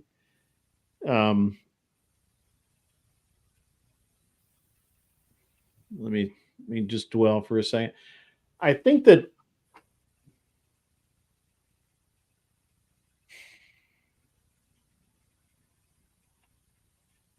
he says, good answer. I think that globally, we have such an issue with all kinds of relationships, especially our romantic and interpersonal relationships between men and women. And a lot of that stress, obviously, is natural. But I think we have more than ever, because of the strangeness that's being kind of pushed on everyone as far as gender and bias and not bias and all of these other things. And it's a very interesting time to be alive, to watch all of this stuff go on. And I really don't have any answers on any of it. Like, it's all so strange. So Austin missed the first part of the show, so you can run through a quick bio again. Oh, hey, Austin. Yeah. So my name's Melissa. I'm a anesthesiologist. I do anesthesia for open heart surgeries. And then I'm also board certified in critical care. So I take care of the patients in the ICU after their surgery as well. What else? I think I had said that, I grew up as a Rush Limbaugh baby, a Rush baby, listening to that. And then with his passing, I've kind of started listening more to programs like within the Daily Wire and like Patrick Bet David. And the appearance of some of those characters on the Whatever podcast is what actually kind of led me. I think my YouTube suggested it to me, which then led me to see this guy, Grid One Motorsports, who was putting in all these very pithy and witty comments into the discussion, and was able to find his channel. What else can I tell you about myself? I'm not married. I've been with the same man for over 20 years. I've had pretty much one not so serious relationship, and then him as far as dating goes. What else? I don't have any kids. Hopefully one day. But as I pointed out, I'm kind of on the tail end of that fertility curve. Unfortunately, that happens when you've pursued a career. Yeah, it's unfortunate. I don't know what to do about it, but we have to refine the professional path, because we do have that, and I thought about it the other day, because Andrew's always going on about this the population crisis, right? And a good way to kind of solve it is more children earlier when you're healthy. But right now, the way our professional path is laid out, I don't know if it's on purpose or not, but it's like you can't even be a professional until you're too old to have children. So you make a decision whether you want to or not, to either have kids or have a career. And we got to change that. It's got to change. There has to be a way to streamline, redevelop, reorganize, whatever, the way that we train and be the way professionals become professionals, right? And across the board. I'm not talking about just doctors. I mean, all sorts of things. Or maybe we reverse things, and your wife apparently took a little more of a path of having kids first, and then once the kids were a little bit older, she became very serious about her career, and sounds like she's really taken off. So we were exceedingly blessed, because first of all, she was younger than me and I was older, and I was already established in my career. I already had everything I needed. I knew what I was doing. I knew where I was going. And so she was able to just be a student, right? When I met her, she was a student, and she'd never actually had a job, period. She just hadn't. All she'd ever done was go to school. And so we were very, very blessed, because one of the things is we didn't have kids until we could afford it.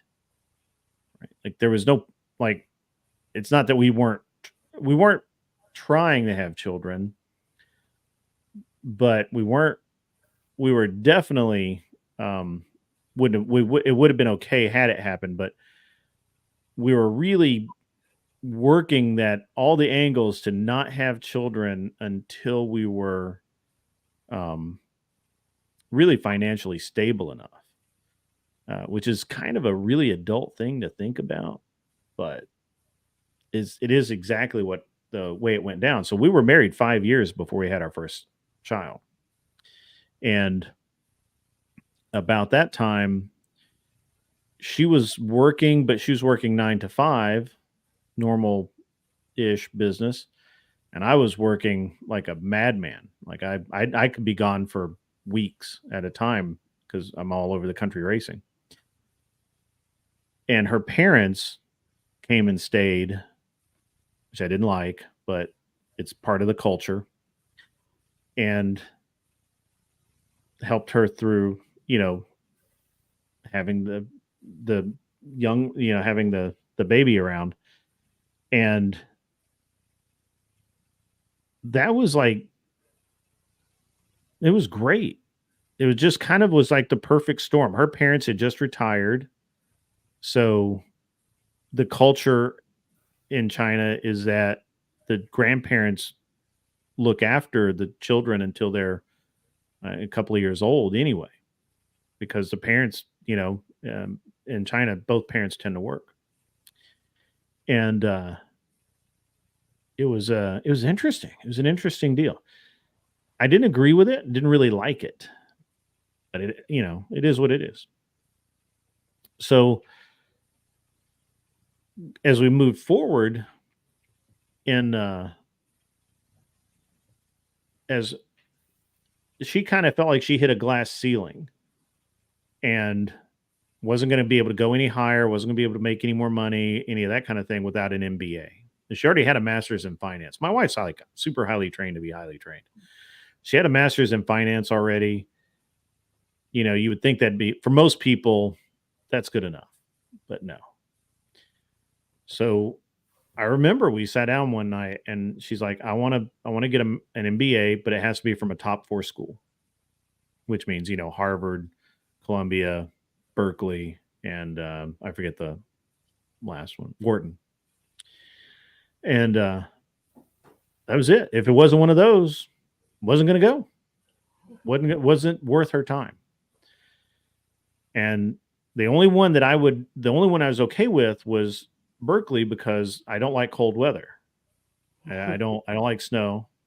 I really don't like their politics, but the politics and the snow together just wasn't gonna work. So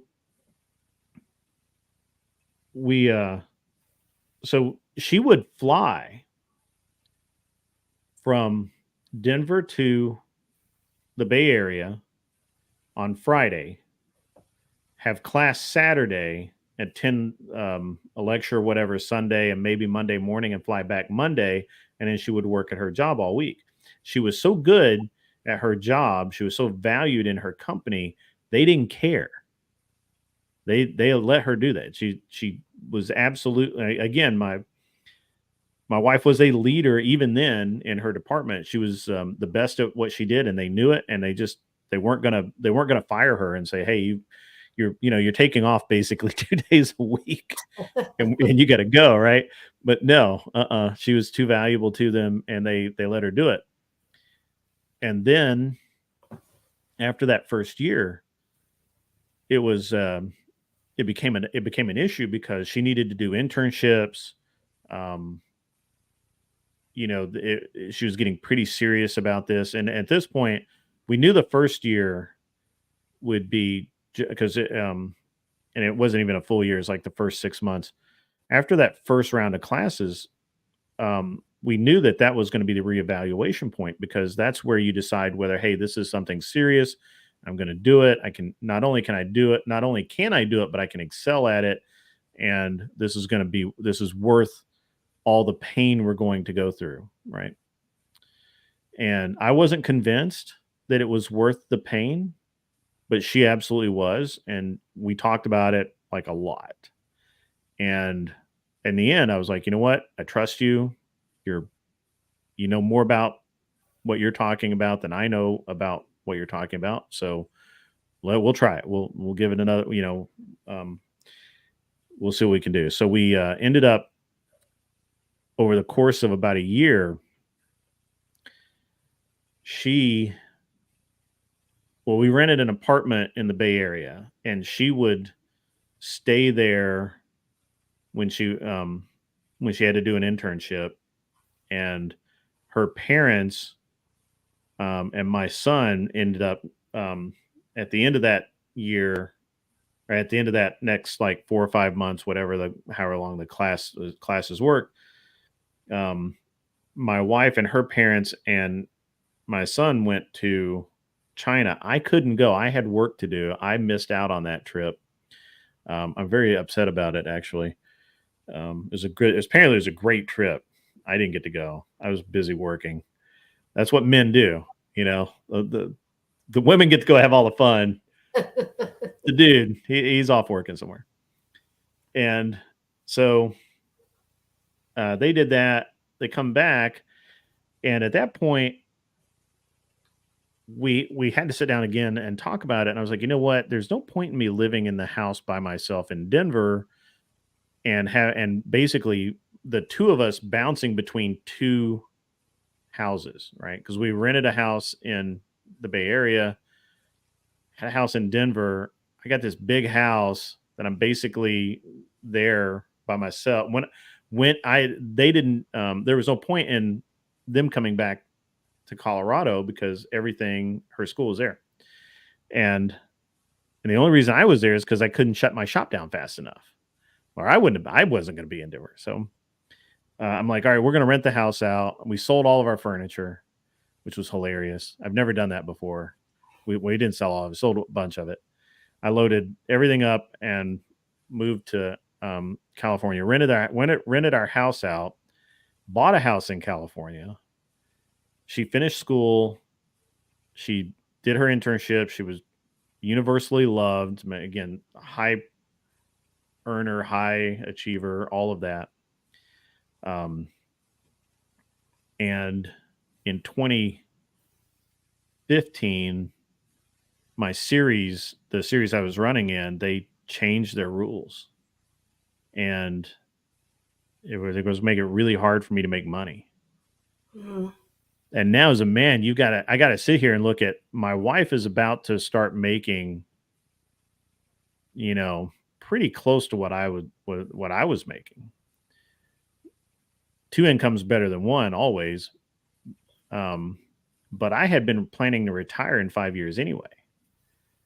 So we said, and to continue forward, we were going to have to retool and buy all new stuff, sell everything that we had at a discount because there's nothing cheaper than last year's race car, and it was going to take another 5 to 8 years for a massive investment to generate any return or to break even.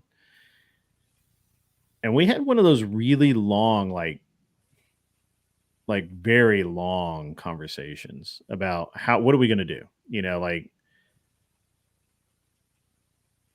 how's this all going to work out? And, because the money thing, money's an important thing. I don't, we're going to burn through a bunch of savings and all this stuff.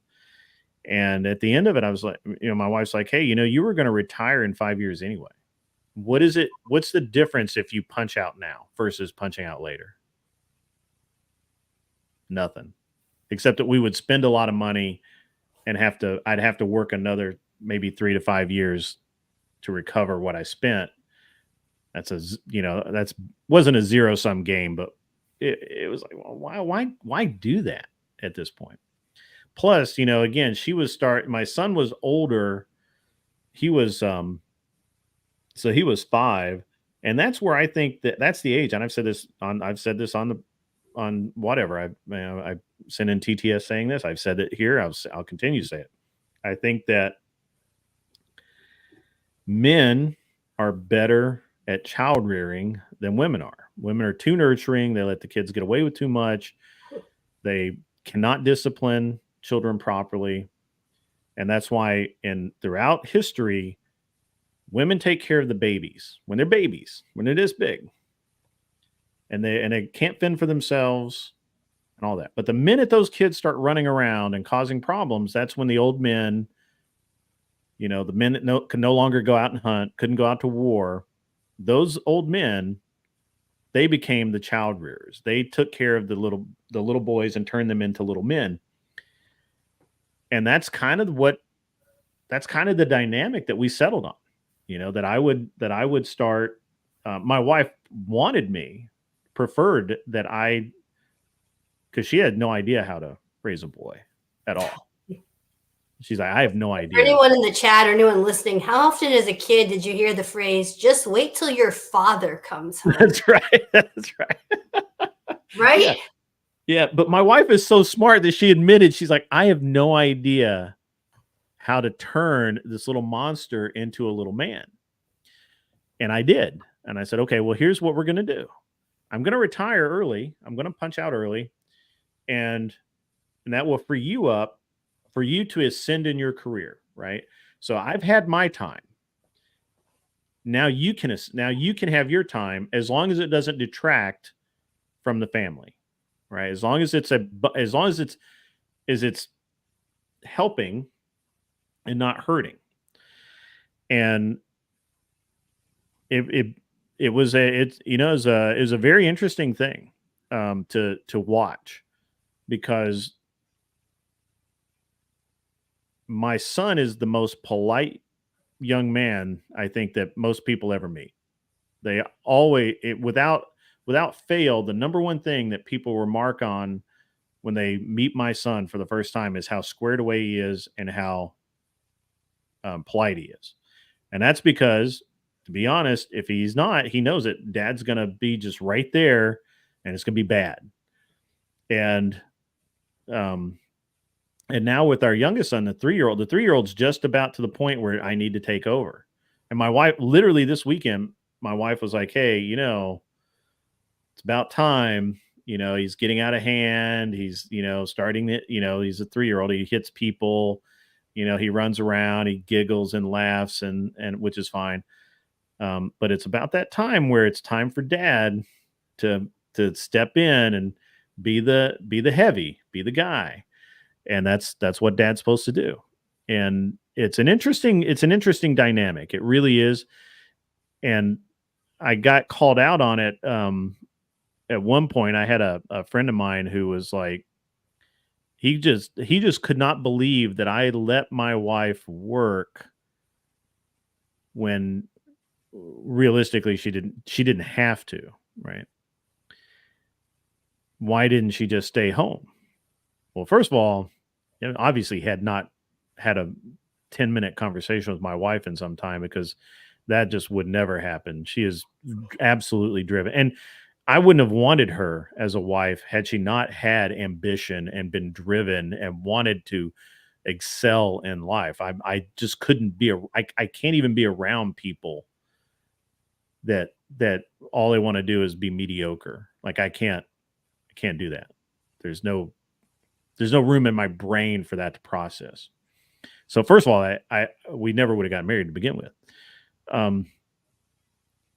But who am I to tell her that she can't excel as long as it doesn't detract from the family, right? Like we can't have situations where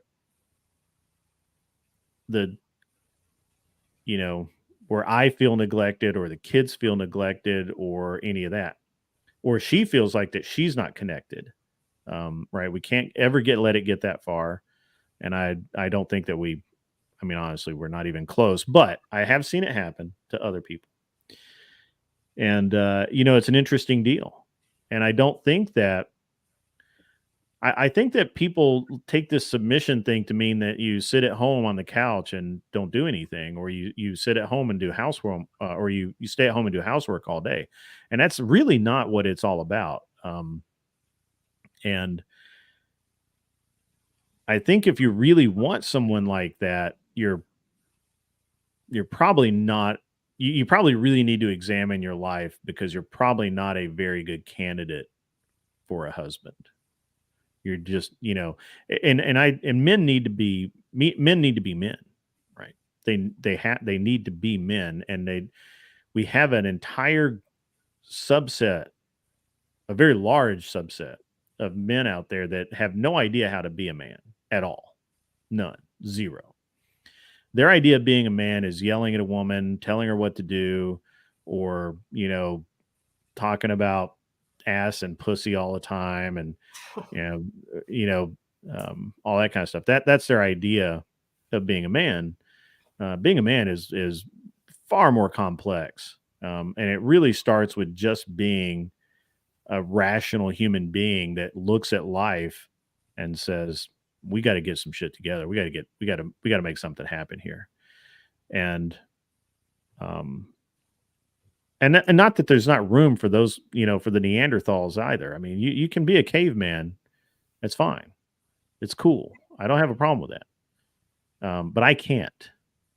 I can't be a caveman. I can't be the guy that just sits around and, or my wife sits around all day and just, does whatever, housewives do. Or, goes, does trophy wife stuff, Mhm. Hey, what you got against trophy wife, bro? I got no, I used to, I'm a trophy. I tell my girl, wife so all the that time, does I'm a the plan. trophy Thank husband. you. So, Yeah. she No, bagged I'm it. a trophy. I'm a trophy girlfriend. I'm annoying as fuck, but It's good to know But your mic still it's a works. real problem, though, that we've got. I think it's around anywhere from 40% up to 70% in the Black community of households where there is a single mother raising the kids. I mean, men have just tapped out on a number of levels, and it's a real problem in society that those kids growing up in those households don't have a male figure. And it goes from even the tiniest thing to the largest thing. I had a very good friend who is a single mother, and she has a young son. And when the kid was like 4 or 5 years old, she realized that when the kid would sit down, he would cross his legs like a woman. And she's like, wait a minute, he's watching me and he's copying me. And she started pulling like her father into the picture to hang out a lot more with him and try to get some male role models. He's in sports, so he's got coaches. Like, she really has to work overtime to try to make up for some of that deficit. And so it is vitally important that your boys have someone who is an actual man that they can look up to see how does a man behave? How does a man work? How does a man treat other women? How does a man run his family? They've got to have that role model. And so we're now dealing with a society where men haven't grown up with that example. And then they go out and they try to run a household and they have no idea what they're doing because they've never seen it modeled. It's so interesting that you say that about the crossing of the legs thing. My youngest son, he likes pink. My wife commented on it the other day. He's like, he really likes pink. And she thought it was because my boyfriend likes pink too. It's fine. It's fine. My boyfriend likes pink too. My wife's like, well, it's probably because of the cartoon Peppa Pig, right? And I said, maybe. And then but you know what it really is that my wife likes pink. We were walking in yesterday from school, and I said, he said something about, oh, that's pink. And I'm like, oh, yeah, you like pink? He's like, yeah. Like, why do you like pink? Because mommy likes pink. Oh. And that, I mean, it just makes you just tear up. It's so sweet. But I told my wife, I'm like, don't worry. Because she was kind of worried that he liked pink, and that because she's a little concerned. She has, she really wants a girl. She didn't get one. So she's very concerned that maybe she might be kind of overcompensating and treating our youngest son as a little more feminine than maybe she should. And I'm like, that has nothing to do with it. He literally, my youngest son absolutely loves my wife, and he wants mommy more than anybody else. And it is just the cutest thing ever. And there's no problem with it. And the reason he likes pink is because mommy likes pink, and he picks her pink flowers, and that's cool. One day there's going to be a girl out there that's going to get pink flowers and love that little dude forever. So that's all I'm going to, that's all that, that's all that needs to happen. Well, I hate to break it to you, but in maybe like a year or two, that's going to be Dad's favorite color. It usually goes like that. Yeah. It's all about mom, then it's like, oh, mom, that's expired. Now it's all about Dad. Oh, yeah. Mom. Well, I don't. We kind of keep. Oh, sorry, go ahead. Yeah, I keep quiet about that because something my other son said. My wife was joking with my older son when he was probably 4 or 5, and she said, what would you do if we left you home or something like that? And he's like, and he looked at her just dead serious and said, Dad'll never leave me. He'll never forget about me. And it hurt her feelings because she's like, he loves you more. I'm like, I don't think that's it. I think that he knows that the one thing he can count on in this world is Dad to show up. And to this day, he banks on that. So Ticky Tack says, I feel like a lot of young men have never been shown how strong and powerful they actually are, and how good that feeling can be when you accomplish seemingly impossible tasks. That is accurate. And I'll go further. I'll go further than that. young men don't know how powerful they are in both directions, for good and for evil. Most young men in this country need to be punched in the face and then punch someone else in the face. So they understand what it feels like to get punched in the face, that it doesn't feel good, and you don't want to do it unless you really, really have to. And then we have a lot less problems in the country. The way it works right now is none of these kids know what it's like to get punched in the face. No, none of these kids know what it's like to be in a fight, a real fight, and Well, they they just grow up. don't learn the whole masculine model. As if I have to give you an example, Well, we've pretty when much you legislated that out. well, no, but it's the if we do, let's say, on a scale of 1 to 10, and you're like, well, it's not realistic, or well, no, that chick is hotter than you. That's a very masculine type of thing to do because of how like the competitive mindset. But for women, it's extremely toxic. But now we're putting that into for that specific model for everyone in society. So then like you have guys that start to look at Well, I think we have to realize extremely that. toxic. I'm sorry, I talked that your mic is very low, so I talked over you. I didn't mean to. Okay, The I'm done. okay. I think that we all need to realize that that's how men interact with each other, is telling each other that we're going to kick each other's ass, and sometimes having to do it. And I think that there's a lot of denial. I can't use any other word. I really do think that's the correct word. I think there's a lot of denial in society that this is the way men interact with each other.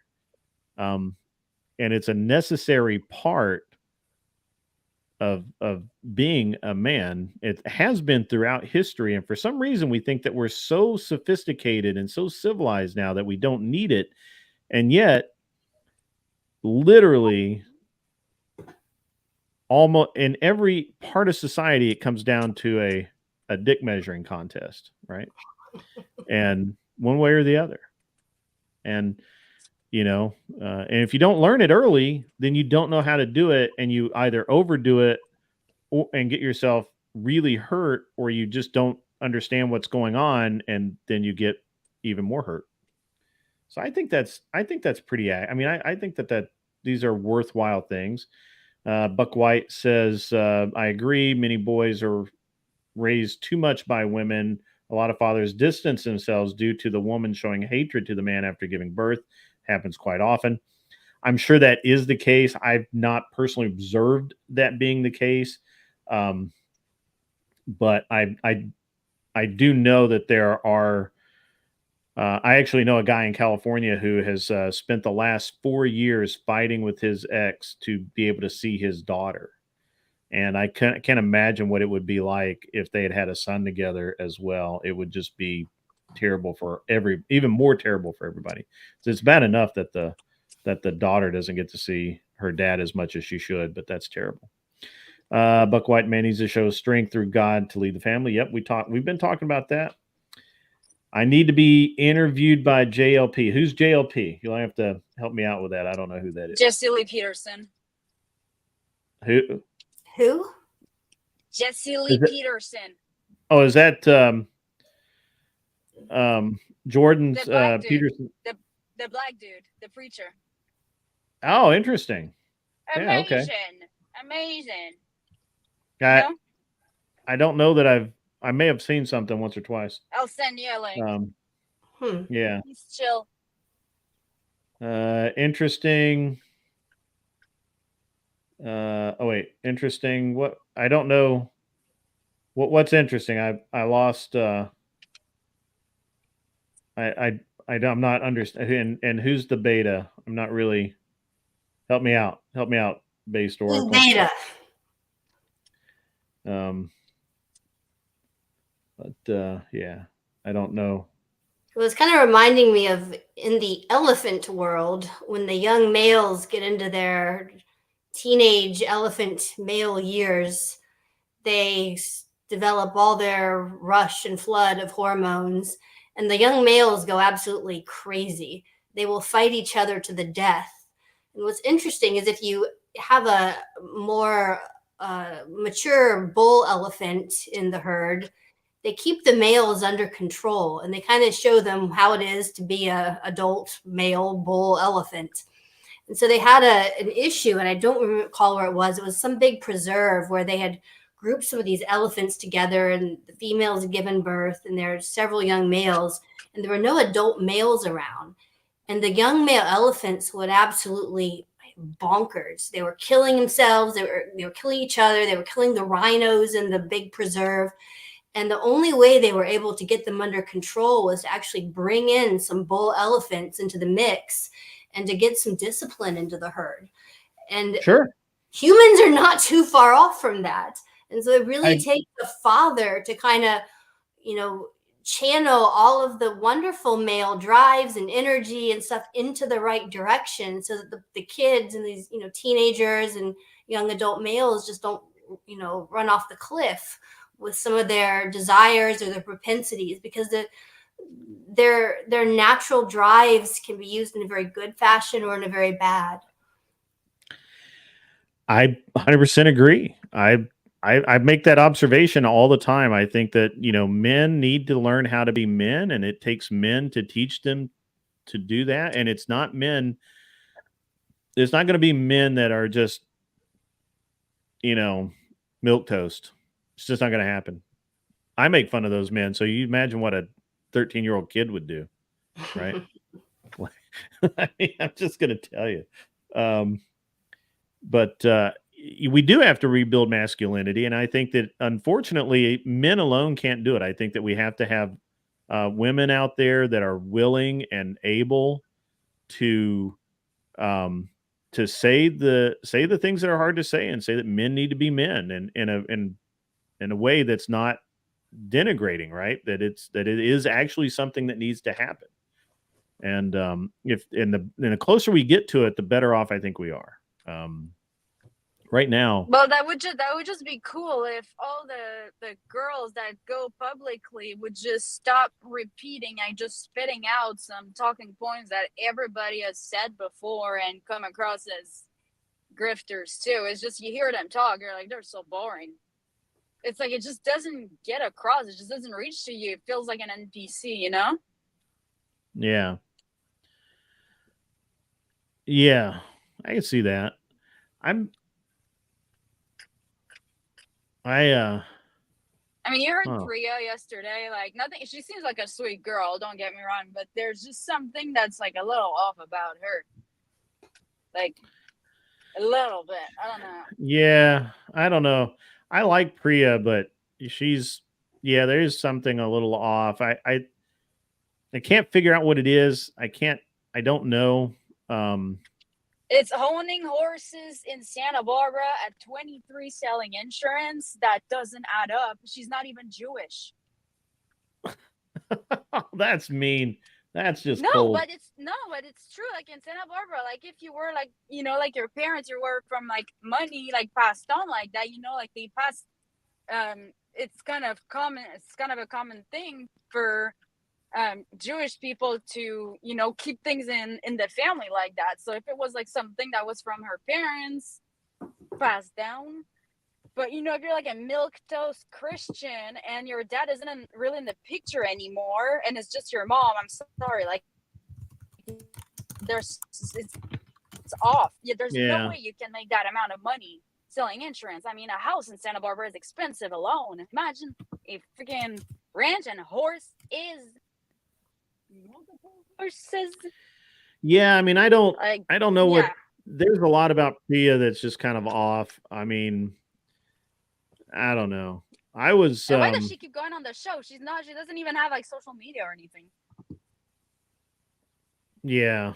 Well, I originally, I have my own thoughts about why she went on there originally, but I think she can just push back against some of the other girls. And the one that quit last night was really, really interesting. I didn't actually see it coming that she was going to quit. I honestly thought that she was going to continue the trauma llama crying game for a little longer, but whatever. It just wasn't Was worth. high Of as a course, I didn't get to see cow. the beginning of it. I didn't get to see the beginning of it because I was out doing stuff that was more interesting than They watching. all took one of the guys advertised like weed gummies, so they were all like they all tried some during the show. They were as high as a bunch of freaking cows out there. They all Yeah. took weed gummies. They were like, everybody was acting kind of off. Yeah. Yeah, it's been a couple of interesting shows for Brian. I yeah, I don't know. I mean, it's whatever. I'm trying Apparently, to work with. I'm still not cool enough to. Yeah, I Sorry, think what? that Brian and I are going to try and work on something to promote my channel and more. I may sponsor his channel for a little while. We'll see. I don't really. We're trying to work that stuff out. I mean, I can just go back on and push your channel. Like, there's stuff that to shout out. Like, I could totally do that. That would actually like work pretty well. Yeah. Yeah. There's an interesting dynamic there with Brian. I just need to figure it all out. And that dude is so busy. I feel bad for him. He needs to learn how to delegate, I guess. I don't know. Yeah. That's so- gonna be his downfall, I think. So, Melissa, what? Without, you don't have to go into detail if you don't want to, but what religion, denomination, or whatever are you? Just out of curiosity, I'm just. I would say kind of non-denominational Protestant. Okay. My family, we started out going to a Southern Baptist church, and then we went to some non-denominational church for a while, and then I don't know if Calvary Chapel is considered a denomination at this point, because there are several churches throughout the country that they're call themselves Calvary Chapels. But that's my current church, if you will. I don't know if that's really considered a denomination, though, but I would just say Protestant. Interesting. I really didn't know a lot about Orthodox Christianity until I heard Andrew, and then started kind of looking more into what they actually believe and some of the differences between what I believe in them. And a lot of it's very minor theological differences, but I think he's a good guy. Yeah, I'm Southern Baptist, and Andrew says he doesn't hold it against me, but he wants to convert me to Orthodoxy, which I don't know will happen. I'm 50 years in on the Southern Baptist thing. So essentially, my mom has now gone back to a Southern Baptist church. That's what she grew up in as well. So. Historical. You want to jump in? Josie, you're gonna have to like up your mic. I can barely hear you. Give me a sec. Also, you're still frozen on the other screen. Do you want to kill that, or you maybe that's not helping you? I don't know. Let me fix that. Yeah, I don't know what's going on there. Anyway, it's just interesting. I have it sitting here on the bottom of my screen. I'm like, oh, it's just still frozen. Not doing anything. Buck White, if you make your channel about fishing, who would watch? I mean, I watch a lot of fishing channels. I do a lot of fishing. I do all the cool stuff now. I got all the hobbies. I didn't have hobbies for like 20 years, and now I do them all. Flying and fishing and all of it. So, I mean, there's a number of people who love fishing and would love to hear all the latest gadgets and rods and reels and where to go for fish and what kind of fish. I mean, there's fish. My partner goes to a fishing club. I think it's once a month he goes. Patriarch, theocratic fascist, and then there's it's Melissa. Be consistent, yo. All right, y'all, give me a name. Yeah, I don't know where we came up with theocratic fascist. I guess somebody called Josie that or something, so she had to. Of course, she had to, respond in kind. So that's pretty good. Pardon me for yawning. But I will be taking suggestions for the official nickname to put on the screen. Yeah, Have there you at it go. in the chat. Submit your comments below. Yeah, there you go. Called Absolute Monarchy. Wouldn't quite fit in with the submission aspect, but I heard this joke earlier today that, and I'm sure it's an old one, and I just hadn't. I either just don't remember it or whatever. But it was, we have empires have emperors, kingdoms have kings. Now we just have countries, so we obviously have the shortened version of that. I thought that was quite funny. And pretty good. Josie, are you okay over there? No. Let's see. What am I going? Oh, Josie's gone again. That's okay. So we got catfish, bass, carp, bullfrogs. You must be in Florida. are you in Florida? They must be. That's a Florida combination if I ever heard one. I bass fish all the time. I have never been bass fishing. We usually go down to either along the Gulf of Mexico or into the Everglades, and there we'll catch more stuff like trout, ladyfish, snook. Oh yeah, so can catch catfish. You'll get sharks that swim back in there. Those obviously. Yeah, flats fishing, or whatever they call it. Yeah. Yeah, that's cool. Yeah, I do bass fishing. I do. I got a bass boat actually, and all the cool stuff. I got enough sonar in the front of that thing to find the red October. Yep. Josie has technical difficulties again. But what my partner was telling me about, there's apparently a fish finder out there that some guy in his club last week was talking about, that the thing costs like $50,000 and it can actually tell you the species of fish you're going after, which just kind of blew my mind. Yeah, I have I don't know how much I have on the front of my boat right now, but I've got all of it. It's I'm not quite the I don't quite have the like super pro setup, which I don't need, but it's not far off. And but it's a lot. Yeah, I use it's called Live White is Scope. calling us cheaters in the comments. Yeah, that they there's a fellow out there named Randy. What is his last name? It doesn't matter. He's you can find him.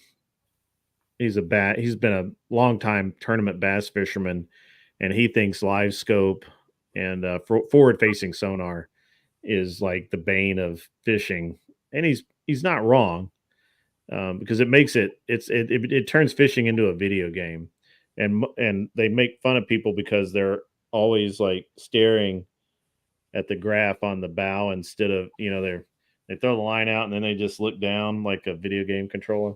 It's very funny, and I've been pretty lucky that I have not had to. I don't rely on it that much. I should probably use it more, but I don't, just because I'm too old to learn new tricks, I guess. Yeah. But yeah, I like fishing. I do a lot of it. I would be doing more of it, but I have so many other things going on now. That's unfortunate. Like White says, I watch the water and see what's under it by understanding the flow. Mm-hmm. Yeah, And you it's can do also that in rivers. selecting the tide and the timing of when the tides are coming in can certainly help with catching. Like, he's in Kansas. They don't have tides. Oh, well, They have rivers though. That is a helpful trick in rivers for sure. I don't know if Josie's going to make it back. I was kind of waiting to wait for him, but yeah, we'll see. So yeah, it's all interesting stuff. Good times. No tides, just rivers and lakes. Yep. Yep. and where are you located, Buck White? Kansas, you said? Yeah, you said Kansas. Kansas? Yep. 60-pound catfish here. We have Pound catfish. That is a mother It's a big one. catfish. That is a big one. Yeah. Interesting stuff. Everybody seems to be winding down. Nobody's arguing or fighting or anything. So it's very strange. Too calm. Start talking about fishing and everybody just mellows right out, I guess. So We're all getting along to it. You're going to have to find some more liberal women or something to haul on the podcast. So I had this liberal dude come on. I had Josie find him, and I told him like point blank. I was like, "Hey, I'm more of a discussion podcast. I have no interest in fighting or arguing or because." And I told him, like, "Look, it's useless to debate me online because whatever you say, I'm gonna say is wrong, and whatever proof you offer, I'm not gonna accept it." And you're going to say the same thing about me. That whatever proof I offer, you're going to say I made it up and not believe anything I say. So let's just have a discussion. We'll just kind of get each other's viewpoints, and I'll listen to you, you listen to me, and maybe we get some new information, maybe not. Who cares? And he literally, like, every point he would just fall back into this debate tactic. And it was really interesting because at the time I didn't get really angry or upset or even about it until he called me a liar. The minute he called me a liar, I was like, well, okay, now I gotta prove you wrong now because you called me a liar. Now I don't do that. So I'm certainly not going to let a non-religious simp leftist call me a liar. That's just never going to happen. So I did. I did prove him wrong, and he just kind of faded into obscurity. And I always know that when they won't show their face, I know that's when they're full of crap. And that's actually one of Andrew's rules to debate him. You can't hide behind no camera. You have to have your face on screen. Wiki Wallet. Yeah, she was here. She seems to be having some technical difficulties. Her system froze up or something, and I don't know. She's having a little bit of a issue. Welding on I-beams all day today. I'm going to be welding some aluminum this week. I've got to. I went out to help my buddy today with his airplane, and he managed to pull a Fast and Furious and blow the welds on his intake manifold. Literally blew the welds on the intake manifold. And so I get to do some aluminum welding, which I like, and it'll be fine. But yeah, nothing like breaking your airplane. So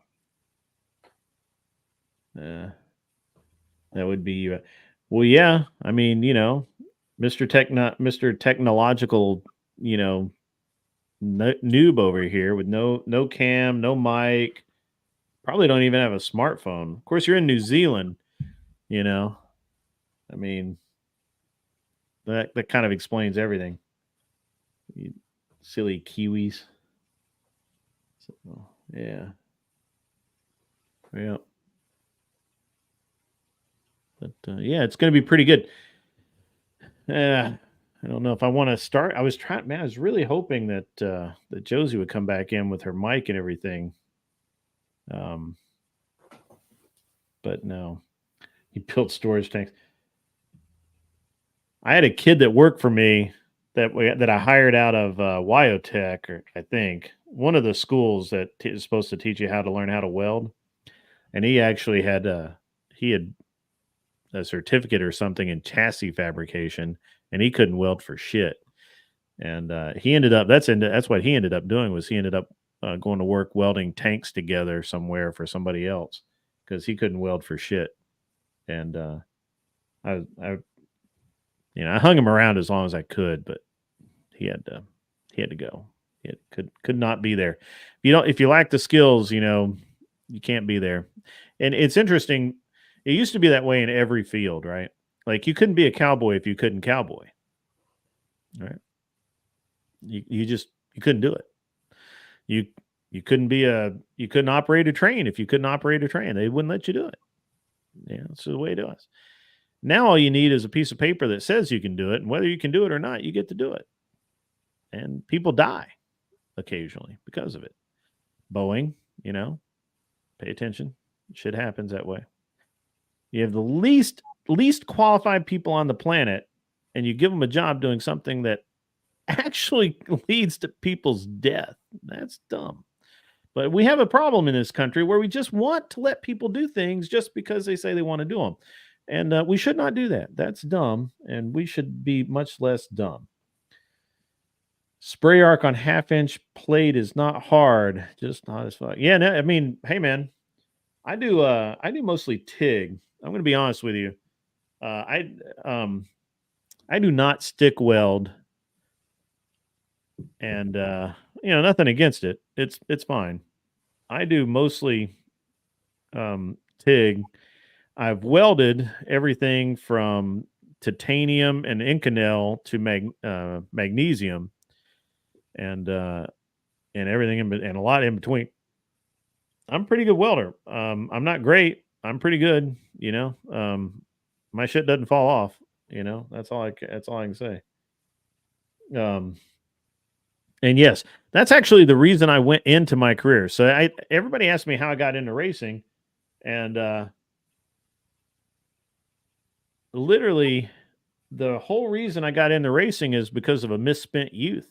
I like playing with race cars, and I didn't have any money, so I had to like figure that shit out. I got a degree in psychology, but I hated the idea of being in an office. I hated it.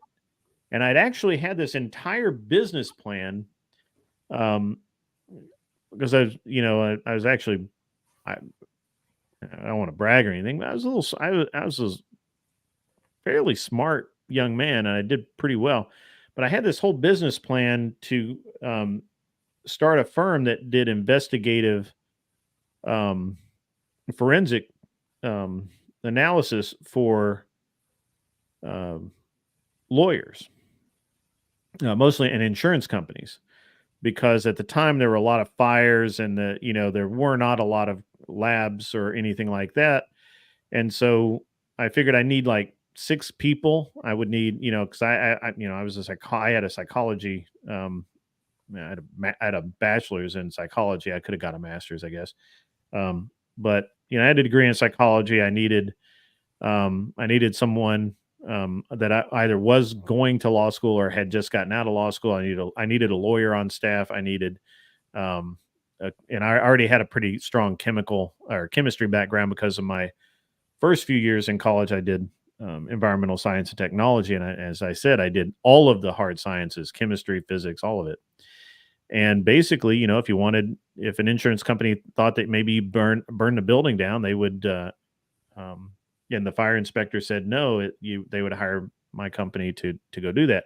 I had this whole business plan. I even had people in mind to go do it, and I talked to every bank in town for the startup capital, and nobody would give me literally any money. Like I didn't even need that much. I really just needed enough to rent a couple of offices and some operating capital for like the first 4 or 5 months, and not one. I even had a letter from insurance companies saying that they would like to hire me, and no, not one bank, not one. Of course, I was like 24. There was no way 24-year-old kid. Fuck no, those guys didn't want to hear anything I said. Let's see, what do we got here? People pretend they hate gatekeeping till I tell them. Imagine going to a steakhouse where they just let anybody stroll. Yeah, right. Yeah, no, we need to gatekeep. That it's a fucking skill set. Oh, it's Andrew. Andrew should have waited. Yeah, he should have. He should have. Yeah, dude. Every Wednesday, look, it's a schedule. I know it's weird. It's a schedule. Every Wednesday and every Friday at 8:05, I start at 8:05, regardless. Even if I'm running a little late and I don't get to play all my pre-show stuff, I start at 8:05. That's what's happened. Let's get a car together sometime. What kind of racing? I did road racing. I ran in the Pirelli World Challenge mostly. I also did IMSA or Tudor or whatever they wanted to call it, that Coney Challenge. I mean, it had like 10 names over the years, but it was always the same thing, just racing. I did road racing. I also did hike speed kill climb a couple of times. A lot of stuff, man. I did a bunch of racing. I did 20 odd years of it. I did a lot with Porsche. At one point in time, I was considered a Porsche racing technician. And I did all of them from the 356 all the way up to the 99, at the time, the newest one, which was the 996. And I did all those. And I did on my own, we also did, I did the C5R, I did the Viper. I did both the Comp Coupe and the ACR. We did, I had a bunch of shit. I've done a lot of cars. Circle track and drag here. Yeah, I did a rocket. I did a jet dragster. I did the engines for those guys. I did a bunch of cool stuff with cars, man. Just like a lot of times I just forget that I've done it, and somebody will say something. I'll be like, "Oh yeah, I did that." I had this really cool thing that we did way back when. But rally cars, drag cars. I did a all-wheel drive Eclipse that ran in like I think he eventually got it down into it was in the 8s for sure. It might have actually gotten down in the 7s. It was pretty damn fast. It got really fast once we put the automatic transmission in it. It was pretty badass. And I never really did circle track, although I was in Mooresville, and I could have done circle track. And so I did a lot of racing. The patriarchy does stand strong. We need to. You guys don't understand how it's interesting how much people think that I joke about that. But it's a real thing that needs to happen. You don't I don't know how to make the plebs understand, but Just curious for Buck White, how many females are out there in the heat with you, not at a desk job, welding tanks together, whatever it is y'all do out there? I'm just curious. What is your gender breakdown out there?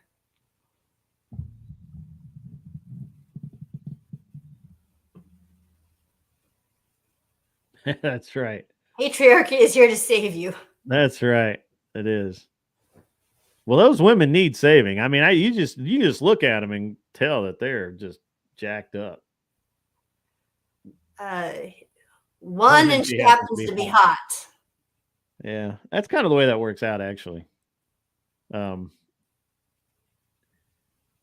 most of them are men, right? It's a kind of job that women don't want, right? I'm guessing there's not a lot of feminists knocking down the doors to get into your field, because it sounds like it takes some actual effort and some sweat. And skill. Yeah. Can't forget the skill. You guys ever heard of this lady named Jessie Combs? You know who that is? Jesse Combs. So Jesse Combs was on a show called Four Wheelin'. She came out of Wyotech, and she's cute as a button, little blonde girl. And I met her a couple of times, and she's a welder, and she basically built herself as kind of a welder. And she died setting a land speed record a couple of years ago, maybe 3 years ago. And super awesome person. Did a lot for. She was not a feminist, but feminists used her accomplishments a lot. But she was a hell of a welder, like a legit, honest to God, hell of a welder. And her story, they made a movie of her story, and it's not really a movie; it's more of a biography, I guess. It's really great. If you guys haven't seen it, you should check it out. I think it's World's Fastest Woman or something like that. And I think she made a couple of appearances on Mythbusters, but she was mostly on Four Wheelin' or something like that. She did. She's just super awesome young lady, and she was struck down in her prime. Apparently, I think her boyfriend was there, and it was tough. But she never asked for special treatment from the men when she was in the field. Yeah. There were things that she couldn't lift or whatever, but she would find a way, And I think that I admire people like that. I admire, to be honest with you, to some degree, you have to kind of admire, men who go into traditionally feminine roles. Because it's not something that's in their comfort zone. Now, I don't admire them in the same way that I admire women that go into men's roles and don't bitch and don't complain and act, like, hey, this is a job that I have to do because I can do it and I need the fucking money, right? Like, I don't like it when they move in. Well, actually, it's not even that I don't like it. I detest it when women move into a man's environment and force changes because they're women. That's the most fucked up thing ever, right? And my observation, and somebody's going to clip this and say I'm a fucking asshole, but my observation is that most of the time women, they need to be catered to, but men don't really give a shit. We don't care. You'll have and I can't speak for the medical field. Melissa, you may have this, but like female cops will want a chair to sit in where a man just stands there all damn shift, right? And moves back and forth on the watch desk or whatever. But the first thing a woman's going to do is ask for a chair. First thing is special accommodation right out of the gate. But they want to do the same job. They want the same or equal or more pay. But they will not suffer any more than they have to. And I don't know, maybe maybe it's not the same in the medical field. I'm not really sure. Maybe everybody kind of suffers equally in the medical field because it's, honestly, I don't know that the jobs are very easily sexually divided, right? Gender divided, whatever. It tends to be a little more of a meritocracy where either you meet the qualifications and you can do the job or you can't, which I think is how it should be. If you're a woman and you're able to actually hold a welding machine and weld a tank together and you got the skill to do that and the muscular strength, by all means, go for it. But a significant percentage of women aren't going to have the physical ability to do that. That's just reality. Right. And so when you go in there, you can't start demanding special treatment just because you're a woman and tear down the whole field or start having the work be shoddy because of your inability to do the job. I think that's what's most important. You know, if someday we have some superhuman specimen that's able to actually, of a female that's able to actually be a Navy SEAL, go on, girl, you do your thing. But that hasn't happened up until now. We've had, I think, one woman come very close, but it is just physically not possible for most women. And you can't lower the standards in something as important of a job as that in order just to accommodate having women or to try to create some sort of equality of outcome, which is what feminism has kind of moved into. It used to be we just said we want equality of opportunity. So yeah, you can go to college, you can apply for the job. If you meet the qualifications, absolutely, we'll be happy to have you. Now they want everything to actually be equal, where we have equal percentages of women showing up in all the fields, and they're upset if women aren't achieving certain percentages in certain select fields, although they're a little less picky about it. If it's like, you know, running an oil rig or something, they don't care as much about that if their percentages aren't being met. So Yeah. So in the medical field, are do women seek like special accommodations versus men? I don't see that often. What you see is women choosing fields where they're going to have a little bit easier time. So in anesthesia, I think it's about 30% of the field is women. When you get into cardiothoracic anesthesia, what I do, it's even smaller percentage. I think it's around like maybe 10 or 20% of the field is women. Because you When it can't comes, fake that, but yeah, because right? you can't fake it, and we're not gonna. We can't just like when I'm doing a case, I can't just leave because I need to go pick up my kid from daycare, or I'm having a migraine, or it's that time of the month. Like you can't just walk out of the case, right? So, and when it comes to something like the cardiothoracic surgeons, I think it's around 5% of that field is female. So the more difficult the field becomes, the less and less females you see going into that field.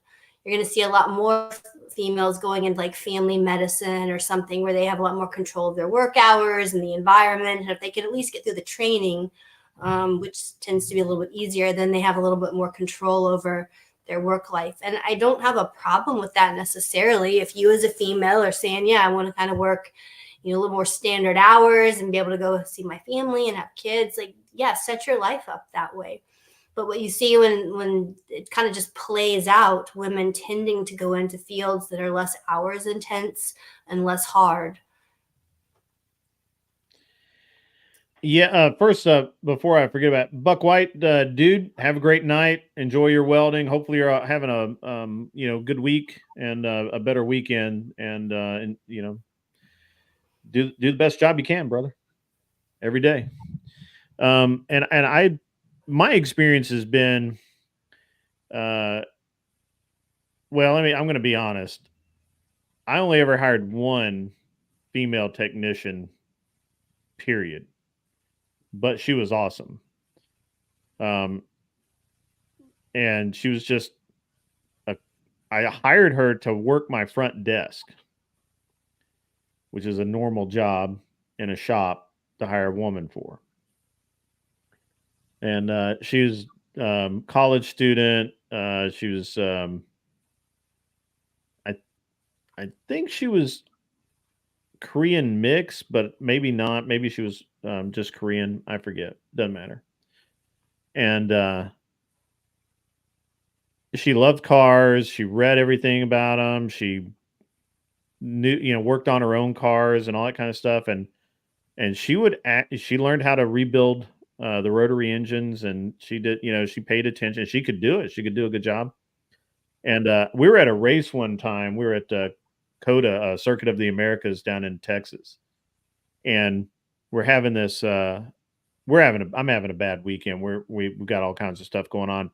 But the guys next to us had an even worse weekend. They all kinds of problems. And I actually sent her over to solve their problems. And not only did she solve their problems, they were like super impressed. And they actually came over because initially when they were mad at me because I said, you know, I had two dudes there, Colin and Pat. You guys stay here with me. Grace, you go help. They're those guys because I knew Grace could do it by herself. She, lived and breathed this stuff, right? And the other guys, they didn't care. They're just there to race and just they're there to be crew guys. That's it. They didn't really understand the car. I mean, they knew how to work on the car. They didn't understand it. And a little while later, the guys I loaned her out to came by and said, "Man, where did you get her? Like, how does this even possible? Like, she knew more than all my guys and did twice the work and was telling my guys what to do in between." And I'm like, well, that's her thing. She wants to do it, and she's learned it, and she asks for no special treatment whatsoever, none, zero, and that was really pretty. That's the only time I've ever had a female technician, right? Ever. That's Every kind other of been time my experience is that men respond very favorably when there's a woman who's actually very competent in her job. She's Yeah. hardworking. She's not asking for any special treatment. You Right. saw, I think it was Buck White said, yeah, I have one welder and she's a badass on the team. It's only one, but she's good at what she does. Yeah, she just can't lift the heavy stuff, right? So and that's fine. That's fair. They're small dudes, right? That can't lift the heavy stuff. So it's not like you're making a big adjustment. The big adjustments come in like if they want a special chair, they want to sit down every half hour, they need extra time off, or they get angry or stressed out and have to walk away for 30 minutes. And no, we can't do that. That's not how that works at all. And so we were, I consider myself pretty lucky that we had Grace with us because again, she worked well, and she really, I assume she really enjoyed it. Now she did damage my trailer because she's an Asian woman driver, but that was to be expected. It's my own fault for letting her drive, and I shouldn't have done that. And as a man, I have to take responsibility. I'm sorry? Hope your wife is not listening to this. Who cares? She knows. I have to take responsibility because as the man in charge, I should have been paying attention and not let her do that. But she did. She damaged my trailer. I just fixed it too. And she damaged it, but that's okay. Not everybody can drive trucks with trailers attached. It just wasn't a skill she had. But the skills that she did have, she did very good. Very well. And again, never asked for any special treatment. Never asked for extra rest or, whatever. She worked as hard as anybody. Yeah, I should have definitely known better because I do have an Asian wife, and she's had incidents. That's okay. It's all right. Things happen. But it's an interesting deal. It's interesting that we always devolve into a conversation about jobs, especially physical labor jobs, where men and women are attempting to enter into a workforce that may or may not want them there, and may or may not be able to do the same job in the same way. And so we change everything, and normally it's not better. Again, Boeing is a perfect example, right? They dumbed down everything. They had every diversity hire you could think of, and this is what happened. And a lot of the problems with the economy right now can be laid at the diversity hire thing because every major U.S. company has to have It's not quite equal representation, but they have to have diversity representation on their boards. And that's the dumbest thing I've ever heard of. Why would you want somebody that can't get hired anywhere else and can't get hired on their own merit? They have to get hired because of a diversity hire. Why would you want them deciding the fate of a company that's worth millions or billions of a dollar? I mean, do you understand a company that is worth $1 billion or $3 billion or $10 billion? You know how many people that company probably employs? Like thousands. And you're letting the lowest common denominator run it. That's dumb. Like that's crazy. And it's required. It's not like things say, well, no, you can't do that. You have to let them on. And it's wrong. I mean, we should not be doing this. This is where the patriarchy needs to stand up and say, no, this is wrong. This is not how this should work. Because if we do it this way, and we get exactly what we have gotten, and that is doors flying off airplanes in flight. A lot of companies' finances and organization in shambles, and a lot of people losing their jobs because, quite frankly, the policies that are being put in place make it so that they cannot function in their jobs. I personally know people who have new managers that have said, I don't think I'm going to have a job in a month or 2 months, because the manager has no idea what they're doing. They were a diversity hire and they don't get it. And my job, they'll probably fire me because they think I'm challenging them all the time because I don't want things to go wrong for my company. And we used to have a thing called company men, and they were literally people who cared as much for the company as anything else. And now it's just everybody do their own shit, I guess. Well, I had to bring this up here. This was recently noted on the FAA, which is the Federal Aviation Administration's website, where they noted that I pulled this up so I could read it just for full effect. Yeah. That individuals with, quote, targeted or severe disabilities are currently underrepresented in the federal government's workforce.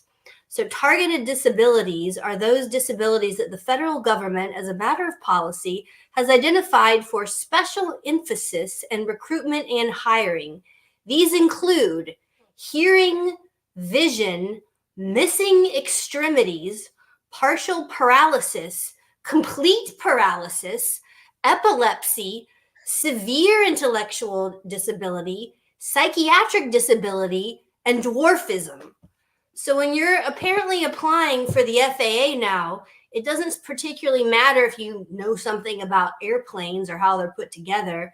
Apparently, if you're like a dwarf who's missing one arm and regularly goes into epileptic seizures, you're hired because that would fulfill a number of important criteria as listed on their website. Yep. Are we not men? Let's hire retards. Apparently, we are. That would be a qualification for the FAA's applications. Mm-hmm. Yep. Yeah. We not only are we hiring them, we're actively recruiting them. If you identify as a retard, you're probably got a job waiting for you, bro. Just go ahead and just jump right in there. I hear it pays well, and hey, man, no problem. If you fuck up, nobody cares.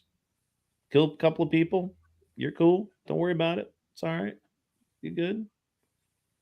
It's not funny, but funny. It is funny. No, it is actually. It's tragically funny. This is the extremes that our society is going to, where this is a government website advertising for dwarfs and people paralyzed from their neck down running the FAA.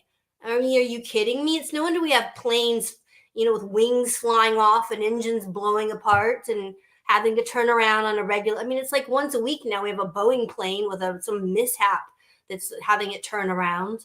At some point, one's going to actually crash and kill a bunch of people, and it's not going to be so funny.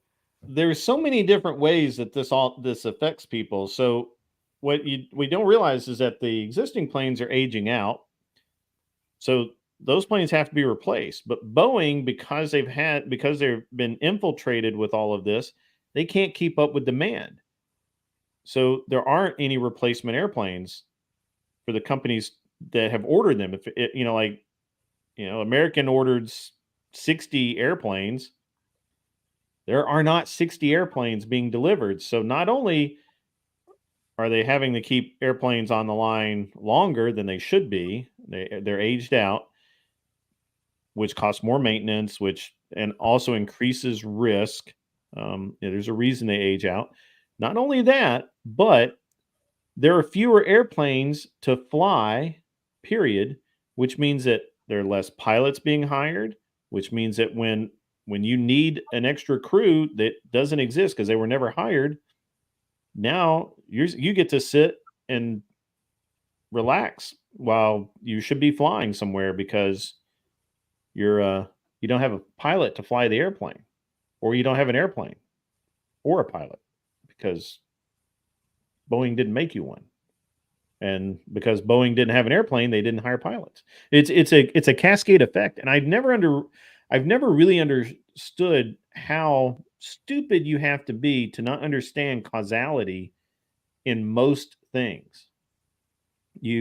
Most things, it's a pretty clear track of what the causality is, and for whatever reason, we seem to be in this weird state where we not only ignore causality, we refute it. It doesn't exist. It's all, who cares? So Well, I think there's a leadership problem in their company too with Boeing, because I think it was in November of last year, their head guy announced that they would not be designing any new airplanes for at least another 10 years. And the last airplane they developed was back in 2009. So if you're like a young up and coming engineer, do you really want to go work at Boeing? They're not going to be particularly developing anything new. Sure. It's a problem for them. And then I don't know, there's been some whistleblowers in terms of the way their production lines are now under pressure to turn out product. They're cutting corners on some of the safety issues. Yeah. Which means that before those airplanes can go into service, the mechanics have to go through that airplane from front to back, which is more time, more money, whatever. It's an interesting deal. That DEI and all of these other inclusive, equal, this, all of that. It's not helping. It's really not helping. I don't know anybody that can honestly say that they've been helped by any of this other than that it gave somebody a job, which there are a lot of jobs out there, like it's really pretty crazy. So I don't know. It's an interesting thing. I'm glad that we've been able to talk about a lot of this tonight. It's especially with someone other than just me rattling on up here. It's I'm sure people get tired of my voice, so and my face. Provide the complimentary woman prattle to the conversation. Yeah. Andrew's not here to give out the official woman prattle award, but we'll see what we can do. We'll get that stamped on there, and but yeah, it's I like, again, I really, I can't say enough, that about how Andrew has helped me and how much I respect him and all of that. I mean, it's really, I'm not really simping there, but it's been very helpful. Because I mean, I didn't know what the fuck I was doing. Let's see. Feminism also, okay. Comments from Craig M too. It says it doesn't help either with the WEF, which is I think World Economic Forum's Agenda 2050. Yeah. Plan to completely ban commercial flight, not a conspiracy. I'm assuming that's due to the they're trying to do the high speed rails and all of that. They're trying to get that going on. Wally, you're right. When you're right, pal. Um, and it's interesting because it literally is always about how we can devalue women. It's never about how to make women more valuable, how to make them more desirable, how to improve their status in society. Literally everything I see from feminism is how can I make women as cheap as possible? Like that's crazy, man. Like I don't understand it. Like how fucked up can we get? It's to me it's nuts. To me it's just I can't even imagine. I can't imagine purposefully devaluing everything in life for nothing or for some liberal leftist cause or any cause really. It's just wrong. I just can't get it. I don't understand how women fall into the trap. I'm sure that if I was a woman I might understand it, but I'm not. So I'm unable to come to grips with what that all means and how that happens. Maybe Melissa can shed some light, but maybe not because she doesn't seem like a crazy person. I think there's somewhat of a backlash from women where on some level they realize they don't have all the power and there is something of a patriarchy. Um, and so they take the one thing that they know they can use to manipulate men, which is sex. And they're going to now use that to try to manipulate men into doing what they want for them, whether that's giving them money on OnlyFans, trapping a man into some sort of relationship where they're getting, vacations and designer purses and their bills paid and whatever. And so they take the one thing they know they can use and start really misusing it, rather than trying to actually better yourself and go out into the world and make something of yourself and become the kind of woman that a valuable man would want to marry and have as a wife.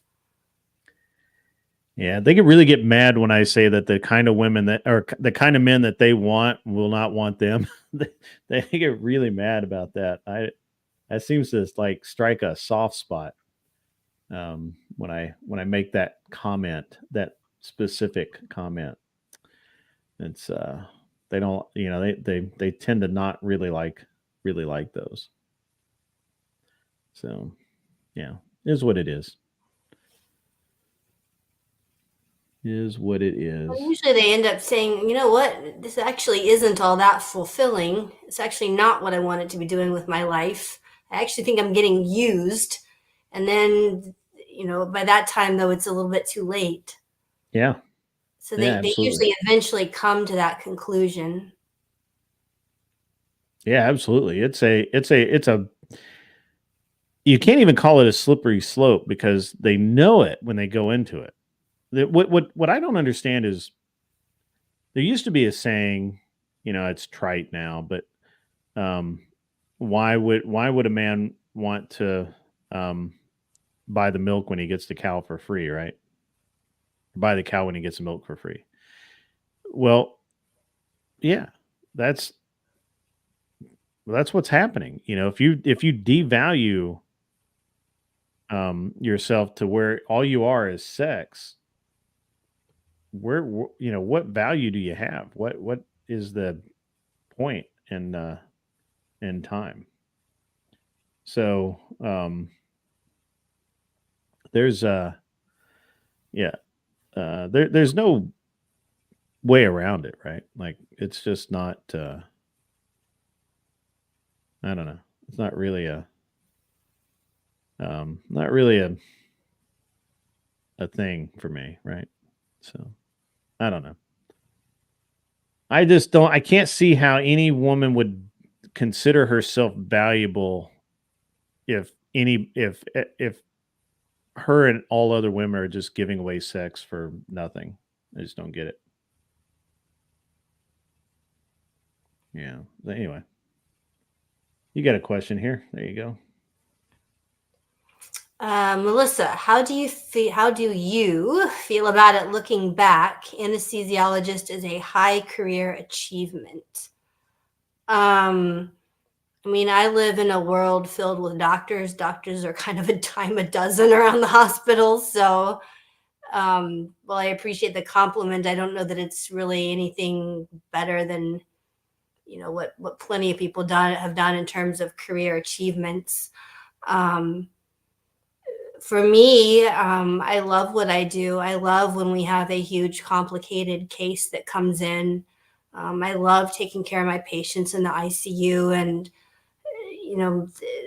I don't know quite how to explain kind of the rush and thrill that you get when you've managed to get someone through a code, or you've been working for the last several hours to keep them alive and they're finally starting to turn the corner. So I get to do what I love every day. So yeah, it was a bear to get through all of the training, and I definitely gave up a lot. But that was my goal. This is what I wanted to do. And now I get to actually do what I wanted to do in the end. So I'm happy with the choices that I've made. Is that what you're asking?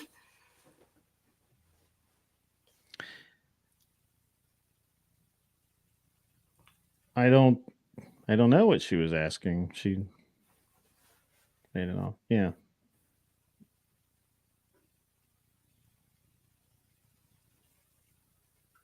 We'll give her a chance to respond.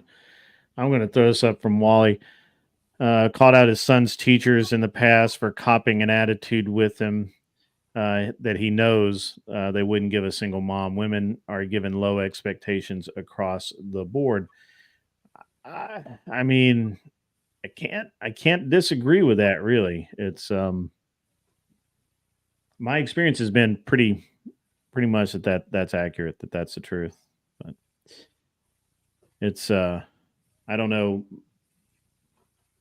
I think Melissa, you probably kind of live in a rarefied air, right? That's very merit based more than gender based, I guess, or DEI Yeah, I mean, based. for the girls that are in training that I interact with, I mean, I have the same standards for them as the guys. And Mm-hmm. I'm not going to treat them any differently.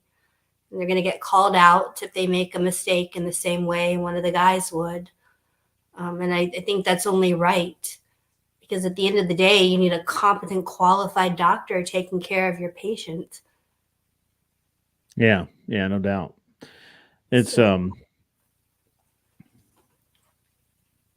yeah, I mean, yeah. I think I people usually rise to the level of expectations you set for them. So if you make it very clear that this is the level we expect you to achieve, and if you don't, there are going to be consequences, usually people will step up to that. yeah. A lot of women sacrifice in their early 20s to focus on their career instead of being moms and wives. Big trending talking point. So I've been very upfront in saying, for those that are new in the chat, I don't have any children. And that certainly is, a hole in my heart that I would love to have a child. But that is something that you have to understand. You're going to sacrifice if you're going to really pour yourself into a career. And if that's not something you want, then don't do it. By all means, choose something different.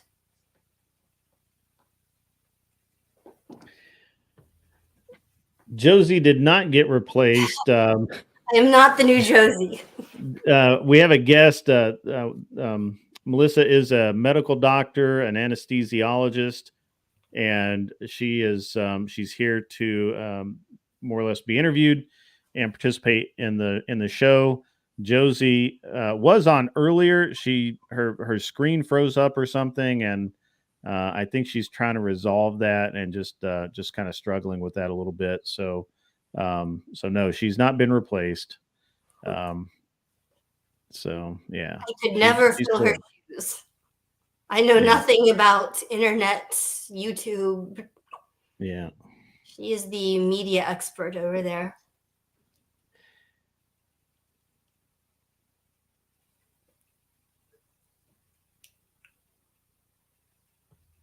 Too much IQ in there. That's funny. Yeah. So Wally, you got a really good point there, and I think that it's I find it's very interesting the type of jobs that women choose to take in today's society because they know they won't get fired, they know they won't get disciplined, they know they can do pretty much whatever they want, and they know what they just know that they there's nothing that can be done about them once they're in, and they can make demands, and more than likely those demands are going to be met. And I think it's pretty terrible, really. I can't think of any good reason that things are that way. I wish fervently that we could change this overnight. However, we're not going to be able to. And really, what's going to happen is we're going to have to really understand what the patriarchy really is, what the matriarchy really is, and why those things are important. And uh, and I've actually have some confidence now that how broken things are, that finally people are going to listen, and they're going to read, and they're going to understand, and they're going to actually have some eye-opening moments. How long that will last, I don't know. Hopefully a while, but we'll see. We'll see how it goes. Let's see. Yeah, this was funny. Too much IQ in the room.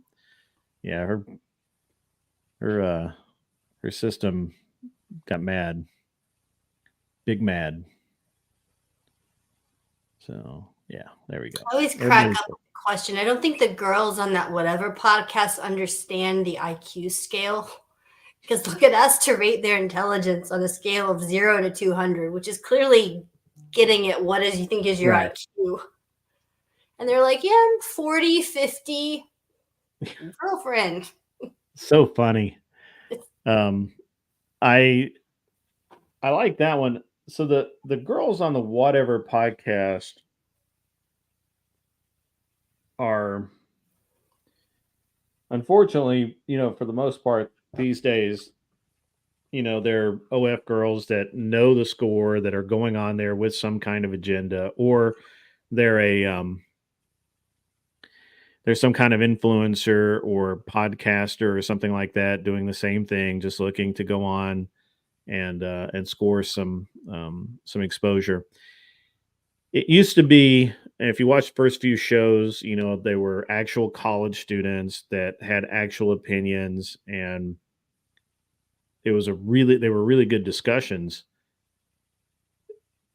And I sympathize with Brian here that he's getting literally the bottom of the barrel. Like it's not even a joke. It's a rotten to the core, sour, smelly, disgusting bottom of the barrel. And even the conservatives or trads or all of even the base girls that he has on now just aren't, they're not up there, right? They just aren't. I wish they were. It would be great. But they're not. Well, I think most of them are coming on with an agenda to promote their own absolutely social media business. They're in the entertainment Instagram industry on some level. Absolutely. This is funny. And this will actually be really good. Sometimes think he just gets them from the alleys around the property. You know what? That the ones around the alleys would probably be an improvement. Yeah, it's probably be an improvement, to be honest.